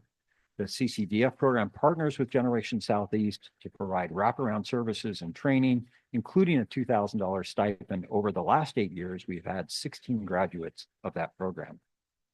And then there's our Hodkill immersion and cultural guidance. Very soon we'll be opening these early education centers on Prince of Wales Island, and we've been able to hire 2 new staff for our early education programs in Craig and Klawock. Markel Wallace and Lauren Framke will be leading that program. So we're so pleased with them. And then our very own Nani Dolores, who's 95 years young, who provides ongoing cultural education and language lessons for our team.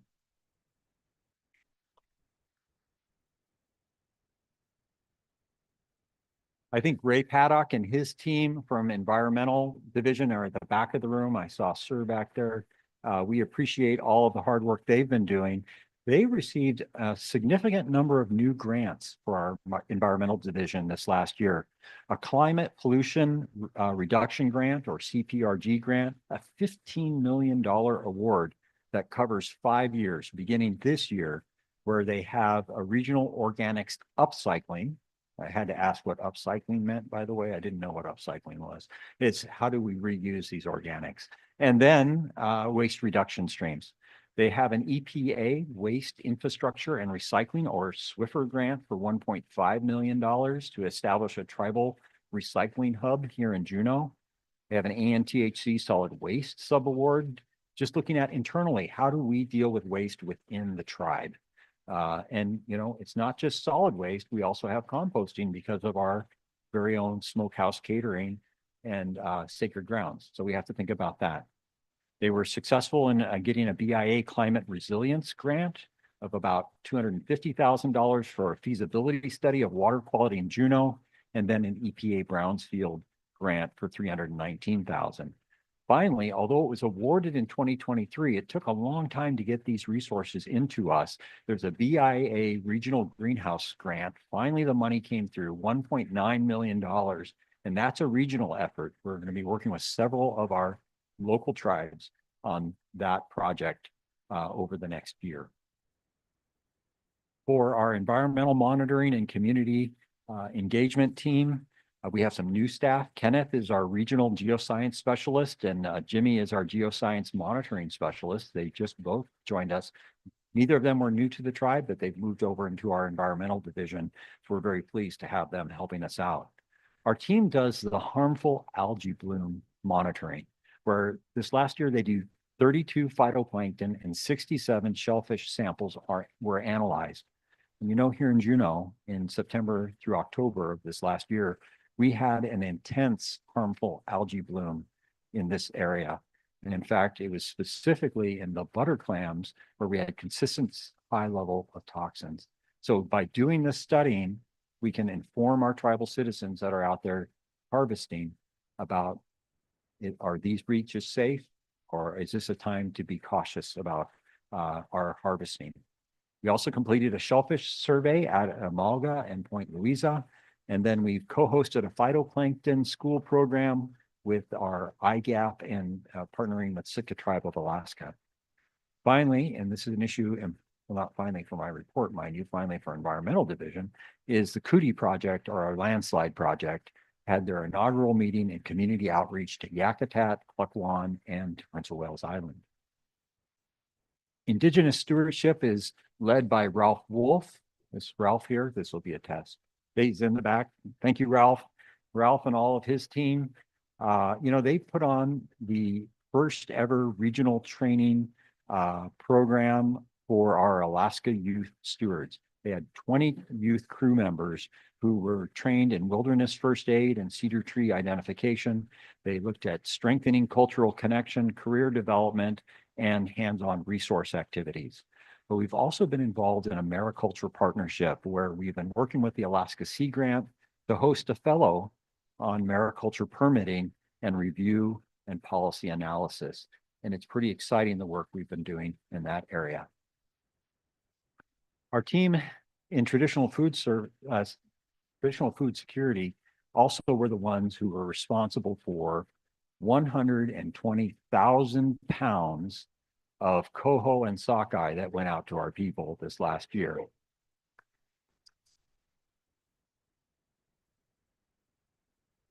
And then they made sure we had 21,000 pounds of gow, or herring egg on kelp. That was distributed to more than 4,000 households in 21 communities. But I have to tell you, we have a problem here. And the problem is that the Trump administration cut our grant. And now we don't have the resources to run that specific program. We're going to scramble and we're going to look for these resources because this makes a difference when it comes to food security. But I'm not going to pull any punches. You need to know what the problem is.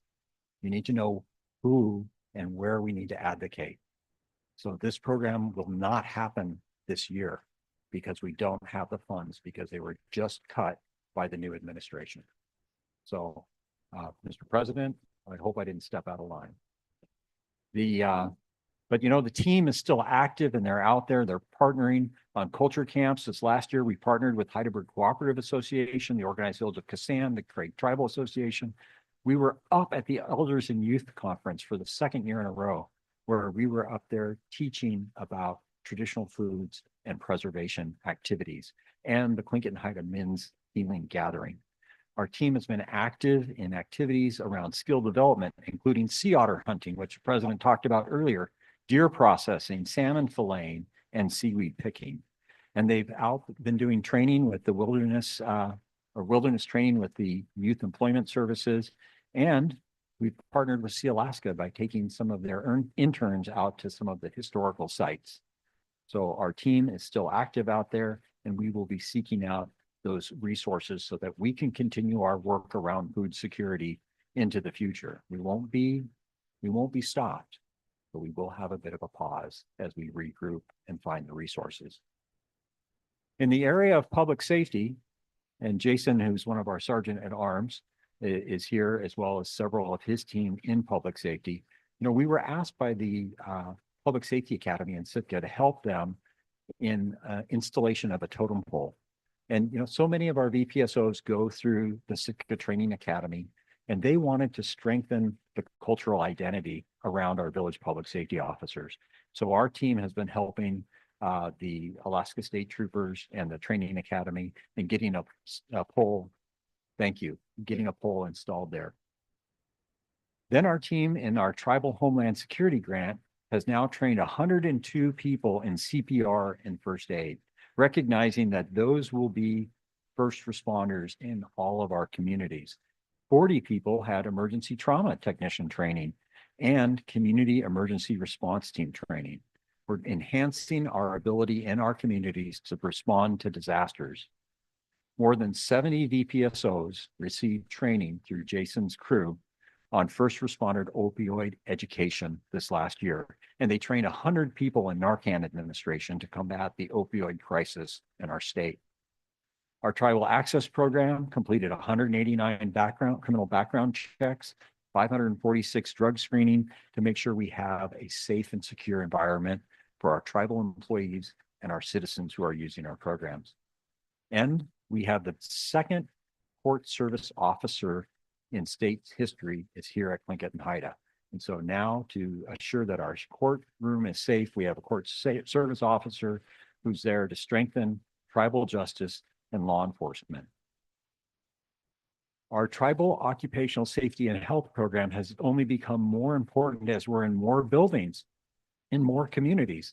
We want to make sure our staff are safe. We want to make sure our visitors are safe, our citizens are safe. So they've been working on building emergency plans, action plans, conducting evacuation drills. And finally, what's most important, I think, in the work that we did this last year was our response to, with the Tribal Emergency Operations Center, to the glacial lake outburst flood. And so if you can just picture First Vice President Peda and President Peterson knee deep in water as truly the very first responders out in the community, going door to door, followed by our Tribal Emergency Operations Center in Sabrina and all of the team that was so instrumental.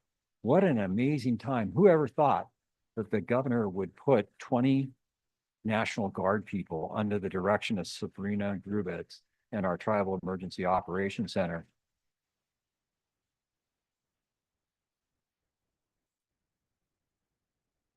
Well, one of the benefits of this is that the community has stood up and noticed this.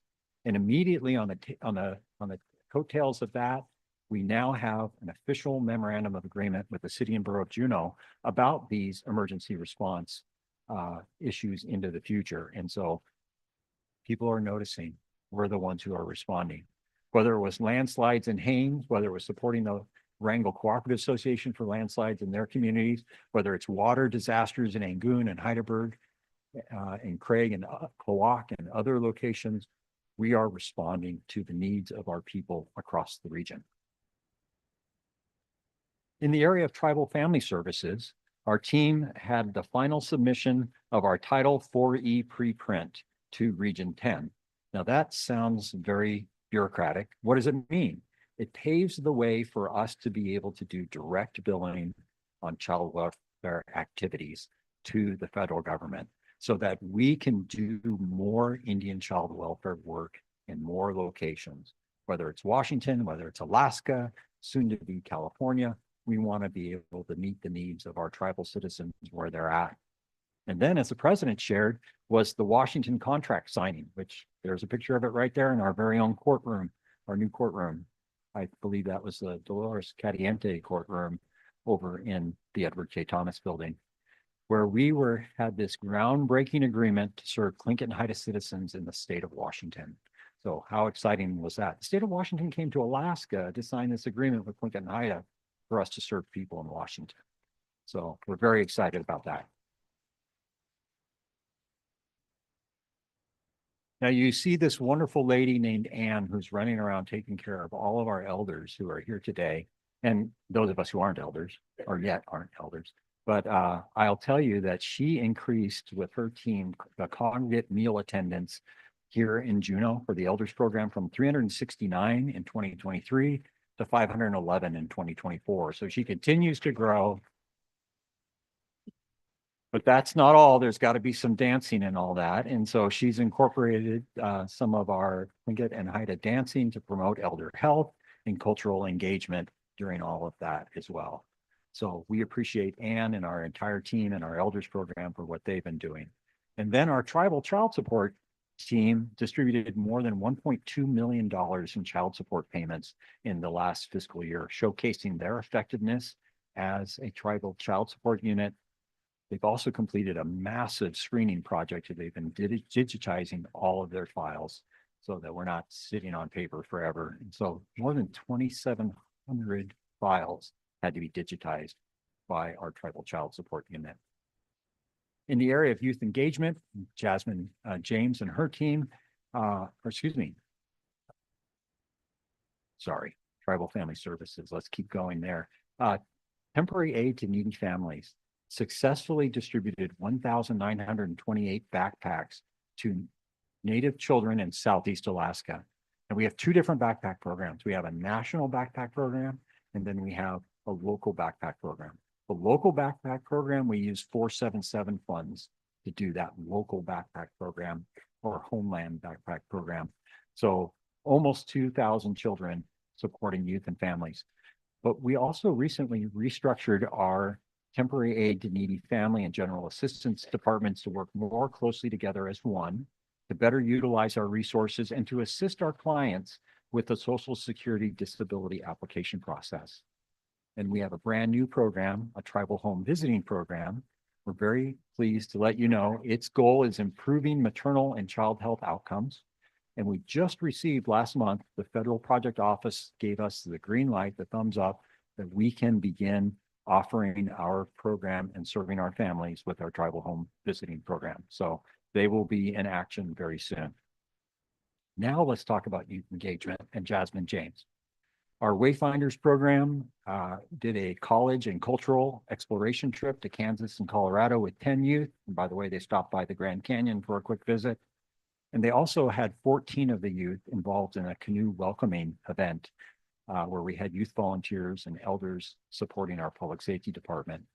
They had a cultural and leadership development retreat for the Wayfinders with 35 youth. For our Johnson O'Malley program in Juneau, we expanded our education counselors support in our high schools and in our middle schools. And we established a Native Youth Council at Juneau Douglas High School for advocacy and visibility. That team had a significant impact on Indigenous Peoples Day and Native American Heritage Month. For youth wellness and prevention, look at how NYO has just grown in Southeast Alaska and beyond. We're so proud of our team at NYO. Our team supported 16 rural Southeast Alaska Native Youth Olympic teams. They provided their program in all 13 Juneau School District schools, Ravensway, which is Search's substance abuse treatment program for adolescents, the Juneau Youth Center, and the University of Alaska Southeast. Our team also participated in the 7th annual traditional games where 369 participants from all across Alaska, the United States, and Canada competed. And our teams were there too, competing. We're so proud of our youth. We're so proud of the work that they have been doing around Native Youth Olympics. This is a picture of one of our education warriors and one of our rock stars, Misha Jackson. Misha Jackson was recently joined by Kendry Caesar with just a little bit of coaxing from President Peterson, who bothered Kendry repeatedly till she said, okay, I'll come and work for you. So we're so pleased to have Kendry join us.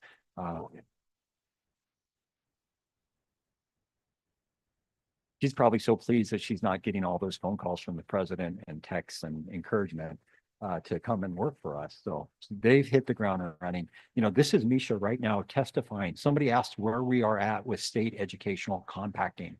This is Misha testifying in committee, pushing that. Right now, the bill is stalled in committee.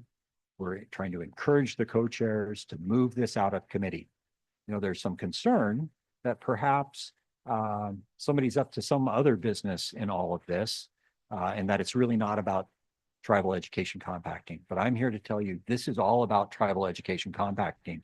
We spent an entire year working with the state Department of Education, talk about how would we set up this tribal education compacting.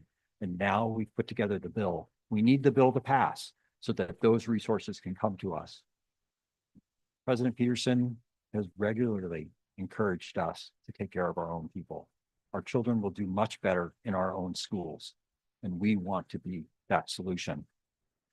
But that's not all Misha works on and her team. They also participate in the Alaska Association of School Board Full Service Community Schools grant, where we've been able to provide breakout sessions on tribal consultation and secured passage of a resolution in support of this very state tribal consultation and contracting. And then I shared with you where we are at right now. We do appreciate that the governor did submit this legislative bill for compacting, and we need to get it passed through the legislature and make that a reality so that we can run our own K-12 schools in addition to Hayukatangi Kuti and more. This program is our Rescue Relief Backpack Program. This is the program for kids who are outside of Southeast Alaska. We use Rescue Relief Fund in order to deliver that program. And as you can see, over 2,000 Alaska Native youth in every one of these states, and in Anchorage, and in Kotzebue, and in Fairbanks, to 1,100 households receive backpacks. What are the tangible benefits? Well, first of all, to reduce financial burden on families to get all this together at the beginning of school year. But it's also to ensure that our students have necessary tools as they're going into the classroom. It's practical support for education, making learning more accessible and potentially more enjoyable. Having their own tools can foster a sense of ownership and responsibility toward education. But you know, that's the practical end. It also has a psychological end and a social benefit that we increase the sense of belonging and connectedness, that their tribe cares for them no matter where they're at, and that boosts self-esteem and confidence, that they feel valued and supported, and that they have a positive association with their tribal identity and their education, that the community supports them and we encourage them. Unfortunately, we don't have the resources to run this program as well this year, but we are regrouping to seek out the resources because this has been a very important program for our Tlingit and Haida citizens who are outside of Southeast Alaska. We don't want to forget them as we fight to break the cycles of disadvantaged youth. This becomes an important program. So we're seeking out additional resources for this program as it was previously paid under ARPA. While we're pausing it, we will be working very hard for funds into the future. In the area of employment and training, this is under Public Law 102-477. Sometimes you hear us call it the 477 program. That just means employment, training, and related services. We just submitted a brand new plan where we went from 8 programs to 18 programs that we want in our 477 plan. That expansion to 18 programs will double our annual budget for employment and training, if approved. And so we are pushing that for approval. Of course, you never know who you're working with in the federal government these days. Unfortunately, some of those people are disappearing very fast. But our goals are to streamline citizen services and capture full indirect. As we move these into 477 programs, no longer are there caps on what the indirect rates are. And we want to secure the money up front. If it moves into a 477 plan, all that money comes to us at the beginning of the year. It doesn't get parsed out as the year goes by, and we don't have to apply for it as a grant. Instead, it comes to us all at once. And we then remove the funding timeline limitations that exist because those become no-year monies. We can spend them as we need to, and it reinforces tribal sovereignty. We have new leadership in the area of our 477 program. Holly Morales has joined us. She's been on the national 477 work group. She's at the top of the top. Holly Snowball Morales comes from Western Alaska, but she is a preeminent individual who's been working in the area of employment and training. She joined us from Cook Inlet Tribal Council. And I'll talk a little bit more about Cook Inlet Tribal Council in just a moment. But our effort is to also reduce the burden in the area of general assistance on reporting frequency. We used to have to report every single month, and that was a burden on our tribal citizens to have to report every single month. We are switching that to a 3 to 6 month reporting period so that we can improve the continuity and we can increase access to crucial funding for our tribal citizens, increasing the financial stability for them, and it improves our operational efficiency as we strengthen our self-determination. For our employment and youth and investing in our future, our employment and training manager was here earlier today. Yeah, where is she? Erin is in the back of the room. She's our employment and training manager. Thank you, Erin, for being here today. Erin Atkins Frank's family comes from Saxman, and so we're very pleased that she has joined us as the leader of our employment and training department.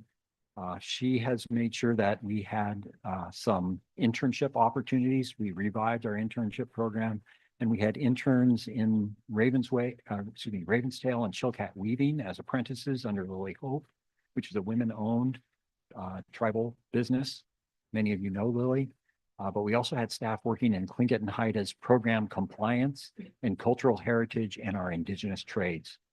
The focus for these youth that have been involved in internship has been about getting essential workplace skills, career assessments, motivational training, and workshops for permanent employment. For our team has also worked with our reentry and recovery individuals.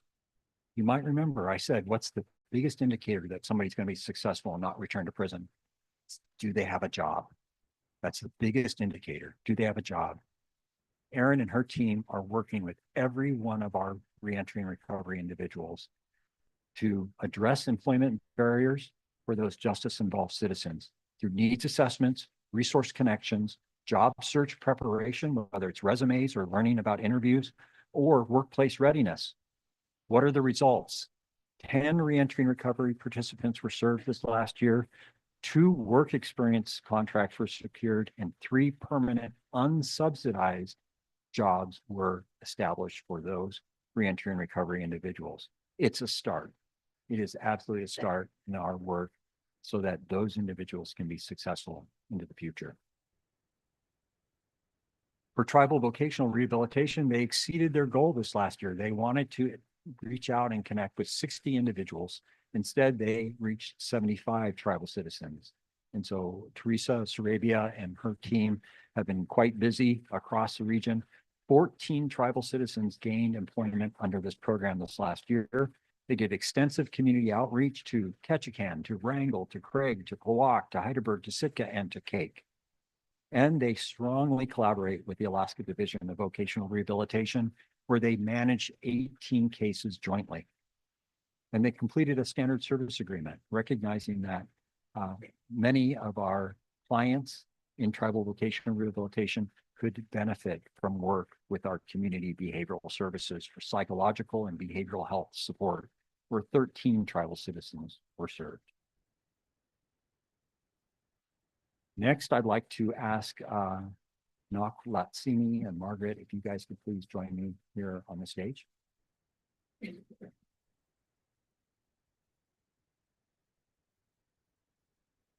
Nok Latsini, could you join me on the stage? She doesn't want to come. We don't want her to go. Could I actually ask the entire CBS team to come forward?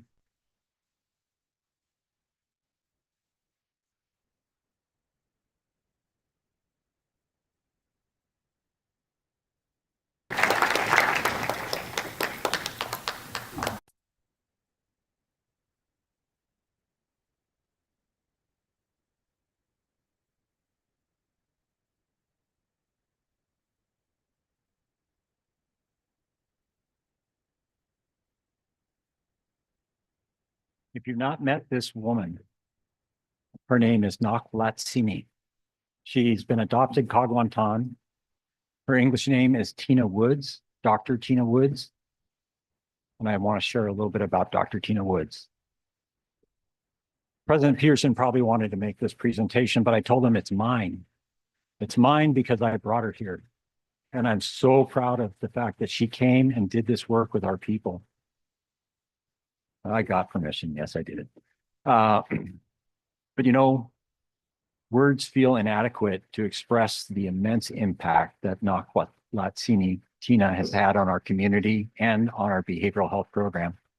She didn't just build this program, she wove together a basket of healing, grounded in our tribal values and enriched by the most compassionate and effective aspects of our values, of our people, and of Western medicine. She's truly written the book on bridging Indigenous ways of knowing and being with the best of Western psychology. She even helped my daughter when she was in high school to understand this better. She said, Dad, do you know anybody who understands how to do this? I go, I know the person who wrote the book on it. We can do a personal interview. She's the one. She's written the book. She's created a path towards addressing the deep hurt within our people. And her work is a testament to her profound understanding and unwavering dedication. Her leadership is nothing short of inspiring. She's shown us how to lead with heart, how to lead with wisdom and genuine care. Beyond her professional accomplishments, Tina is an exceptional counselor, offering solace and guidance, and a cherished friend, offering unwavering support. But you see, Tina is an island girl. She comes from two great islands in the middle of the sea, Guam in the South Pacific and St. Paul in the Bering Sea. And you know, I think that's why she so quickly became one with us, was because she understood what it's like to be an island girl. And she saw the beauty in our people and in our culture. We're profoundly grateful for Tina's vision, her strength, and her unwavering commitment to our community. In such a short time, Tina leaves behind a legacy that will continue to heal and empower for generations to come. And her presence will be deeply missed, but her impact will last forever. At the end of the day, the measure of the work is who we've impacted along the way. Did we make this world better? Tina made our world better. She's on her way to work with Cook Inlet Tribal Council, which ended up trading somebody, it sounds like. We got Holly, we gave Tina. I don't know. We like Holly, but we want to keep Tina. But we understand we can't get in the way of grandbabies and opportunities, but we also can't forget that Cook Inlet Tribal Council also serves 3,500 Tlingit and Haida tribal citizens in South Central Alaska. And Tina Woods will be there serving our citizens still. So, Tina, we wish you all the best on your future endeavors. And we hope that your path is filled with the same light and wisdom that you've shared with us. So we have a plaque that we'd like to give you. But thank you for your commitment to our people. We appreciate all you have done. Thank you for being there.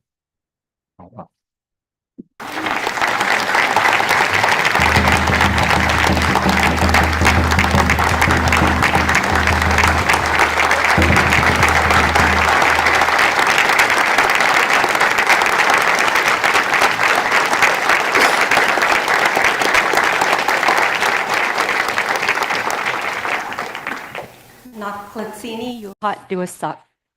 As Rold said, I was adopted Kagwantan, Eagle Wolf, Guchit. My name, Naklatsini, was given to me by the late Leona Santiago, and it means strong medicine. The first thing I'll say is that while Rold offers me all the accolades, I have to admit that I'm only human and I am a tool here on earth. And I give all praise to our Creator. So that's the first thing. I want to say thank you to Rold and President Peterson, because during the COVID-19 pandemic, they acknowledged that our staff, who are our people, were suffering with anxiety, depression, addiction. And that's how I was introduced to the tribe. I want to thank my team, these beautiful people behind me. I want to thank them for choosing to enter a field that requires a lot of emotional labor, secondary trauma, vicarious trauma. These individuals standing behind me made the choice to take on a field that is really hard to be in. It's a high burnout rate. And since I started 4 years ago, they are still here and they are still practicing and creating space. And then lastly, I just want to say thank you to the people of Southeast Alaska for choosing to heal yourself, because we can bring programs in, but if the people don't come, then what's the purpose? I have seen so much courage in our elders, our men and our women choosing to come to CBS Healing Center and stating, I need help. I can't do this alone. It takes a lot of courage to lean into facing yourself, letting go of the things that you are using to cope, and to face a lot of anxiety and fear about seeing who you really are. And what I really would love to say as I wrap this up is please be kind to each other, because you never know what the person next to you is going through. And that's the truth. And so, Ganeshtish, Hawat, this is not goodbye. It's until we meet again. Thank you.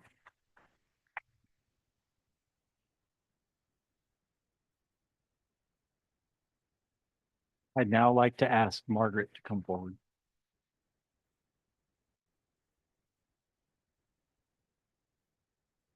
Ta'afiuchat duasak ganach tedi ayachat. Ach ishas shangu kedi ganach chish. Ach dapanuku dachawedi ganach chish. Jilkat kwan dach yai hit dach late nach Margaret Kansik. My Tlingit name is Saach. I'm Raven Woodworm from Jilkat Kwan, Klekwan traditionally. My father's people are Eagle Thunderbird, and my grandfather's people are Ducklawady. As you know, that's a shortened version of Klas Liskuhas Ana Ut. My mother's people are Aleut or Nanga from St. George Island. And I'm the community and cultural healer for CBS Healing Center or Division, and was one of the originals from the creation of CBS Division. And so it's an honor to be here and to be able to be in this position to send Tina off in a good way. The blanket that we have that Ashley and Kendra are going to wrap around Tina is a robe that we, it's not a gift to her. It's a gift to all of us, is a robe that we, that this team have all had a piece in working on, whether it was cutting or sewing. The design was done by Michiana Elise, Dog Salmon, who's in Seattle. And one of our, I guess our motto is Itu Yayati or Ha Tu Yayati. It is within you. It is within us to heal ourselves and to find that strength within to address those hard things in our lives, to move forward and to move forward in a good way.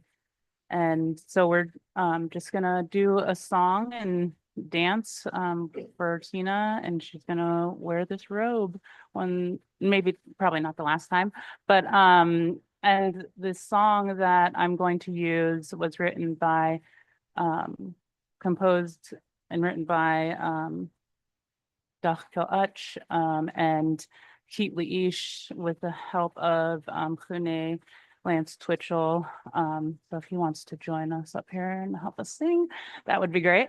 It was inspired by Kingiste, David Katzik Sr., who is my father. And it's the phrase is "Icha Dutzlitzin," which is "you are precious." And Tina is very precious to many of us, and we hope to carry on the CDS division. We know her number and where she's at, so gonna chase.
Mr. Chair, that concludes the report for the Chief Operating Officer for 2024.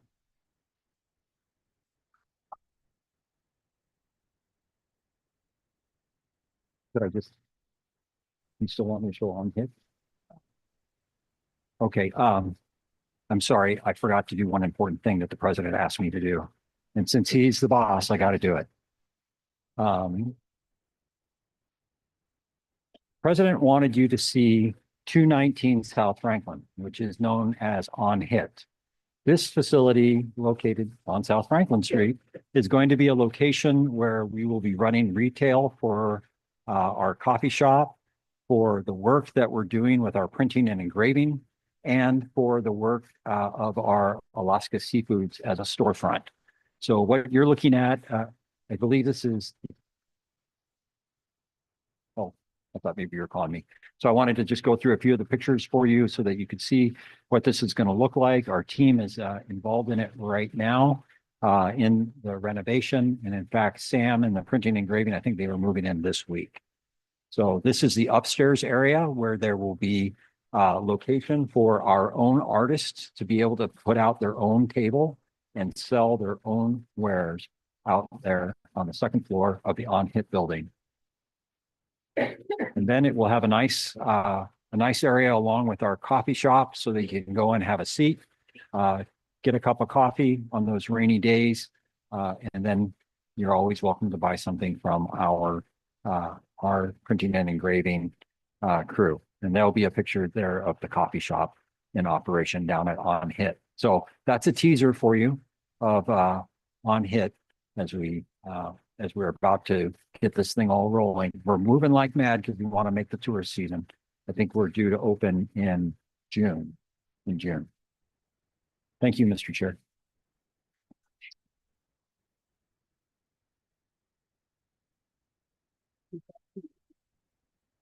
Gotta hand it to Roll, then anybody can speak for an hour and a half, but no, so much is going to, or clear his throat. Tell you what, he's a tough one to come after. So, yeah. We're gonna take a few questions and then we're gonna move on. So name and community. I know who you are, but just for the record. Yes, ma'am. Catherine Edwards, Seattle delegate. Thank you for your report, Roll. I have a question though, because things are changing all the time. When we're talking about Head Start. So we know that there are threats to the Head Start funding and impending cuts and possibly closures of centers. Do we have plans for our centers in case some of these cuts come down, or are we not going to be impacted by it at all? Okay, thank you. Through the chair, to answer your question is that we have stratified all of the grants that we have to look at where we have risk, where we think that there might be risk. And of course, no matter what we plan, we could get some curveballs. And so we're trying to be thoughtful about that. Something else we did is we just submitted our entire Head Starts into our 477 plan. One other tribe was successful in doing that. If we can get it into our 477 plan, it will be pretty protected in perpetuity as we go forward, because then it won't be treated like a grant as we go forward. It'll be treated as a program. But at the same time, I think we should all be very cautious in this current environment that things could happen. We talked about 2 programs that aren't going to have resources this next year, very important, popular programs. And so it does matter, and our advocacy absolutely matters. So I don't want anybody to walk away saying we are without risk. We are absolutely could potentially have risk. We feel fairly confident on the Head Start right now. But there's no guarantees on this earth under this administration.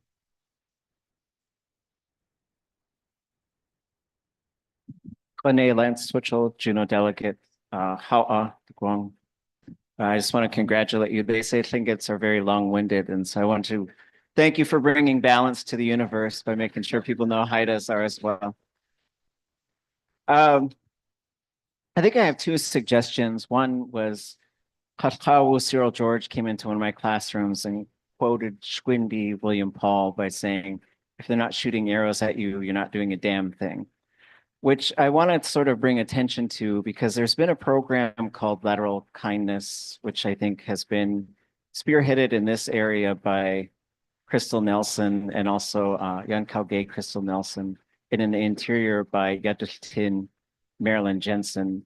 And because I think lateral violence is one of the most crippling things in our communities, I would really encourage the tribe to embrace the concept of lateral kindness and see how we can push that throughout both our entire workforce and also all of our communities to really be serious about lifting each other up, so that we don't just say that, but that's something that we live. And then the second thing was to encourage the tribe to work really fast with this group called University of Alaska Southeast and develop a tribal college, because we have banned words at the University of Alaska now. Those banned words are diversity, equity, and inclusion, which I'm not a big fan of English, but those are 3 of my favorite English words.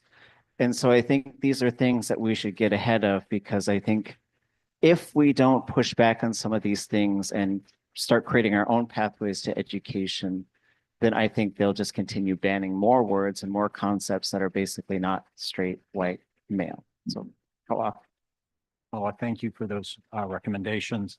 And for the delegates, we are moving forward in our relationship with the University of Alaska Southeast. We're in the process of finalizing a memorandum of agreement right now for how that will progress.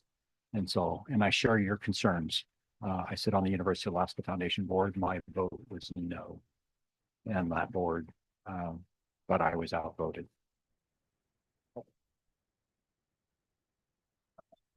After Kasha from Anchorage, I'm going to limit to the 2, and then we have to move on. Shikakata Kane Team, Jessica Lopre, Seattle delegate. I want to thank you, Roll, for all of the hard work, but I also specifically want to uplift the community navigators. your community navigators have played an essential part for so many of our tribal citizens, whether they're specifically, I'm thinking of Jennifer Cordova James down in Washington. This woman, I lift my hands to her because she is incredible. She goes out of her way to make sure that our people, all of our people, whether you're coming down from home here in Southeast, or whether you're currently calling Washington or Oregon or, you know, parts of Eastern Washington or Montana home, she's right there to help and get you services or help connect you to different places. She's one woman. Although she's mighty, she's a powerful woman. She's one person. And I would love to see us have a chance to expand those services. And I know I'm not alone. I know it's not just Washington. I know our community navigators help in all of our communities, but I'd love to see more of them in our communities to be able to help each other and help take burden off of each other and truly lift each other up, because they're phenomenal. I've worked with this woman and getting services for our elders that I couldn't provide as a case manager when I was working in a nonprofit in Seattle. She helped make sure that our elders and those who are unsheltered in Washington, who are our family, who are connected to all of us, that they had what they needed to be able to make sure that they would make it through a winter or make sure they would make it through an operation. She was right there to help get them those services. And I absolutely love the work that all of them do because they are incredible. And I thank you. I thank you, Mr. President, for creating these positions because they are needed and we just need more of them. So I'm gonna, Sheesh, thank you for making that possible for all of our citizens. Yes, I agree. I believe the community navigator model has proven itself. President Peterson brought a bunch of us. Remember before the Delta wave came, kind of things lifted a bit. President Peterson brought us throughout Southeast Alaska to meet with our communities right after the CARES funding was distributed. And it was on that trip around a dining room table where I think it was in the community of Petersburg, where one of our tribal citizens most certainly shared that this is specifically the program that we need. And then we heard about it in the next community, and then the next community, and the next community. It was like, this is what our people need. And they've already become an indispensable part of this tribe. And so much so that the office of the president said, they will now report to my office. And so now they report to President Peterson as part of the office of the president. And I think that they have been a wonderful addition. And I believe your request has been heard by the president.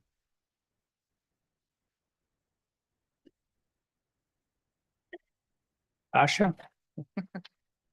Tasha, Anchorage delegate. Thank you for the report, Rolled. It was very expansive. One of the questions I had was about NEGPRA, and I know that really was designed like the way it talks about taking things back to a community. And we know that we have plans within our community, so it doesn't quite fit. And I know that in the past, we've discussed like having our cultural committee be a standing committee to help navigate some of those conversations. And so I guess my question is, have we looked at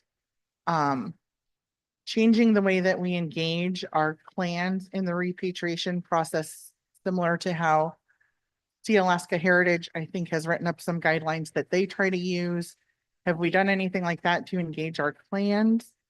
And then maybe more of a comment is, when Dr. Woods came on with the tribe, Anchorage looked for a grant for working with our young people, and we were able to hold a behavioral health summit where we trained our young people how to navigate expressing your feelings in a positive way and how you can do activities and just really navigate that, which is challenging, I think, for all of us, but especially young people during that time of the pandemic.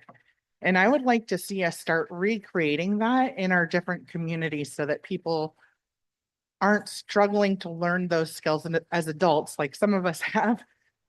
So I have my NAGPRA question, and then I was also notified that our delegate Shirley Kendall had a question, but is not able to come up to the mic, so if someone could take her one if there's time. We already are on it. Thank you for your questions, and on the NAGPRA question, I'm going to have to do some follow-up on that. I mean, clearly, we know NAGPRA isn't a perfect situation because it recognizes the tribe over a clan, and that's just not how we were set up. And it requires that piece that ought to come back to the tribe. We try our best to have good agreements with our clans and with whoever is going to be holding that ATU between now and then. Those precious items, we try our best to see that that is effective. We also know that the entire legal system doesn't work well for clan objects because oftentimes they're viewed as personal property versus clan property. And so we have to come up with new ways of managing this and doing this. I appreciate your words, and I'm going to bring them back to Gail Thabalis and come up with, take your words in, come up with some solutions as we move forward. Thank you. Thank And you. then on the behavioral health, I couldn't agree more. I was very proud of Anchorage for getting out and getting that grant. And then Dr. Woods was able to come up and do that kind of work.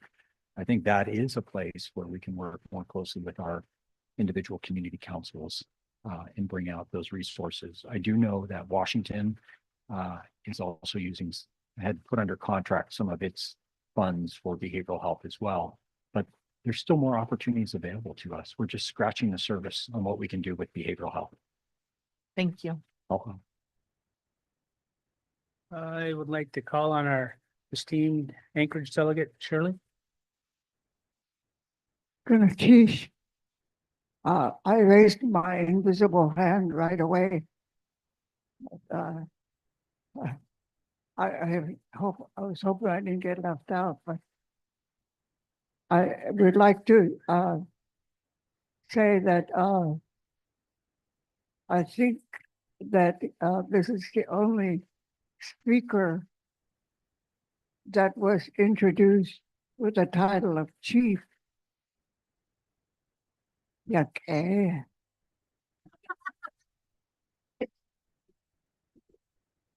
Yeah.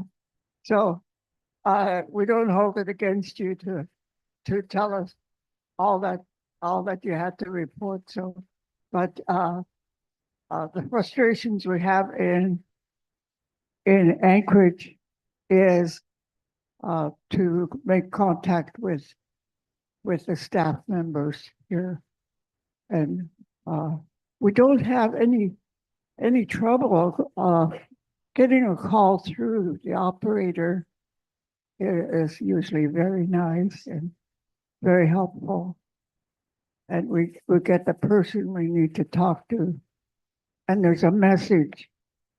Please leave a message. So that's what we do, and we don't mind doing that, but we don't get an answer. So that's a lot of money spent, and I'm kind of wondering, with the number of people that work here,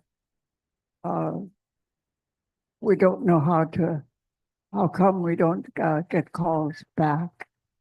So it seems to me like look at the system and find out if you need another system, or maybe have the employees periodically check their voicemail, because we don't know what else to do. I call, and there's only 3 people that answer. That's Richard's secretary, Richard himself, and well, that's all. And I usually kind of save them for the last, after I call many different people. So later on, I check with somebody else that's making calls about the same issue. And they say, I left messages and nobody called back. So What are we doing wrong?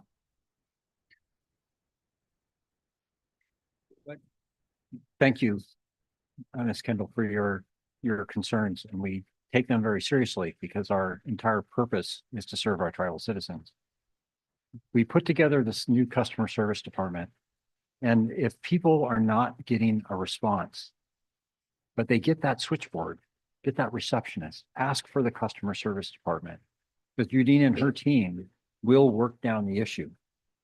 And there's probably not just one answer to anything. There's probably several different answers. Is it a system problem? Is it a personnel problem? Is it or is that phone even populated? Do we have the wrong number listed somewhere? We want to find those problems. By the way, we have checked every phone number recently to make sure that they're operational and that they work. But we certainly want to solve these issues. And if anybody runs into a situation where they're not getting a call back, where they're having a challenge, customer service is there to help. And that's why we created this group. So please, and I know they've only been in operation for 6 months, but more than almost 250 people have had issues resolved in just that first 6 months. So we want to solve our challenges. And will our organization have problems? It certainly will. What makes a difference is what we do about those problems when we've got them, and we want to solve them. So I'll offer bringing forward your concerns, and we are very happy to work on the challenges.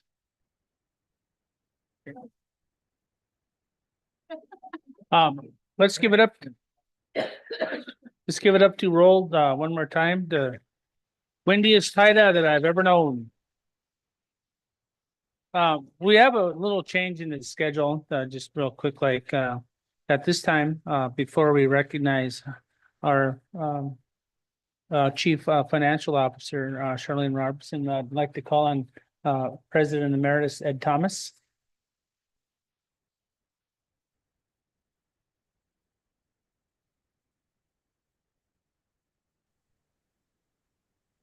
Thanks, Rob. I'd like to ask President Peterson to come forward. You know, when I was getting ready to come here, I noticed that the banquet is a fundraiser for Education Campus. And my first career, I was the director of Indian Education in Ketchikan for 9 years. And I have a very strong commitment to education. And you might remember when I was introducing myself at the ribbon cutting, I mentioned that when a person is introducing himself at an important function, he has to pay. And I believe it was Matthew Fred that said, you know, you normally call on your nephews to introduce you when it's an important function. You don't get up there and brag about yourself. And so I remembered that. And so when I was introducing myself out there, I said, I'm going to pay. Well, anyway, long story short, I want to encourage people to donate to the Education Campus effort, because it is so important to hear these reports on all the good things that are done. And we really are finding ourselves challenged with federal cutbacks and challenges from other entities. So the more we can do ourselves, the better off I think we're going to be. So with that, I wanted to make a contribution to the tribal education, $1,000 for that, to President Peterson.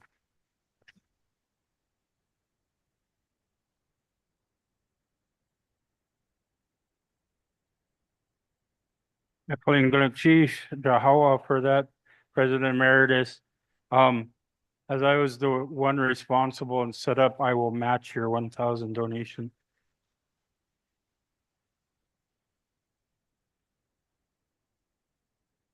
All right, well, we're a little bit behind schedule, but I promise I'll do my best to make sure we get out of here at a decent time today. Mr. Chairman, Marvin Adams. And before I recognize our next presenter, we are going to go take a 10-minute bio break.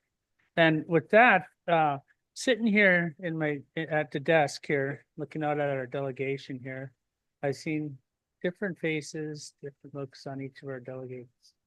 And I finally come to the conclusion, what are our delegates thinking? We just got off the shake season. So here's the question that inquiring minds want to know. All those who love to use Kiko Man, please raise your hand.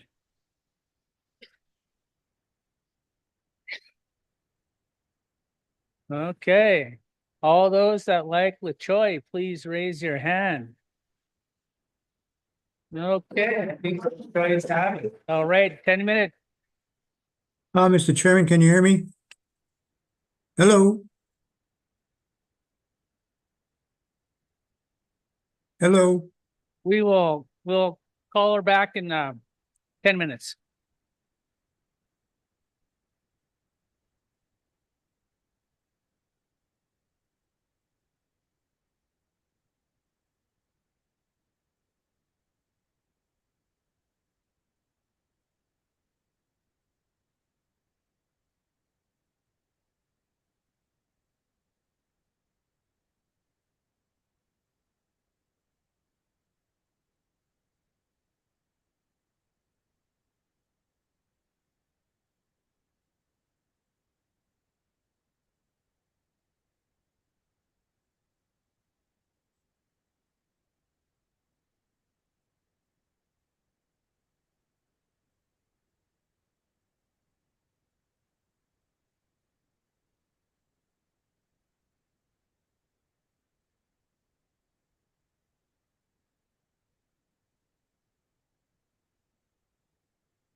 No.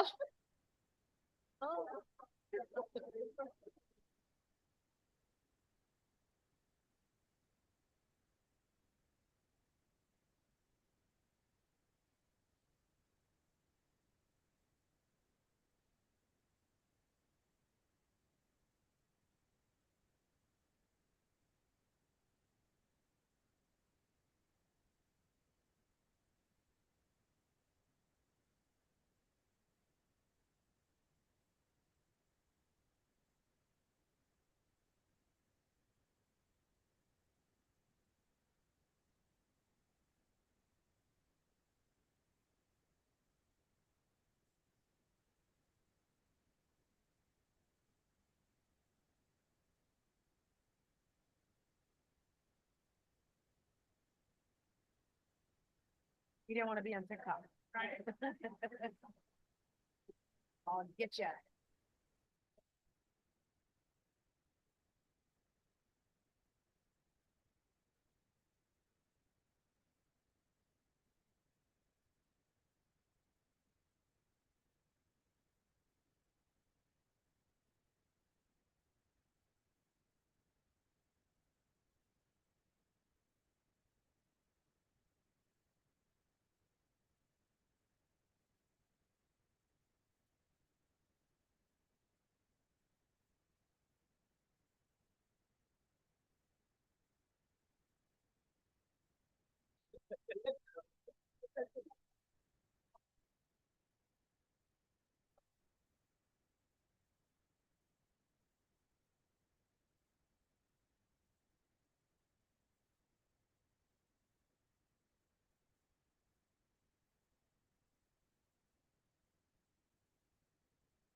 unlock my video and it unlocks me and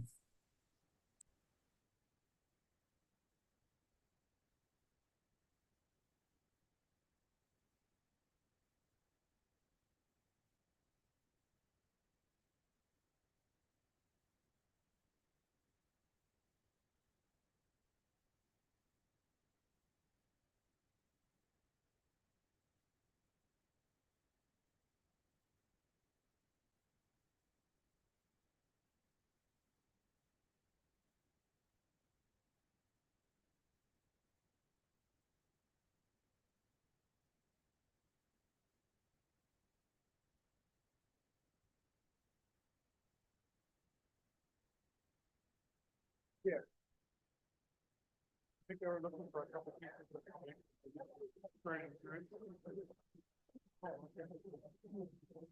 now we have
with them, I click it and the mic is giving me a green up on the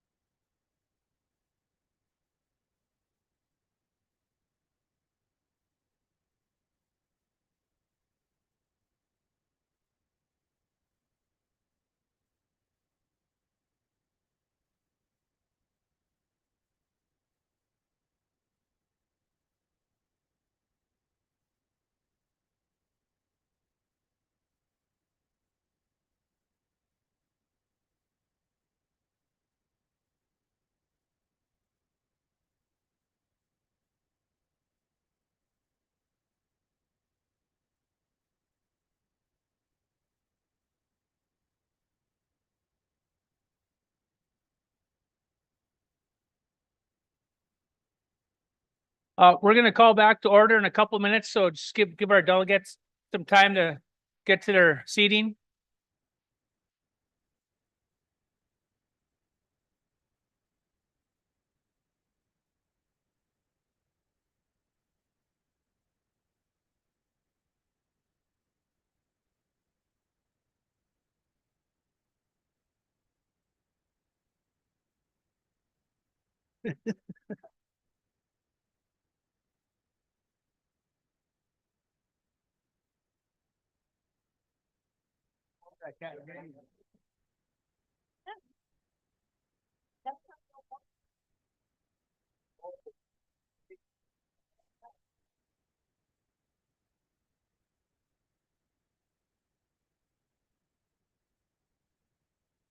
All right, can we come back to order now? Delegates only on the floor. Sergeant at Arms, could you do a walkthrough, make sure it's only delegates? Thank you, please, and thank you. I'll try. Mr. Chairman. Mr. Chairman, can you hear me? Mr. Chairman, can you hear me? He can't hear me, and my mic is green on my audio on Zoom, and it's going up and down. All righty, look like we're getting settled in here again. So right now we are a little bit behind, an hour behind, but that's fine. We'll get out of here on time, pretty much, I think. So we have the chief financial officer report, and then we have the audit, okay, and then we got the introduction to budgets, and then we got the emerging leader report, and then we got declarations for the elections committee to go through, and so and then we have the Tlingit and Haida Business Corporation, and then we will recess after that, and as President Peterson said, we will do our memorial service tomorrow. So with that, it's really good to, see everybody's happy faces after lunch. So everybody was kind of like drifting a little bit. So I had to kind of get everybody moving. But before I call Charlene up, I just wanted to mention something that was by a great friend of mine that was gifted to me. All of our amazing ladies here at the Tribal Assembly, when they go to and buy earrings and go look this and that. Oh yeah. So I finally got my gift here, right? So I've been asking Eric Hamer from Kasan for a lot of years to make me a tana, right? And so I was wandering around a coffee shop trying to look for something tribal to do, something indigenous. And so next thing you know, he just walks up behind me and hands me a velvet bag, So he carved out this eagle tana for me. So I just want to say thank you, Eric Hartfeld. I've been waiting a long time and you did an amazing job. So how very, very much to you. So with that, Jan, I'll recognize you. Then I'm going to go ahead and call on Charlene. Okay, thank you. I had a question on elections. I know nothing supersedes. It has to go as scheduled. We are supposed to be doing nominations at 3:00. So could we check with the parliamentarian to find out whether or not it has to go on at 3? Oh, I was just going on in the order in which we were. No, when we do election, Okay. nothing supersedes election. Everything would have to stop so that I could go as scheduled. What I'm trying to find out is we are only doing nominations and speeches, so I'm not quite sure if that means I can't wait until 4:00 or if I have to go at 3. All righty. So if you could check and then let me know. Yes, ma'am. I'm going to jump right on it. Okay. Mr. Chairman, Marvin Adams, can you hear me?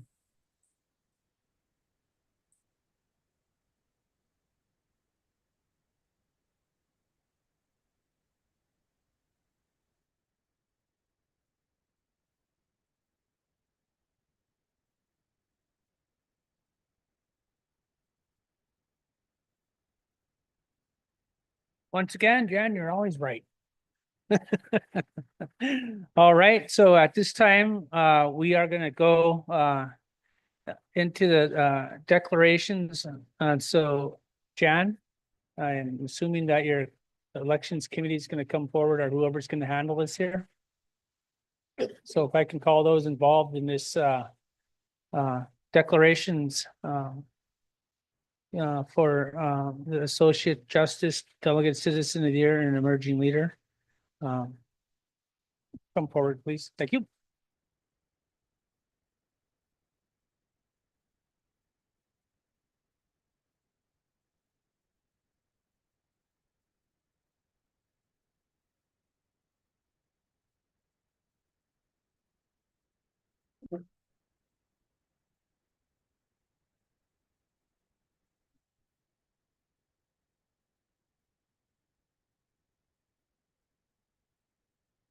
You have to show them who's boss.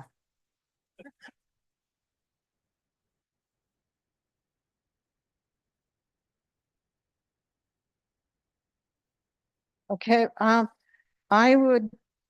we are going to be doing candidate speeches. We have the Associate Justice, Delegate Citizen of the Year, and the Emerging Leader. So if we could have the Associate Justice come up and line up.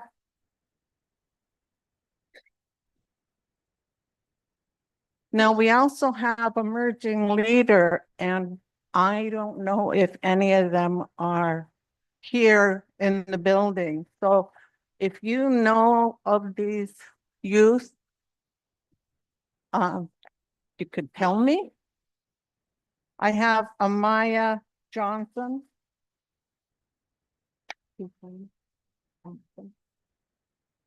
Amaya. Okay. Amaya withdrew. Espen D. James, Guy W. Bean. Are they in the building? Do you know what communities they're from? I can't read without these, and I can't see you with them on.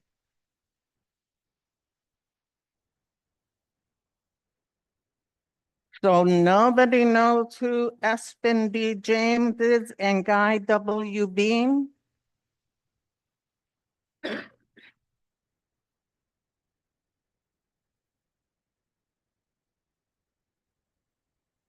Okay. Those two are the emerging leaders.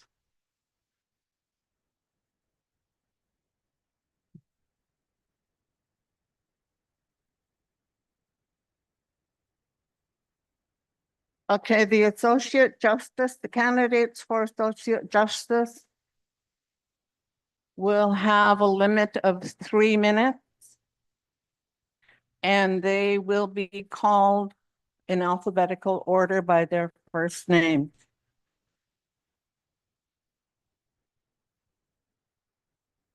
And do we have a timekeeper? Okay. Okay. I will give you the name. Now, I've not said this one before. Adam Crapelli. Capel, okay.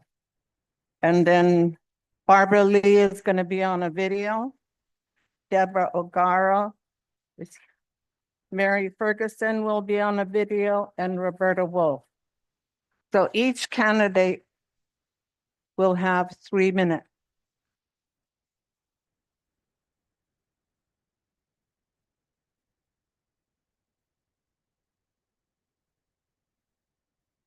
Okay.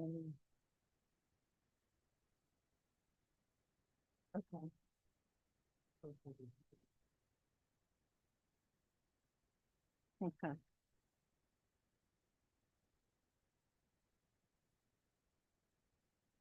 I know it was.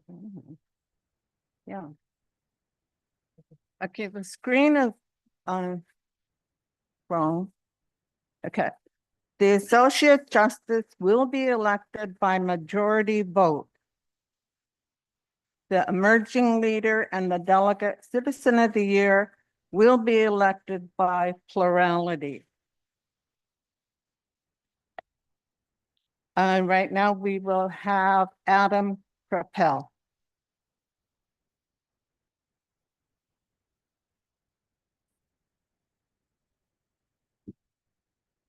All right. Hello, my name is Adam Krappel. I was appointed to serve on the Tlingit and Haida Supreme Court last year, and it would be my honor to continue serving.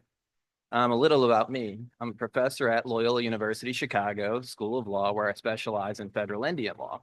I'm particularly interested in how tribal courts are the bulwarks of tribal sovereignty and economic development. I've written several papers about the importance of tribal courts for economies and just strengthening tribal sovereignty in general. And I don't just write about tribal courts. I previously served on the Court of Appeals for the Pascua-Yaqui tribe, which was one of the leaders for implementing the Violence Against Women Act in Tucson, Arizona. And I routinely work with tribes to help revise their codes. Last year, I received, speak a little closer? Oh, sure. Oh, sorry about that. Yeah, last year, I received a $1.8 million grant to help revise tribal codes. The purpose of the grant is to help revise tribal legal institutions to make it easier to start small businesses in Indian countries. Hopefully, we can create more opportunities for tribal citizens. And I think I am the only candidate up for associate justice or probably any position that is not an enrolled citizen of Tlingit and Haida. And I do see how that could be a concern. However, I think it can be an advantage in some cases. I don't have any conflicts with family or community concerns. My one and only loyalty is to upholding the Tlingit and Haida law and advancing the tribe's sovereignty. And although I am not Tlingit and Haida, I am an enrolled citizen of the United Homa Nation. We're located along Louisiana's Gulf Coast. So I grew up hunting alligators and all that good stuff. If you've seen swamp people, that's basically where I'm from. So don't hold it against me. But anyway, my tribe, it's a long ways away, but we are dealing with some similar issues to Tlingit and Haida. Climate change is really devastating us. Lands my dad grew up hunting on have literally washed away. Medicinal plants my tribe had, they just don't grow anymore due to saltwater intrusion and land loss. And apart from that, we're being forced to migrate due to land loss and hurricanes and just economic changes. So we're struggling with what it means to maintain being Homa when you're forced to relocate to different communities, and how do you keep that citizenship together? So that's something I can relate to, even though I'm not experiencing it with Tlingit and Haida. And in conclusion, I just want to say I'm committed to faithfully upholding the law and advancing Tlingit and Haida sovereignty while on the court. And I humbly request your support, and thank you very much for this opportunity.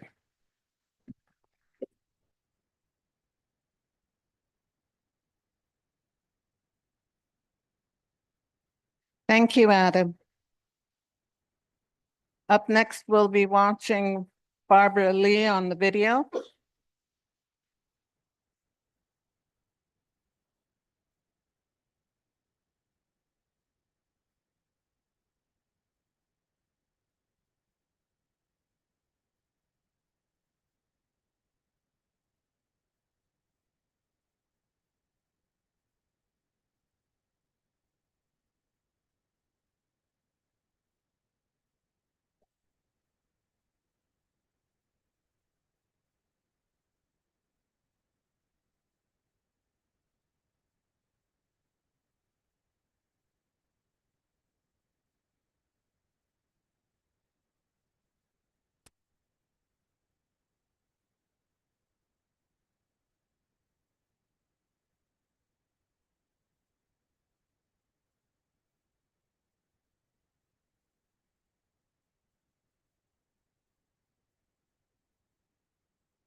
technical difficulty.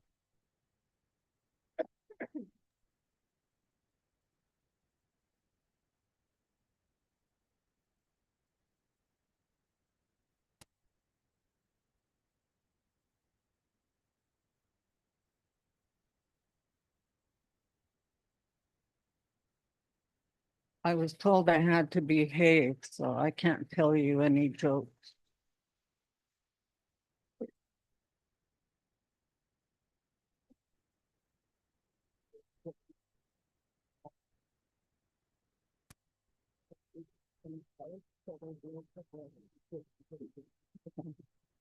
They're working on Barbara Lee. So we can go right on with Deborah O'Gara.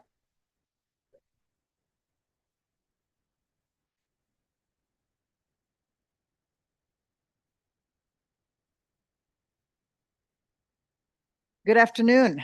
I'm usually up here swearing in the delegates, but I'm happy to and very thankful to be here. Thanks to our host and hostess, President Peterson and President Thomas, Chief Justice Lair, and the other two justices. I'm really happy to see you sitting here on the side with the rest of the governmental officials. And I also want to just welcome the Judiciary Committee, who are all sitting out amongst you, as well as the tribal court staff, who I know are across the street watching this on Zoom. My name is Deborah O'Gara. My Tlingit name is Dejuk Suk. I am the granddaughter of Tilly Paul Tamry and William Tamry of Wrangell, and the grandniece of William Paul Sr. I am a member of the Teton clan, and I'm a Raven Frog. I ask for your support in this position. I've held a lot of positions in the Tlingit and Haida Tribal Court over the last several years, but I have never been an associate justice before. So I'm really excited about that. I have 34 years as a licensed attorney. The vast majority of those years I have spent in tribal courts, and 16 of those years I've spent in the Tlingit and Haida court, starting with the little brown house that was out in the parking lot, which many of you will recall. I think that my experience and my skills that I bring to this position will help not just the justices, but also the Judicial Committee and the tribe as a whole, as we start embarking as a tribe to implement some of the new provisions of the Violence Against Women Act. I'm a former prosecutor and have worked on VAWA for, again, most of the 30 plus years that I've been practicing law in here, including writing codes and such.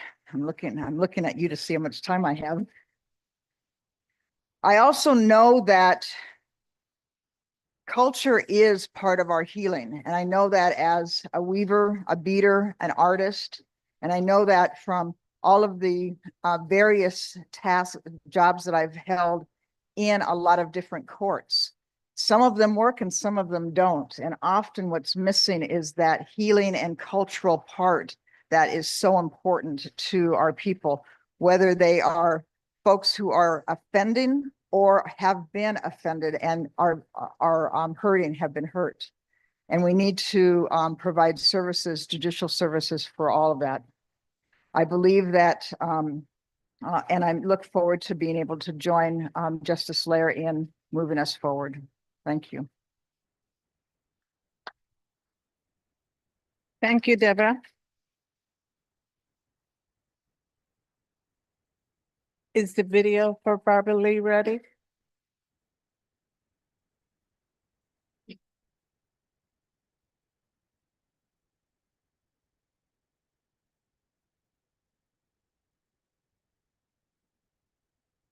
Hello, fellow tribal members, honorable elders, delegates, President Peterson, Vice Presidents, and members of the Judiciary Committee.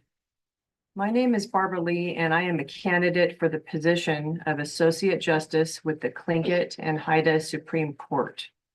I was raised in Anchorage. I am of Tlingit descent, Eagle moiety. My great-grandmother, Emma Peterson Naughton, was raised in Yakutat, and my grandmother, Janet Naughton Lee, was raised in Kodiak. Summers with my grandparents in Chiniak instilled in me a deep love for Alaska and a strong connection to values and community.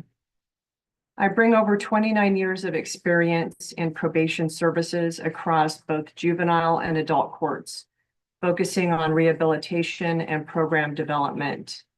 I worked closely with multidisciplinary teams to advocate for outcomes that support healing and self-sufficiency.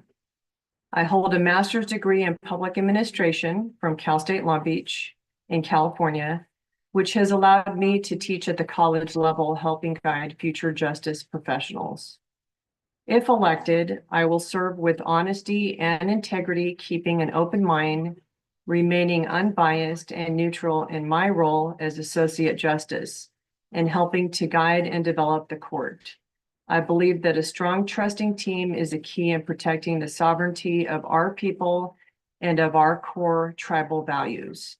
I will carefully consider all evidence and factors before making any recommendation, always upholding the law in a way that reflects fairness, cultural understanding, and respect for our people. Gunos Chish, thank you for your time.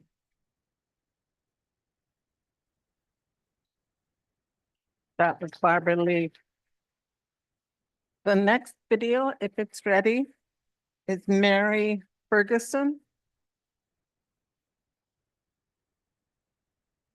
Good afternoon.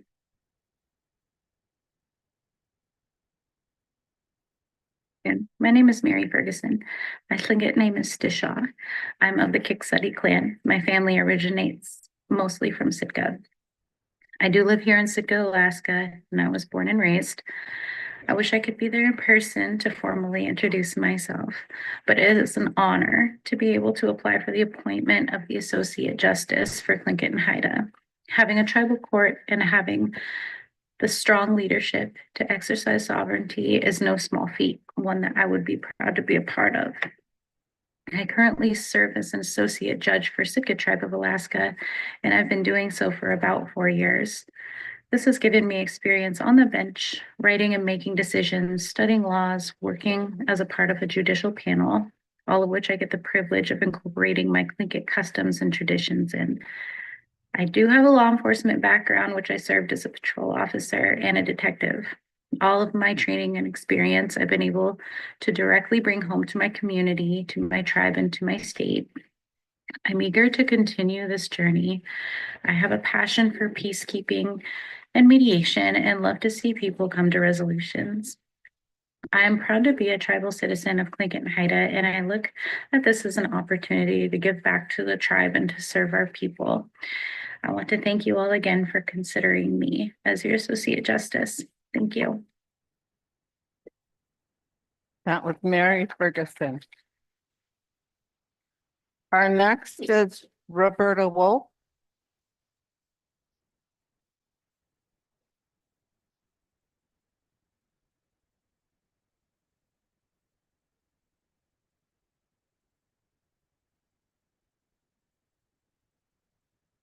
That in my mouth got dry. Good afternoon, President Peterson, Executive Committee, Honorable Hostess, Ms. Helgeson, Host, Mr. Stropich, and Honorable Delegates. I'm Roberta Wolf, Raven Coho from Sitka, and I grew up in Hoona. I worked with Tlingit and Haida for 31 years. I'm retired going on 2 years. During my retirement years, I've attended talking circles, training provided by the Tlingit and Haida Tribal Court. I attended the Elder Youth Conference and was elected to the statewide council for a year. And as of March 2025, I have been on the WARE board, the local women's shelter, for a year. The following is a little portion of my work history. Years ago, I was attending UAS to become an accountant. After a while, I realized numbers were not adding up, so I applied for the probate technician in Native Lands and Resources. What a surprise. I totally enjoyed what I was doing. The main objective of this job was to get the native allotments or town site to the rightful heirs. This involved completing a family history. Once all the necessary paperwork was complete, I forwarded the paperwork to an administrative law judge. At that time, it was Judge William Hammett, who became my mentor. During the early years, the administrative law judge came to Alaska once or twice a year to complete probate hearings. It was essential that we knew the federal guidelines and regulations. Did we know we were doing legal work? No. Throughout the years, I admired each and every person who completed probates. I still do. I eventually was promoted to the realty specialist, which included getting the native allotments certificated, sold land, did gift deeds, and completed wills. There were many changes from 90s to present date, but all the tribes that have the realty department have pushed on. I felt I needed to learn more in the legal field, so I took one class at a time at the UAS to become a paralegal, which I accomplished. With all my experience working for the tribe, I believe that I will be a good selection for the Associate Justice. I would like to wish all the Associate Justice candidates good luck and happy Easter to all of you. Thank you.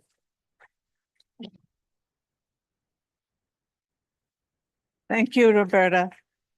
Could I have Donna Ray James and Florentino Burrill come up, please? And if you want to take a look at the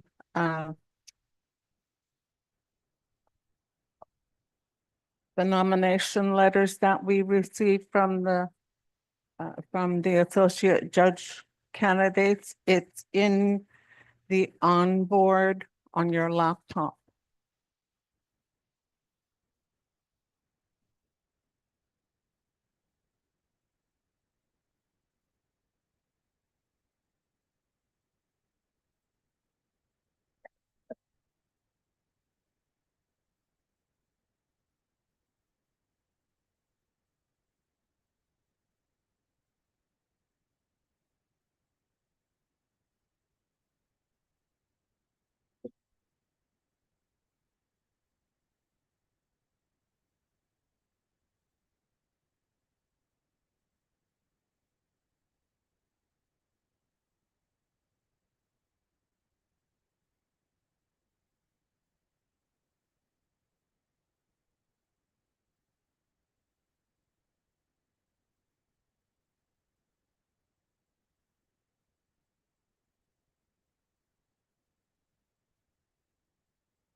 I can't call him Florentino. Tiny Burrill is not here. So we will have a Donna Ray come up. Donna Ray?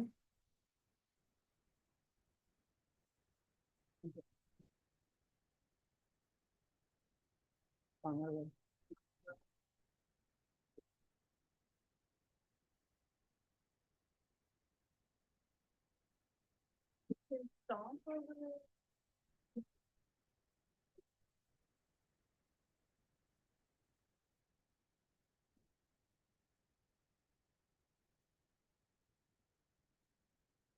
I didn't call for this guy.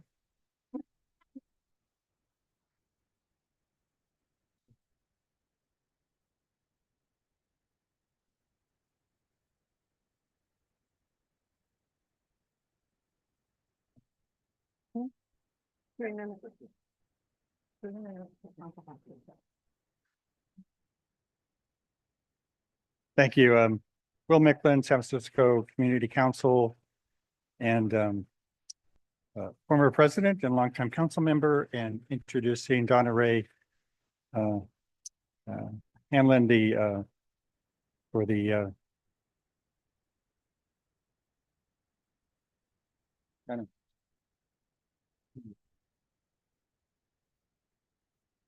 Sorry, for delegate for Citizen of the Year. And no, I don't need notes on this. Donna Ray is a dynamo. You all know her. Perhaps you know her through her cultural activities. Perhaps you know her through her action with activities through the San Francisco Tlingit Community Council. Perhaps you know her as chair of the Judiciary Committee. Perhaps you know her as a delegate. Anyone that knows her knows that she is nonstop in executing ideas, in supporting our culture and bringing that culture to our children, that connecting the voices of our uncles and our aunties to our young people, and conveying and sustaining the skills of our culture, from atu making to weaving to carving. Any of those activities, if you come to California, are likely to be occurring under Donna Ray's sponsorship, or perhaps if you're going through Washington, she'll be there as well. And she's even had workshops in Juneau, I understand. So with that introduction, I am really privileged to introduce Donna Ray for Delegate Citizen of the Year, and leave some time for Donna Ray to talk about herself. Don't be ashamed. You ought to be proud of all those things that you do. Thank you.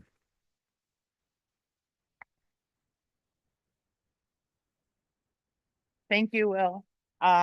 It's a privilege to have been nominated for this Tribal Citizen of the Year by Rachel Langford. She is one of our Lincoln and Haida workers, and she works out of California. So it's really great to be able to see the accomplishment she has. Her biggest project is going and doing the out of the glacier, the work there.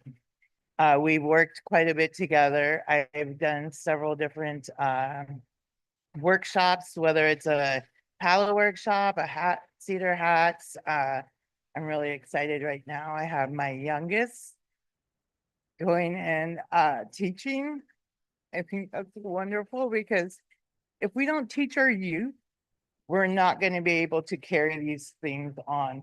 And I keep telling my people down there, and when Sea Alaska comes, any Tlingit and Haida, whoever comes, I keep telling all the groups that we have that if we don't go and continue these, whether you learn how to do beading, whether you learn your cedar, whether you learn your raven's tail, any of that, we're not going to go and be able to carry it on.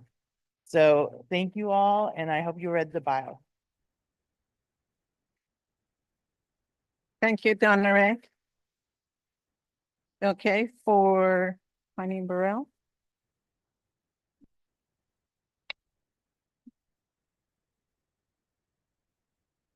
Thank you. Selena from Seattle, born in Petersburg.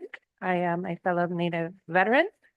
Guneshish, Mr. President, respected delegates, tribal host and hostess, and our honored guests. With deep gratitude and honor, I rise today to nominate Florentino Tiny Burrell Sr., a man whose quiet leadership and lifelong service has touched generations of our people across Alaska and Washington. Tiny is not just a Vietnam-era veteran. He is a warrior who carried our songs, stories, and strength through some of the darkest chapters in our country's history. He answered the call at just 17 years old, enlisting in the National Guard, and then again in the regular Army, serving 2 combat tours in Vietnam. He never forgot where he came from, though, those long years in uniform. He always carried Juneau, Huna, and his Tlingit roots with him, even as he served across the globe. After 30 years of military service, rising to the rank of first sergeant, he returned home as a veteran and a teacher, a culture bearer, and a living bridge between generations. He didn't just hang up his uniform, he put on his regalia. Tiny leads the dance group Kutia, whose name and vision has come to embody unity and belonging. Under his leadership, this group has welcomed all clans and all houses. His group is open to Tlingit and Haida who wish to learn to be part of something rooted in tradition and lifted by love. Together, they drum, dance, and teach, not just performance, but identity.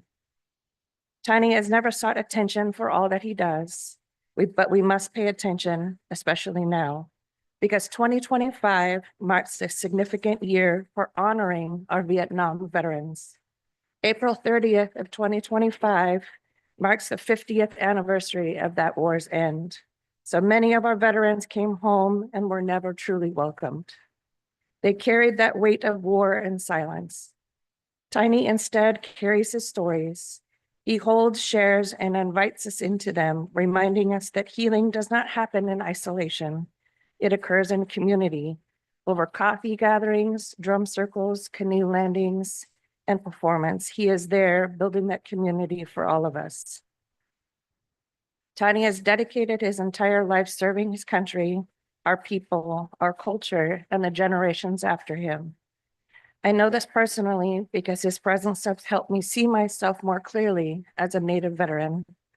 In every song he's led, every child he's welcomed to dance, and every young person reminded that they do belong, I see a life lived in complete alignment with our tribal values.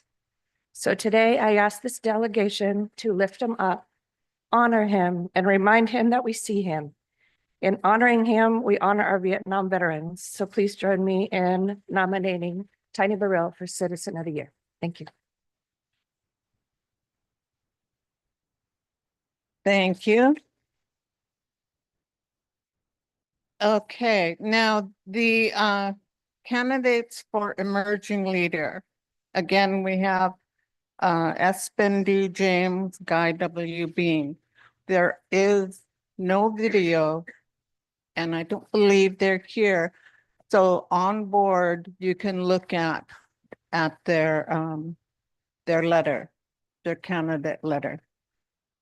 That's it for the elections.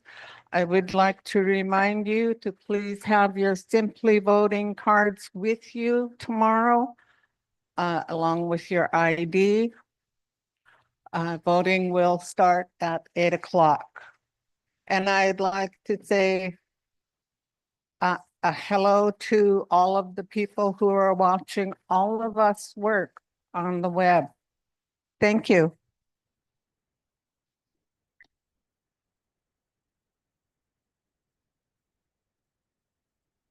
All right. We had Mr. Adams that was waiting for a while. I was just notified by our staff. So before I call on Charlene, Mr. Adams, Delegate Adams. He's on Zoom. Can you hear me now, Mr. Chairman? Roger that, sir. Yep. Yep. Oh, you can hear me now? Hello? We can hear you. Okay, thank you.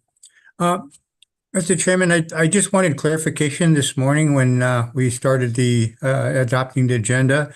We were having technical difficulties, and one question I had during the adoption of the consent calendar was the referral recommendations that all the resolutions be forwarded to Executive Council.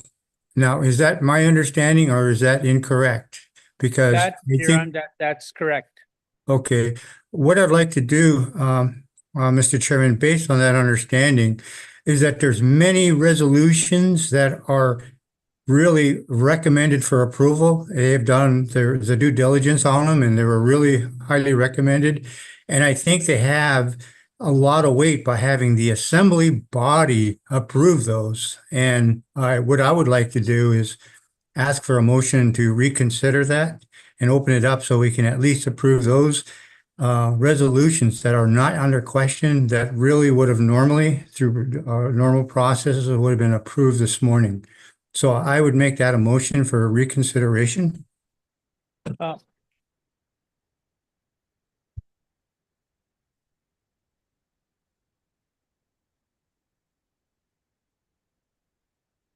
Getting clarification. I know it was going to the EC, Mr. Adams, but I'm just going to get clarification so I can make a ruling on it.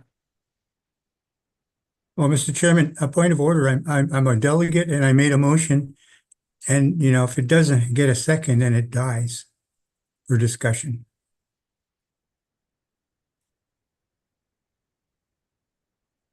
it's been, motion is made by, Delegate Adams and then, Cornell, right, Ben? Okay, gave the second, go ahead, Ben. Yeah, Mr. Chairman, all I'm trying to do by this motion now is to approve those recommended by the Resolution Committee for due pass. I would like at this point allow the assembly body to pass those ones. The rest of them that are in question, I understand totally that should go to EC, but there's no reason why not allowing the body to approve those at this time. So that is my motion. Thank you. It's amended motion. I don't even have a copy of the resolutions up here on by me. You don't need them? Okay, let's get somebody to call.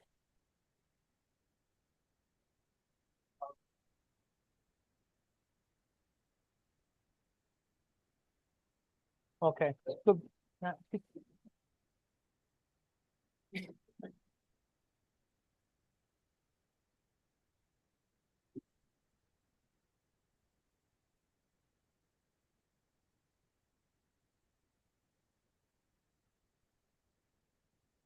thank you for your patience, Marvin. I don't know why I'm looking that when you're facing me there.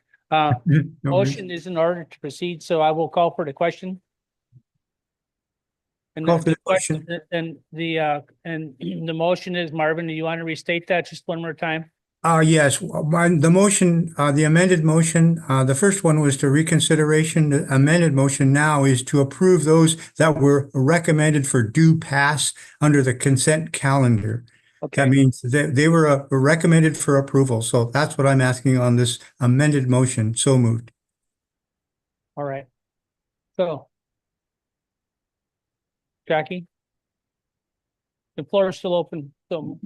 I think he needs to do it in two parts. The first motion that he said was for reconsideration. We haven't voted on that motion for reconsideration to bring that back on the agenda. Okay. Then he's saying he wants to make it reconsideration for due pass. That needs to be a second motion after we've already dealt with the reconsideration motion. Mr. Chairman, that's incorrect. I can make a motion and amendment can be made behind it. Once this amendment is approved, then we go to the final first motion and then approve that. So you don't have to do them individually. But since we've already passed the agenda, the motion and the agenda is. We're under this, yeah. Excuse me, can I please respond? Point of order, just one at a time, please. Thank you, Jackie. The first motion is a motion to suspend the rules for reconsideration of putting that back on. That requires a 2/3 vote. Thank you. All right, so this requires a 2/3 vote, Marvin, to get it back on the agenda. Tasha? Thank you, Chair. Tasha Hodge, Anchorage Delegate. So I think I was also waiting for some clarification because before we got to the consent calendar, I made a motion and it was seconded and approved by the body to consider resolutions not approved on the consent calendar on Friday if time permitted. So if it's being referred to the EC, which was the notice that was sent out, that's not the same as what we approved when we approved the agenda. Okay, well, I'm gonna let our committee on committees chair speak to this. Hi, so the clarification at that time was for the resolutions on the consent calendar, there was an objection. Therefore, they were pulled. All the resolutions were pulled from the consent calendar, conveyed to the executive council at their next meeting. So there are currently no resolutions pending for this tribal assembly. So we're now at the vote on suspension of the rules offered by Delegate Marvin Adams, and that's a 2/3 vote standard. So we have a motion and a second and a 2/3 vote on motion to suspend. Okay, so we have a motion to suspend. Mr. Adams, you made that motion?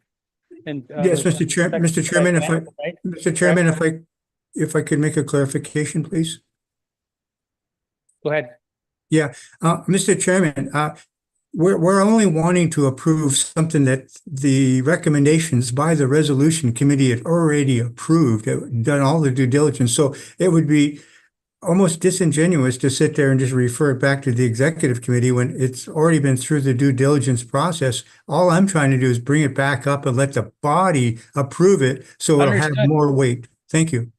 Understood. So, but we still have to bring it back. So That take was the a motion, two-thirds yes. vote, and we have a question. All those in favor of bringing back the resolutions to the floor? All those in favor, please say aye. Aye. Aye. All those opposed, nay? Nay.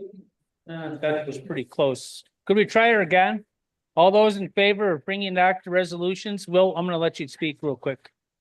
I have to admit, even I'm confused. So the motion over is here. to suspend Yeah, the motion the is to rules suspend the rules. and something close is not a 2/3. Something close, if not 2/3, okay? Got that? All right. So anyway, all those in favor of bringing that back, please say aye. Aye. All those opposed, nay? Nay. All right, that's gonna really have to show some hands here. That's how close that is. Oh, okay. Well, it fails. Yep. It wasn't close to 2/3, so it failed. Thank you, Marvin. You're welcome. Okay, moving on. I would like to call on our Chief Financial Officer, Charlene Robertson. And we're gonna get through this agenda. You know, we were way ahead and now we're way behind, so yeah, it happens.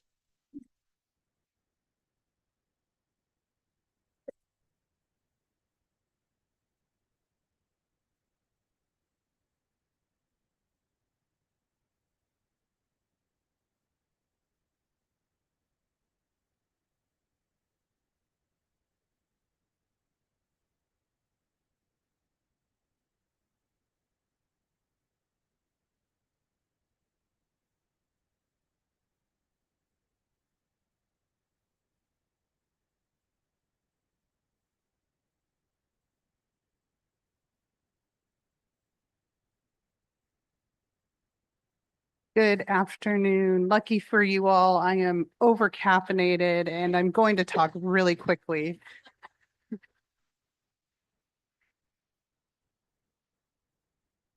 Good afternoon, Mr. President, President Emeritus Thomas, esteemed Executive Council, our delegates, tribal host Israel Shotridge, Judy Helgeson, ANB Grand Camp President, ANS Grand Camp President, and our tribal citizens.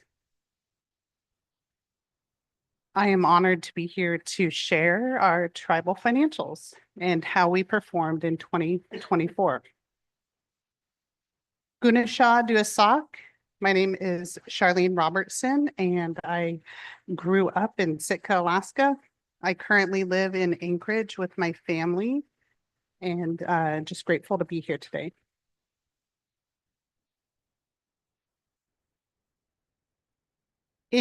As a CFO, I oversee all of financial operations, including accounts payable, accounts receivable, travel, payroll, grants, finance, procurement, contracting, logistics, and transportation.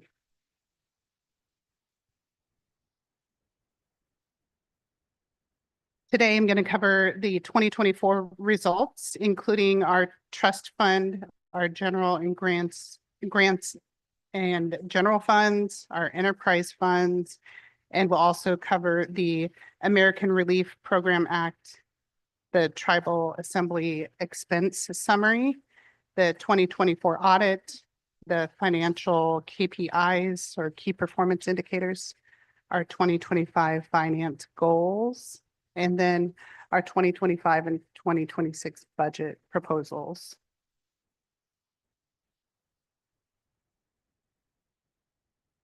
Overall, Tlingit and Haida had a great year this last year. We had an increase in our overall net position of 25,286,818. Broken out by type, Our government net position decreased by $46,240,395.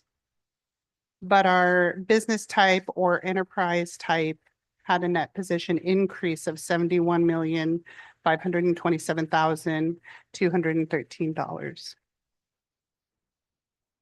The primary reason for the jump on the government decreasing and the business type increasing had to do with the amount of projects and capital assets we had go live last year. As you saw in Rold's presentation and the president's presentation, we have a lot going on. We had a lot of new buildings that came online. And when you capitalize the asset, it moves from government and the balance sheet over to our enterprise funds. So that is why there was a big jump, and 2024 was a big year for us. Here you can see our tribal trust fund summary. We had a beginning balance of $22,632,668. We earned over $2 million in interest. We paid about $58,000 in management fees. And that left our ending balance of $24,720,968. And on the right, you can see our 10-year history there. For our general and grant funds, we had revenues totaling $113,454,454. And our expenses were $116,532,868. The next two lines acknowledge the transfer of our shortfall, which are those grants that have an indirect cap rate. There is a shortfall process in which we transfer funds between general and grants to cover. Overall, we had a decrease in our general and grant funds, totaling $3,078,414. In summary, our ending balance was to the positive for those two funds combined of $1,420,850. For our enterprise funds, otherwise known as our proprietary or business funds, in 2024, we had a good year as well. We had total revenues of $12,768,310, with our expenses being $12,719,206. We paid about $7,764 in interest, and we had a net position increase of $42,340. Our overall ending net position for enterprises was $10,407,639.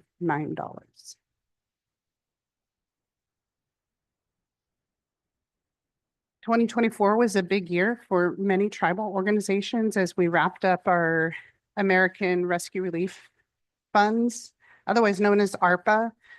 These funds were allocated to us in 2021, and we've worked hard to spend them down appropriately. So this grid shares with you our authorized amount. We started out with, in our main ARPA bucket, we had $165,873,435.80 was our original allocation.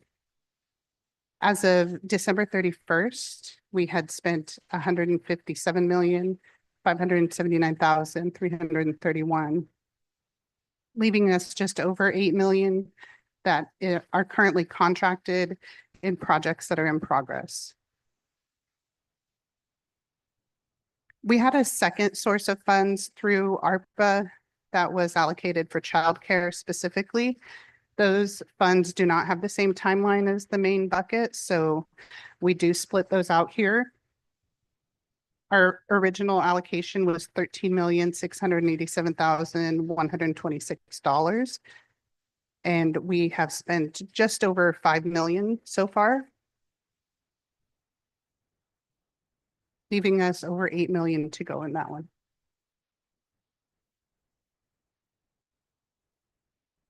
I thought it was appropriate timing to share, as there were questions on the total cost of tribal assembly. And I hope this grid is helpful as the constitution work gets done with this body of delegates. We estimate 2025 to be about 600,000 was the budget. And you can see that if you work your way, right to left, 2024, we spent just over $500,000.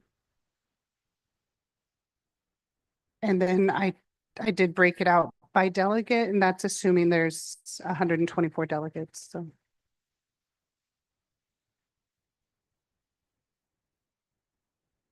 we completed our audit as per normal. Our timeline for the audit for the tribe is very, very condensed compared to our peers throughout the US.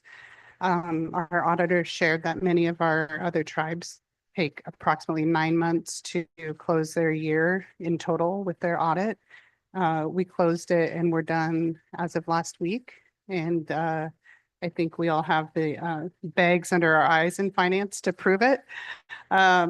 We worked hard, and I'm super proud of our finance team as we have come together and created a lot of momentum and growth in the team. The audit wasn't perfect, but it's definitely better than it was last year.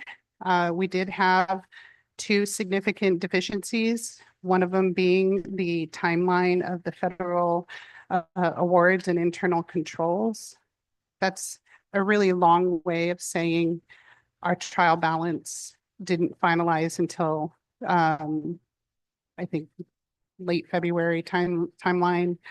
And again, that goes back to a condensed schedule for an audit. Just having discussions with our auditors, they implied that had our timeline been like the lower 48 tribes, we would not have had a finding, because that cleanup work would have had more time to clean it up. But we are still focused on ensuring that our staff are proactive and working hard throughout the year to ensure we come to the end of December as clean as possible with little adjustments after that. The other finding had to do with a conversion over from one payroll system into a new payroll system. And while we worked hard with our previous vendor, they were not allowing us access to pull those old time cards. So there were a few time cards we were unable to produce, but our current system and our current process with payroll, all of those samplings were appropriate and found good.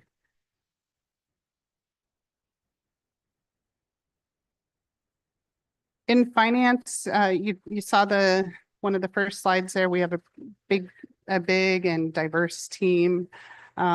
So this year we've focused on really creating key performance indicators for our teams. And so while we have a lot of work to do and further development with our KPIs, I thought it would be helpful to share with you just some of the production numbers that our team does.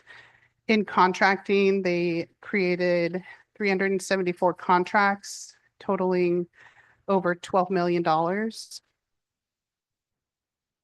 We recently deployed in procurement the Amazon Business Prime account.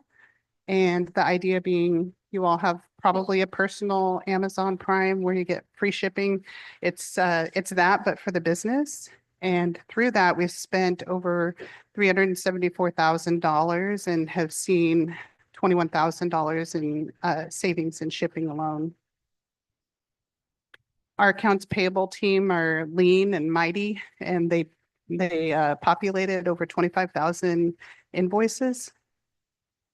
totaling about 57 million in payables.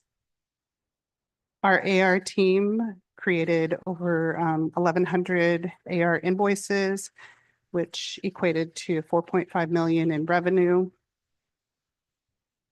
In our grants finance team, we have a lot of grants, a lot of compact and other restricted funding.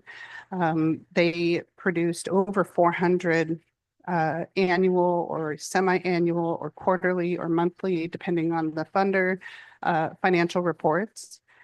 A lot of that work is done collaboratively with our grants and resources teams, as well as our programs.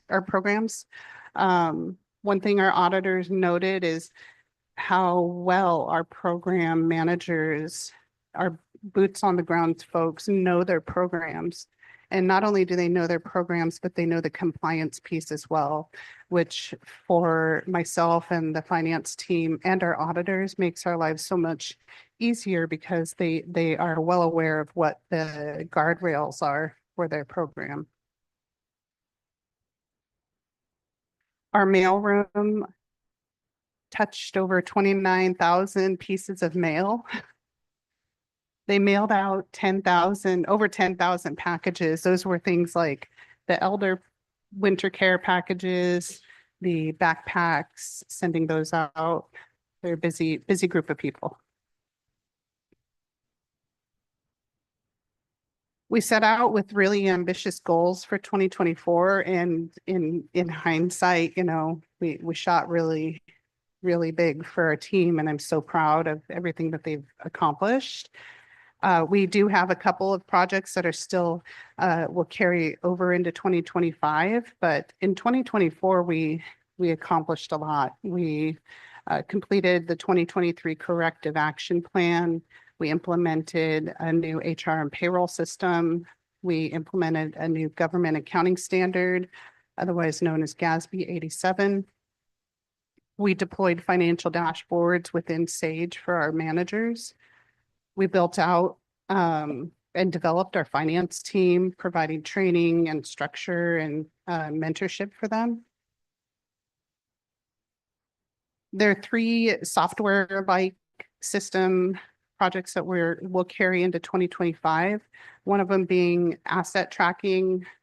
We need to get that going. And then we're also real close to going live with a new contract management system. And then our travel and reimbursement system will get reworked this year.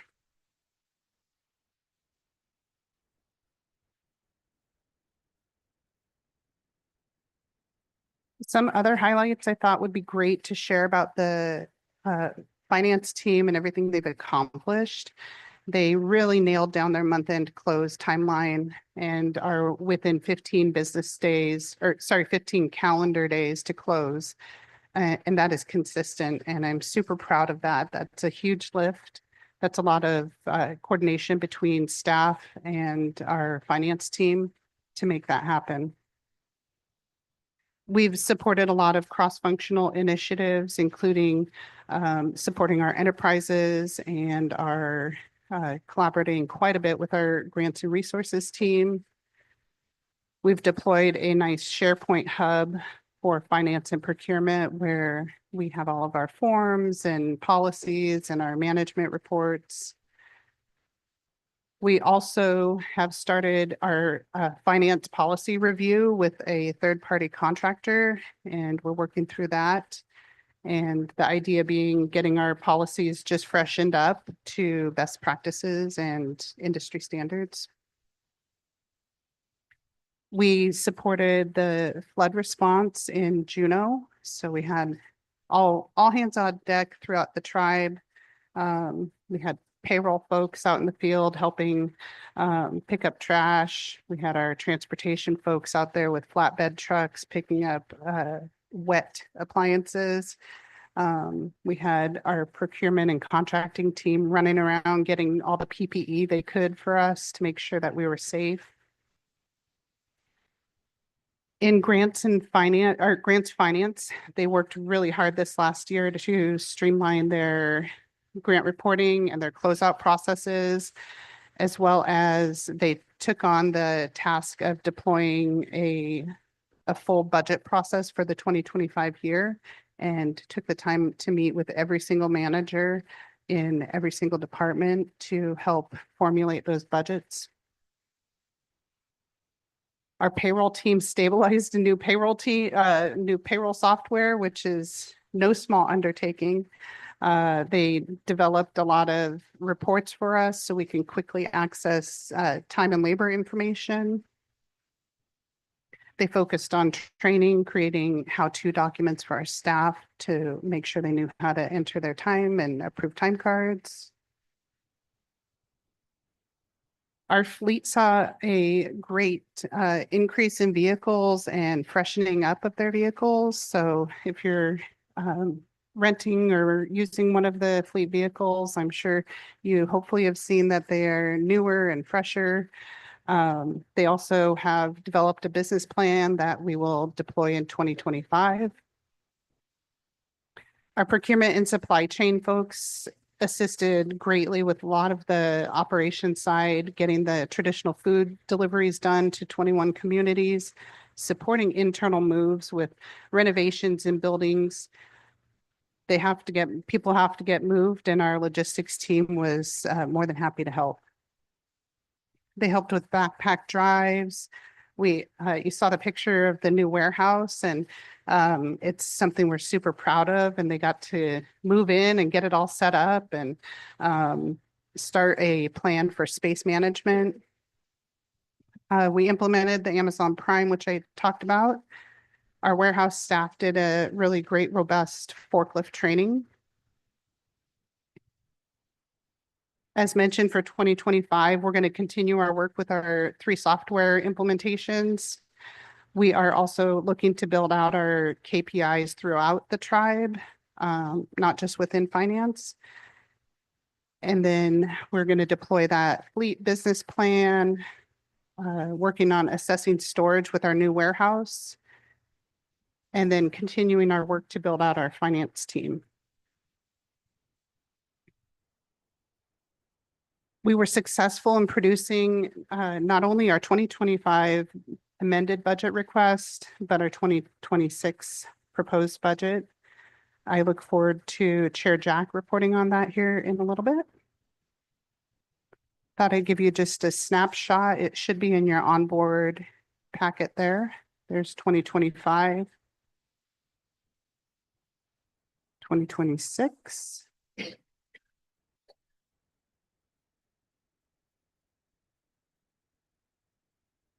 Finally, I'd like to thank our finance and audit committees for their constant support and guidance with us, and we had a great year. Thank you for what you do for us.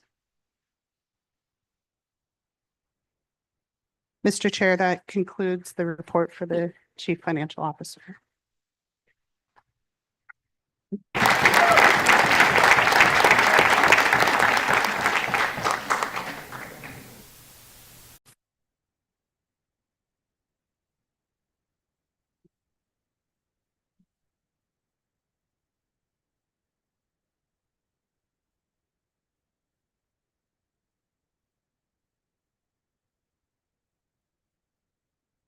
Catherine, we are calling on you to do the audit report. Catherine Edwards is our audit committee chair.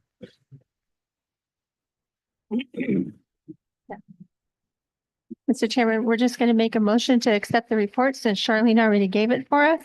Okay. All right. So you're making the motion? Yes. For the record? To Okay. accept the audit report from the Okay. audit committee and So- thank the audit committee members. And we can also accept the report of the finance. Oh, yeah. Of the CFO. So you're going to combine them both, right? That's okay with Mr. Jack. Looks like it. He said No, he's giving us the no. All right. So So just would- the audit report then. So, okay, there's a motion by Seattle delegate and our audit chair, Catherine Edwards, to accept the audit report. Yeah. And need a second. Okay, Jessica from Seattle to second it. All those in favor of accepting the audit report, please say aye. Under discussion? Oh, under discussion. Ben? Yeah, I was just taking a look for what was written here, the significant deficit in internal controls over compliance. I was just wondering what the details were in that and how can we improve that for the following year? So I'm not sure what the deficit was or the problem. Oh, your answer's coming. Thank you. Through the chair. The deficiency had to do with the timeline of the completion of the CFA report, which is the buttoning up of our restricted funds, mostly grants. As we wrapped up the year and you saw how much we wrapped up with ARPA specifically, there was a pretty heavy lift there to shake out those and reconcile them in preparation for the audit. So that timeline was, that delayed the final trial balance that we got to the auditors. And that was the finding, was that it was later than they would have wanted it. Does that help? Yeah, it does, but I connect every once in a while with the Audit and Finance Committee. Are they involved with it? They were aware of the problems as well? Okay, it's the first I've seen of it. I just like to keep on top of it and to improve the situation for next year. Thank you. Appreciate it. Yeah, and I believe last year was the same scenario, but it was material weakness last year, which is the very bad situation, and we've improved and we will focus on that. Thank you. Tasha, go ahead. Thank you, Chair. Tasha Hodge, Anchorage delegate. I'm going to speak against the motion, and not because I disapprove of anything in the audit report, but it was just loaded to onboard after lunch. I have not had a chance to completely review it. So I would just ask for folks to consider that maybe some of us would like to read it before we vote on it. Thank you. All right, thank you. Catherine? It was on the agenda for this, for following the finance report. Anyway, I guess I should have went ahead and gave some of the report. So the STIFA finding, well, one of the things that we need to shout out to our. You could come up here, please.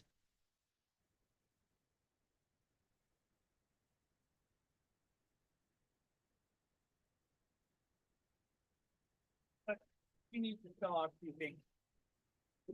Yeah. Well, Charlene threw me off because she put all of our stuff in there. So anyway, under the CFA thing, one of the things that we need to call out our staff for is the amazing job that they're able to do in such a short amount of time. Because they're right, several tribes are just now starting with their audit. So the fact that they can get this to us on the floor by this time of year is phenomenal. And what happened in that is, like she said, for most tribes, they would be able to look at where their grants are and if those reports have been filed or not. So that's why it's moved down to significant deficiency instead of a material deficiency. Sorry. And there is corrective action already been done and taken care of. And the other finding was also with this changing of the payroll system. We weren't able to retain some data in that payroll system because when we sold the old one and got the new one, we lost access to the data. So again, it made it to the audit report, but it's already been taken care of and it won't happen again. Sorry. Yeah.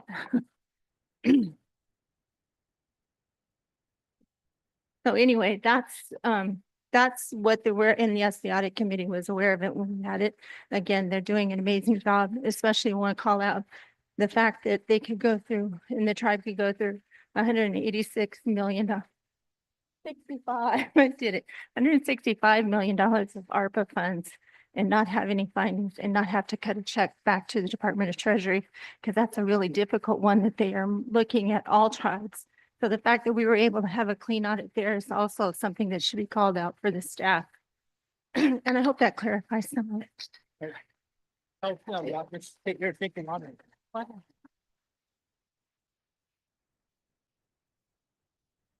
Mr. Chair, Francis Andrews, Anchorage. I actually have two questions. I think one, and forgive me if I'm doing this wrong, as point of information. If we approve the audit report, does that close the door on asking any questions? It is a long report. It was just uploaded near to the lunch hour, and as a delegate, I'd like an opportunity to review that. So that's my point of information, if I use Robert's rules right. And then the second is a question regarding the audit timeline. We've heard 2 or 3 times now that our auditors have shared that Tlingit and Haida operates on a much more abbreviated timeline than what other tribes would. And I'd be curious if there was anything that our delegates could support to remedy that. I know that having tribal assembly so close to the time that our audit is in action. I'm just curious if there's a way we could support our finance folks. So 2 questions. I hope I did that properly. Finish, Chief. All right, I'm gonna let those that can answer that, but I'm gonna recognize Jackie. Or do you want? So did you want to answer? I'd like to speak to the second question, if I may. Yes, I'm on the audit committee, and we recognize that through multiple years, this has always been a challenge, and is our finance team is just doing Herculean kind of efforts to make it happen. And the auditor even said, you know, every weekend they would know that our team was working through the weekends to be able to make this happen so that they could get it to you, even though it wasn't as early as you would like it to be. I would like to suggest that when we consider changes to the Constitution on Friday, that and hope that you would all consider this, that we would change our annual meeting date to the month of September. And the reason why I was thinking September is because we know we have to deal with tourism market in Juneau. And so September gets us past the subsistence season. It also gets us out of the peak tourism season that we would start encountering if we even just moved to May, because then we would be hitting peak tourism season, and hotels and other kinds of things would be more expensive and more difficult. So I would like for you to think about, as you're having your caucuses and discussion, that perhaps we move our annual meeting to September, and then we could give ourselves ample time to be able to address these kinds of issues for our tribe. So just a thought for consideration. All right, thank you. So we do have a motion on the floor on the audit report that was made by Catherine Edwards and seconded by Jessica Seattle. So do we have an amendment? No, Mr. Chair, I just had the point of information. I had the question as to whether or not if we vote to approve the agenda, Okay. if that closes any further questions with a 130+ page report I'd like to review.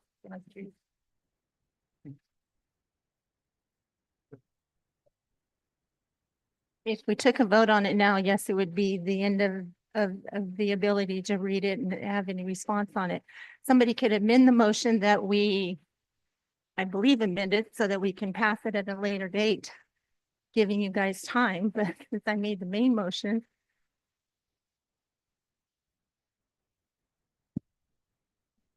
Madam Chair, or Go Mr. Chair. ahead, Jack. I would like to make an amendment to the motion that we that the audit report gets that the audit report gets approved or recognized of the audit committee report, excuse me, the audit committee report gets approved at a later date, which of course that would be Friday after we can finish the Constitution discussion, that we would place on the agenda the time to finalize the audit committee report. Thank you. Okay, so that's a friendly amendment, right? That's a friendly amendment. Okay, so we're gonna vote on the main motion, and that's to accept, right, to accept the audit report and then go back and vote on the friendly amendment. Did we get a second to Jackie's, okay, I got Anchorage, okay, Francis, from, Anchorage, so we voted, we're gonna go ahead and vote on the main motion. All those in favor of accept, Will? Okay, got a lot of Chair. names out here. I'm gonna listen to one person at a time here. Sorry. So, yeah. Thank you, Mr. Chair. You're doing a good job. Thank you. Oh, it's all right. It's good.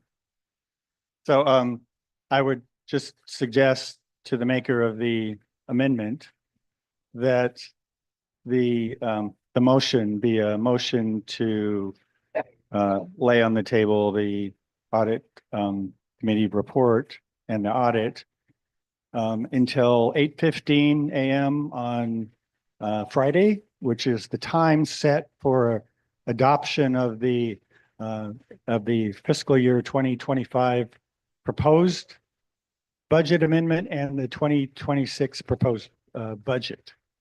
That would be likely the best time to get that approved before we go into voting on the constitutional amendments. So Okay. that would be my suggestion, Mr. Chair. Okay, thank you. That's awesome. Wise words really always come to the rescue at the right time. Thank you. Mr. Chair, if I might just add that the authority exists in Section 6 of the Constitution, Article 6, Section 1, where it sets the commencement day of the annual tribal assembly as the third Wednesday in April, but it goes on to say that the tribal assembly may choose a different date in the year at their discretion. So they don't need to amend the Constitution. The tribal assembly may determine a different date for beginning tribal assembly other than the third Wednesday in April. Okay. All right. Thank you, Will. So, could somebody please help me out here? Because I'm not afraid to ask for help. Okay. Somebody help me, please. So the friendly amendment's accepted. Okay. Now we're voting on the friendly amendment. All those in favor of the friendly amendment to give this report at 8:15 a.m. Friday, correct? Please say aye. All those opposed, nay. The ayes have it. Thank you. Whew. Okay, thank you. I'll be all right. She might shrink later. It's all good. Anyway, at this time, I would like to call for the introduction of budgets. James Jack, Senior Finance Committee Chair.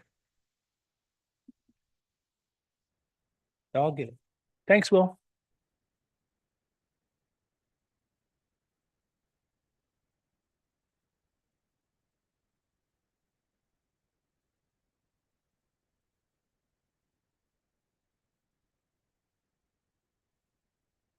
Mr. Session Chair Jerry Hope Sitka, we just voted on the amendment, correct?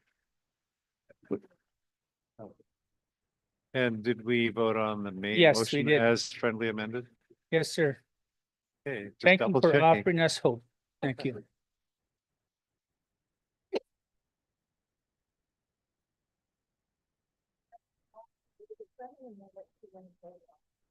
Wake up. I want you all to turn around and face the camera so the people that are watching on the web can see you, we can wave at them. So they know that you're all doing your work that you've been chosen to do. Kay sula say, Tlengit Hatsiti, Wishkitan, Chokna. Daktitan Yadi Hatsiti, Suwishkitan Dachhan, Hunakao Wahat. I have two nephews in the delegation. I asked one to introduce me, and he just kind of laughed. And I didn't catch up with the other one. But I can't afford to match the big spenders in their donation. So I'm going to ask my wife to borrow $20 so I can donate. You have in your packet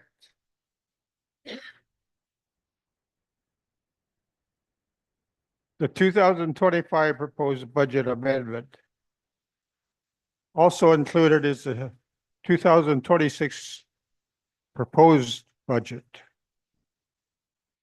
So as was mentioned,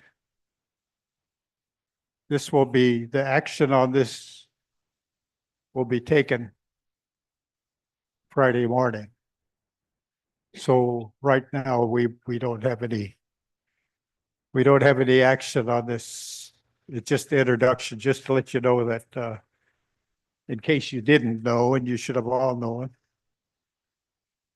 that the proposed budget amendments for 2025 and the 2026 proposed budget is in your packet for the chief.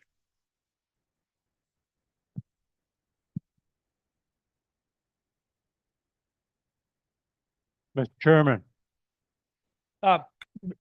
President Maris. I move we fine James Jack $20 for introducing himself. So with that, we are going to be dealing with this at 8:15 on Friday, right? Thank you for your patience. So looking at our report, so we have our emerging leader report, Randy Estrin, emerging leader, Ketchikan, please come forward. Thank you.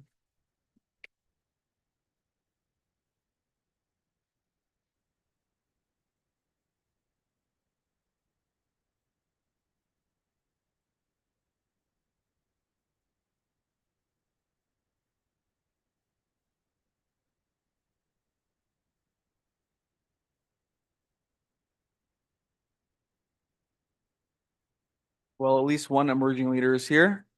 I'm kidding. Hi, everybody. I'd first like to acknowledge President Peterson, President Emeritus Ed Thomas, ANB, ANS, Grand Camp presidents, the executive staff, the executive team and council, veterans, elders, delegates, and honored guests. My name is Randy Estrin. My Haida name is Kilkulans. That means golden voice. I'm from Ketchikan, Alaska. I am Kaigani Haida, Yaklanis, doublefin killer whale, double-headed raven from the Brown Bear Community House. My parents are Carrie and Daniel Dodson. My mom, she's right there videoing. She's a delegate. My siblings are Rebecca and Alan Estrin. My grandparents are Sarah and James Allard. Currently, I attend Bentley University in Boston, Massachusetts as a graduate student in the Masters of Financial Analytics program there. And being so far from home, 3,500 miles away, the serving as the emerging leader has really kind of brought me closer to my community. It's kind of really allowed me to stay tied to our beliefs, our culture, and keep updated with everything that's happening back home. So I'm very appreciative for everybody that elected me last year and allowed me the honor to represent as the emerging leader over the course of the past year. I've been able to attend executive council meetings in Wrangell and Juneau, virtually. I've been able to go to NCAI in Las Vegas. And throughout my experience with the executive council this past year, I've been able to develop a deeper appreciation for the efforts that the executive council, the executive team, staff, all the delegates, and tribal citizens do for us as a people. I've learned that it is a joint effort between many motivated and selfless individuals that represent our people. Going into my term, I didn't know exactly what to expect.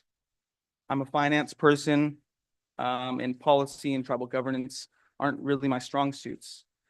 So I went into this term looking to learn the most from all of you delegates, tribal citizens, in the executive team and council.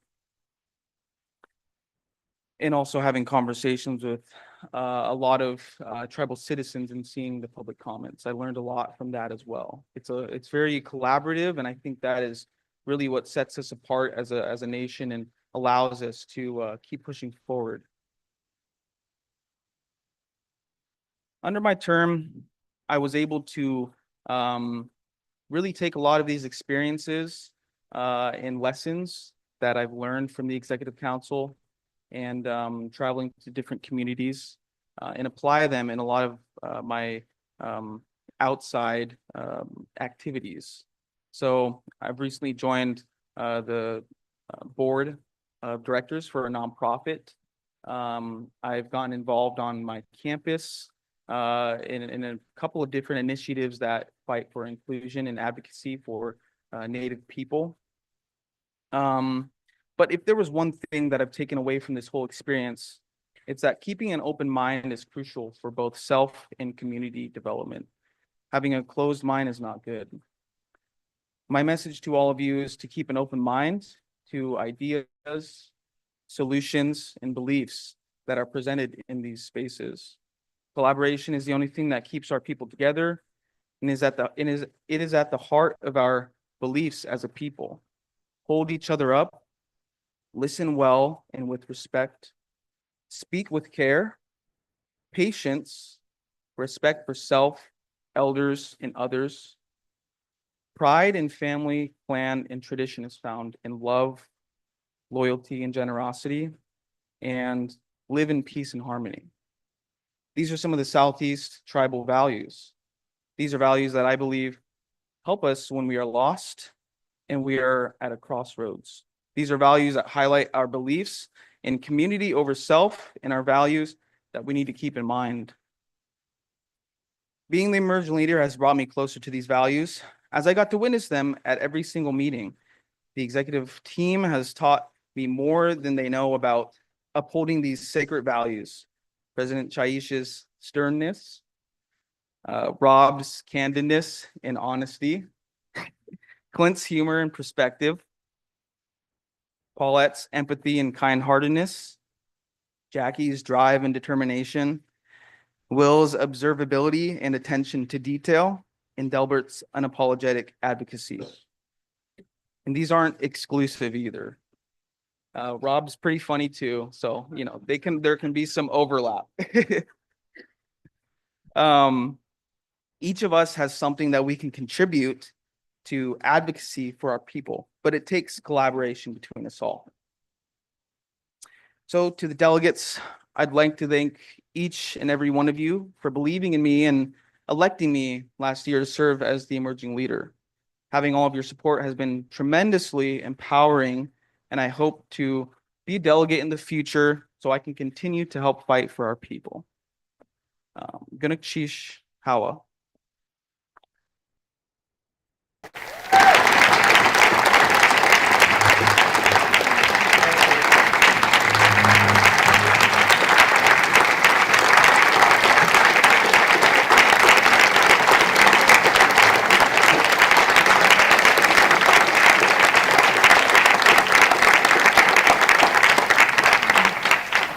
On behalf of President Peterson and the Assembly, we'd like to offer you this gift here. You take it out, film if you want, but grateful for your service and The little cedar basket. Gunakshish Hawa.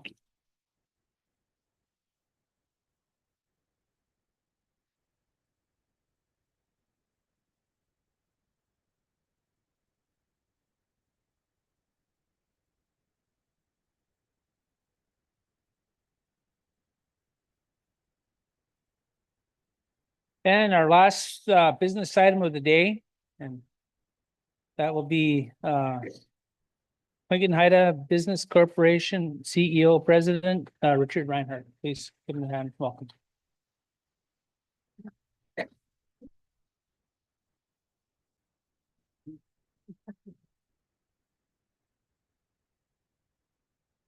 Sometimes I don't like to go last, but then it's kind of a relief, right? So we'll try to hurry up and get out of here. Yake Hana, Shaya Aknaneki, Yake Satini. Good afternoon, honorable people. It's good to see you all. Tashi Yohatuasak. People call me Tashi. Kiksari Ha Nakahidi. Or excuse me, got ahead of myself. Kiksari Nak Hatsati. I belong to Kiksari clan. Gagan Hit Yudosak Ha Nakahidi. Our people's house is called the Sun House. Tiatan Yadi Ayahat. My father's clan is the Tiatan, Hadas Dutchkan Ayahat. I am also Haida. Stekeen Kwan Owe Huan. We are the ancestral people of the Stekeen. Good afternoon, President Peterson, President Materis, Edward K. Thomas, Executive Council Vice Presidents Jacqueline Peda, Clinton Cook Sr. Thank you. Rob Sanderson Jr., Will Micklin, Delbert Kadake, Paulette Marino, and emerging leader, Mr. Estrin. Greetings, tribal host Israel Shotridge and tribal hostess Judy Helgeson, ANB Grand President Sasha Sobloff, ANS Grand President Sandy Churchill. And good afternoon to the General Counsel Madeline Sobloff Levy, Chief Operating Officer Roald Helgeson, and Chief Financial Officer Charlene Robertson. Greetings, delegates and tribal citizens. Wow, that took a long time just for that. We'll go faster. Maybe.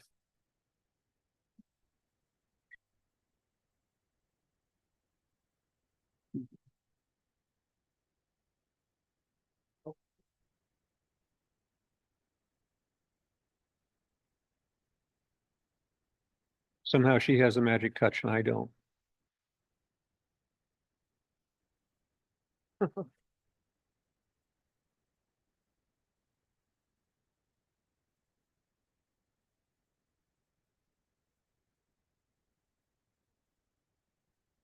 few years ago, I had this happen and my report didn't work at all on the slideshow. It made me really nervous.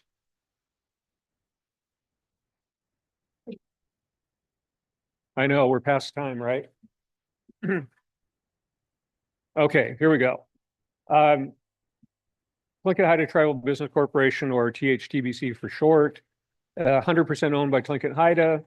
It was formed in 2010. I came on board in 2014, so 11 years ago.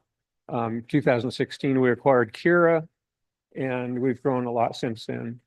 Here's our board of directors. You recognize most of them. Lieutenant General retired Wendy Masiello is our outside director. Super valuable. Her insight into government contracting is just above anybody else.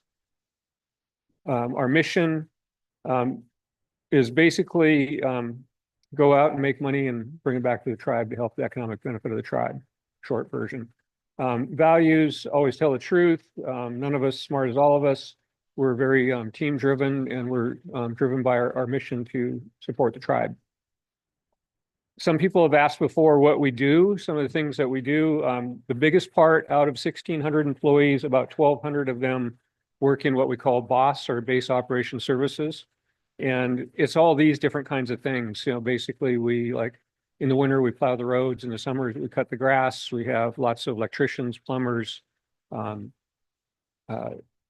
heating and ventilation people. You know, we run the power plant, the sewer treatment plant, all those custodial services, basically everything to support a number of bases around the country. There's like a couple of the biggest ones we have in Fort Carson, and this is in Colorado Springs, and the Air Force Academy. Other things we do, which is about 400 people, training services, logistics, IT technology, cybersecurity, and NASA operations and port operations. A number of those positions are really the main positions are the NASA, the cyber, and in the IT. A lot of the cyber and IT are top secret cleared companies and positions. We're all over the country, 30-something states, and a number of locations overseas, all within U.S. territories, however. We have over 30 subsidiaries. 11 of them are 8A, SBA 8A certified companies. 6 of them are HubZone certified companies. We have 9 mentor protege approved joint venture or companies that we run with as well. 4 secret cleared and 5 top secret cleared. Those give us a number of advantages in contracting. People have asked before, what is 8A and Hub Zone? These are designations that the US government has out there for small business preference items.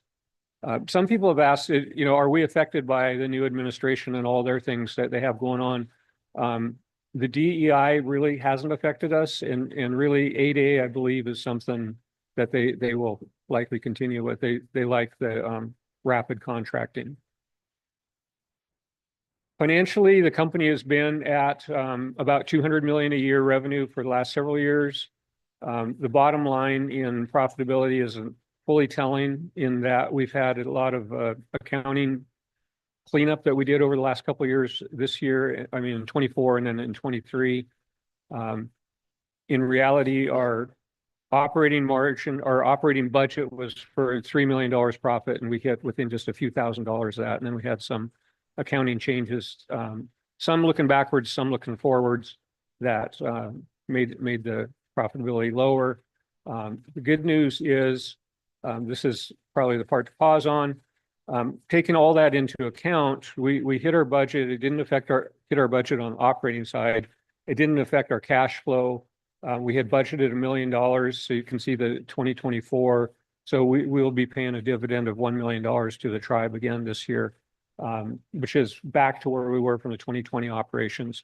Going forward, we fully expect it to be going upward and improving.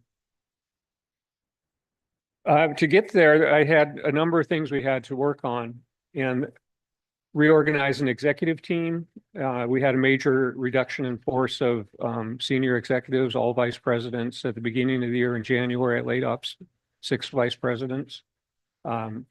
We've rebuilt our business development and business and proposal department. Recently hired a senior vice president of business development, which I think is going to finally get it on track. He's going to take things a direction I've wanted it to go for a long time. We've been teaming with large primes, and we've been going after sole source work because an analysis of the work shows that we make a lot more money in sole source than anything else. And then we have developed in aviation. So when I say we've teamed with large companies, one would be, say, AAR. It's an aviation company. And this, if you see on the right side, the 6th one down, E6B direct award, that's this one. This was kind of an amazing project. We first got the idea like on the 1st or 2nd of February, and we had this direct award contract before the end of February. In less than 4 weeks, it went from an idea to we were awarded the contract, and it's a $100 million sole source contract. The E6B is this plane that the Navy has that basically runs the missile systems for the United States. It's up in the air 24/7. The part that we're doing is we're training pilots for it. So we had to go out with our partner and buy 2 jets to be able to do it. The partner bought the jets, we didn't. And then we hired the pilots that are the trainers, and we're hiring the aviation mechanics. And that's in effect and going right now. Here's another piece of news. Where's Pat? She's out here somewhere. This slide I put in for her primarily because for many years she always would ask me, what are you doing to increase your tribal member hire? What are you doing to plan for succession planning? And in the past, it's pretty much was for a number of years, it was just me and Abby Morales. I've added Mr. Bob Wysocki, who's sitting in the back, right back there, as my executive vice president. Recently, the senior vice president of business development I'm talking about, Clint Stewart, is he's a member of the Choctaw Nation, extremely knowledgeable, has tons of background of bringing in sole source contracts, more knowledgeable than anybody I could find. Christina Randolph was at Search formerly. She's coming to work for us. Eric Rowcroft was a classmate of our President Peterson at Mount Edgecombe. He's going to be our quality guy. He's a Lean Six Sigma certified quality manager for continuous improvement. Jaron Carl, if you may recall, last year I hired him to be my assistant, and the plan was come and work for me for 6 months, a year to 2 years. He did almost a year. And so he sat in every meeting I sat in. He's been in part of everything I did for a year. And from that, he got a knowledge of how the whole company runs. Now he's working under Eric and working in quality improvement area. Abby's still with us, and then Aaron is back here as well, I believe. Yes, he's sitting in the back. Tribal engagement specialist to help go out and hire more of our tribal citizens to come to work for us. So we've been in business for 11 years now. All the acquisition debt was paid off. We're up to 3.7 million in dividends paid to Tlingit Haida, where the value of the company is growing. And we've restructured and redone our strategy. And hopefully we can get back on track on our agenda time.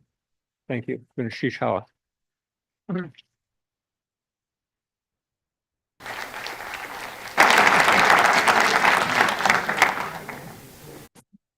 I guess there's no questions, huh? So, well, anyway, that was our last business item of the day.